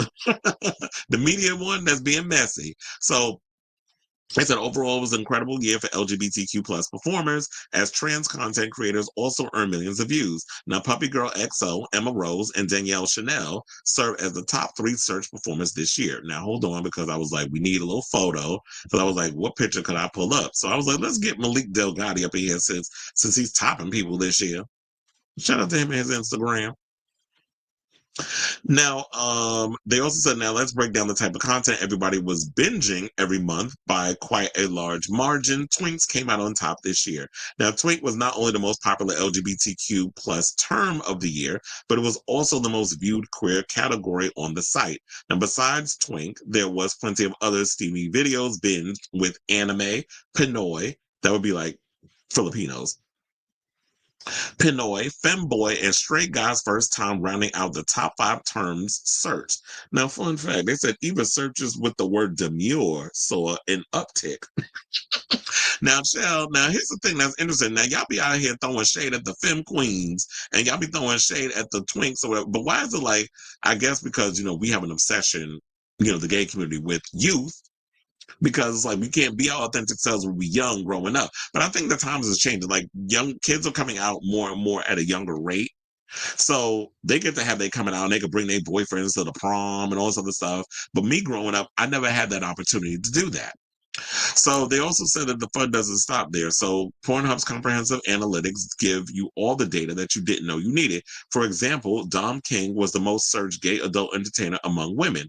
Oh, and boomers are 36% more likely to watch strap-on videos than any other generation. Child, I am gagging. But without further ado, I was like, they had the full list. So I went over to the Pornhub and pulled up some stats. So top searches of porn stars. So here is the following for that. Let me scroll down. So basically says, wait, I hope I didn't open up the wrong thing. Okay, so they said now the trends that define 2024. Number 1 was demure desires. I was like, what's going on with the page? So yeah, they basically said very demure, very mindful. So of course, this word has accumulated over 50 million views. And, they said a clinical psychologist and director of Pornhub Sexual Awareness Center said of this trend, it seems people more likely maybe pining for a simpler time, looking for things that are less complicated and maybe seeking out more meaningful experiences. So I guess that's what they're saying in regards to people with the sex. Now, most search for terms in 2024, they have, I'll just show y'all. Hentai, MILF, Panay, lesbian, anal, big ass, anime. Why are we moving? Eat the cake, anime. Japanese, Latina, Asian, stepmom, cream pie, threesome, animation, big tits, massage, cosplay. What's all the way at the bottom? Teacher, okay. So now they said the 2024 most popular performers, because it was like, yeah, which ones will be interesting? Top 5 most searchable performers of the year remain similar to last. Angela White climbed number +1. I guess this is for straight people. We want to get to the gay stuff. Hold on, let me go back to this picture because then I'll have to pull it up another way. I was like, there's a whole lot of stuff on here, and you making me look like I don't know what I'm doing, honey. But they said traffic and time on site. So let's go to that one. So, where is that? No, they said The Secret Lives of Pornhub Wives. I guess that's a play on The Secret Lives of Mormon Wives, because that's a reality show, apparently. It said number 3, coworker crushes. So their searches rose plus 92%. And Sex in the Office grew plus 31%, Workplace Fantasy plus 57%, and Workplace Orgy 19%, plus 19%. So now they got Animated Arousal. So hentai remains the world's #1 search for the 4th straight year as anime rises plus 4 spots. Then they have Etu Hawk Tour. The viral sensation resulted in 10 million Hawk Tour searches for related content, influencing the popularity of terms like spit on dick plus 233%, spitting plus 28%, and sloppy blowjob. That some people like all that. I do not like I do not like sloppy head. So yeah, there's that. And then oh yeah, then they have the female one. We don't want to do that. So they also said most viewed amateur models. We don't, that's for the women. Most searched for terms in 2024, but I think we went through that already. United States said top relative searches. So terms searched more often in each state when compared to all others. So when they talk about in Maine, hairy bush, we got New York Turkish, queef in Connecticut, District of Columbia writing, New Jersey Iranian, Delaware mature, and then they got chubby milfs in Tennessee. So this is all the terms that they're looking for when you compare it to other states. Now, top 20 countries by traffic. Of course, United States came in first. And I think it's because the amount of people that we have in the United States, and I also believe it's the fact that we got a lot of uptight, oppressed, sexually oppressed people in the U.S. So yeah, of course they're gonna jump on the United States being at the top, with France coming in second, Philippines coming in third, Mexico coming in fourth, and the United Kingdom coming in fifth. Now, time spent per visit. Now, how long are y'all spending on the Pornhub getting off? So apparently in Mexico, 11 minutes and 1 second. Average engagement time per visit is at 9 minutes 40 seconds. Netherlands will be 10 minutes 51 seconds, followed by United States in third with 10 minutes 37 seconds. Now, time spent per visit, the longest is what they're saying in the United States. Alaska, 11 minutes 4 seconds. Connecticut, 10 minutes 46 seconds. Wisconsin, 10 minutes 46 seconds. Well, how much in New York? But I see New Jersey's up there with 10 minutes. I don't even see New York up in. We probably spend the least amount of time because we got things to do. Child, we're not even on the list. So yeah, I don't even see us on here. Now, they said what was that? Favorite times to watch porn. The highest, it looks like between midnight and 2 a.m. Yeah, that's when people trying to unwind. Well, it says 11, but I think the highest time that people be on Pornhub is at midnight. So then they have this graph here in regards to like the lowest to the highest. Let's say if we got any other stuff so we can hurry to get off of this. In regards, because I saw like the porn star one that I'm trying to scroll down to. Okay, so now most viewed performers. Now this would be interesting because it's the homosexuals. So Malik Delgado, then we have Tyler Wu, Honey Paint, Cade Maddox, Raheem Shabazz, Dante Cole, Joey Mills, Leon and Mike, LeGrand Wolf, M. Twunk, Zilv Goodell and Kai, Timothy Champagne, but Timothy Champagne, I heard, is now transitioned over to do a straight porn, so he's allegedly not doing gay porn no more, so whatever. Dom King, Drake Vaughn, Chris Fabio, Diego Barros, Rafael Allen Carr, Diego Sands, Devin Franco, not the Trump supporter, Alex Meekum, Horny Johnny, 66, Nathan Luna, Michael Boston, Angel Rivera. Angel Rivera's, oh yeah, he is making stuff. Because I know he's been off and on with excuse me. With oh my god, how did I forget his damn name? Joey Mills. I had to scroll up to remember his damn name. And then Bo Butler's at the bottom. So then they got trans performers. So who's the most viewed trans performer? So it's like y'all don't want trans people to have rights, and y'all can't stand the trans girls, but y'all be beating y'all meat to it, and y'all be watching them on Pornhub. So the hypocrisy of our nation.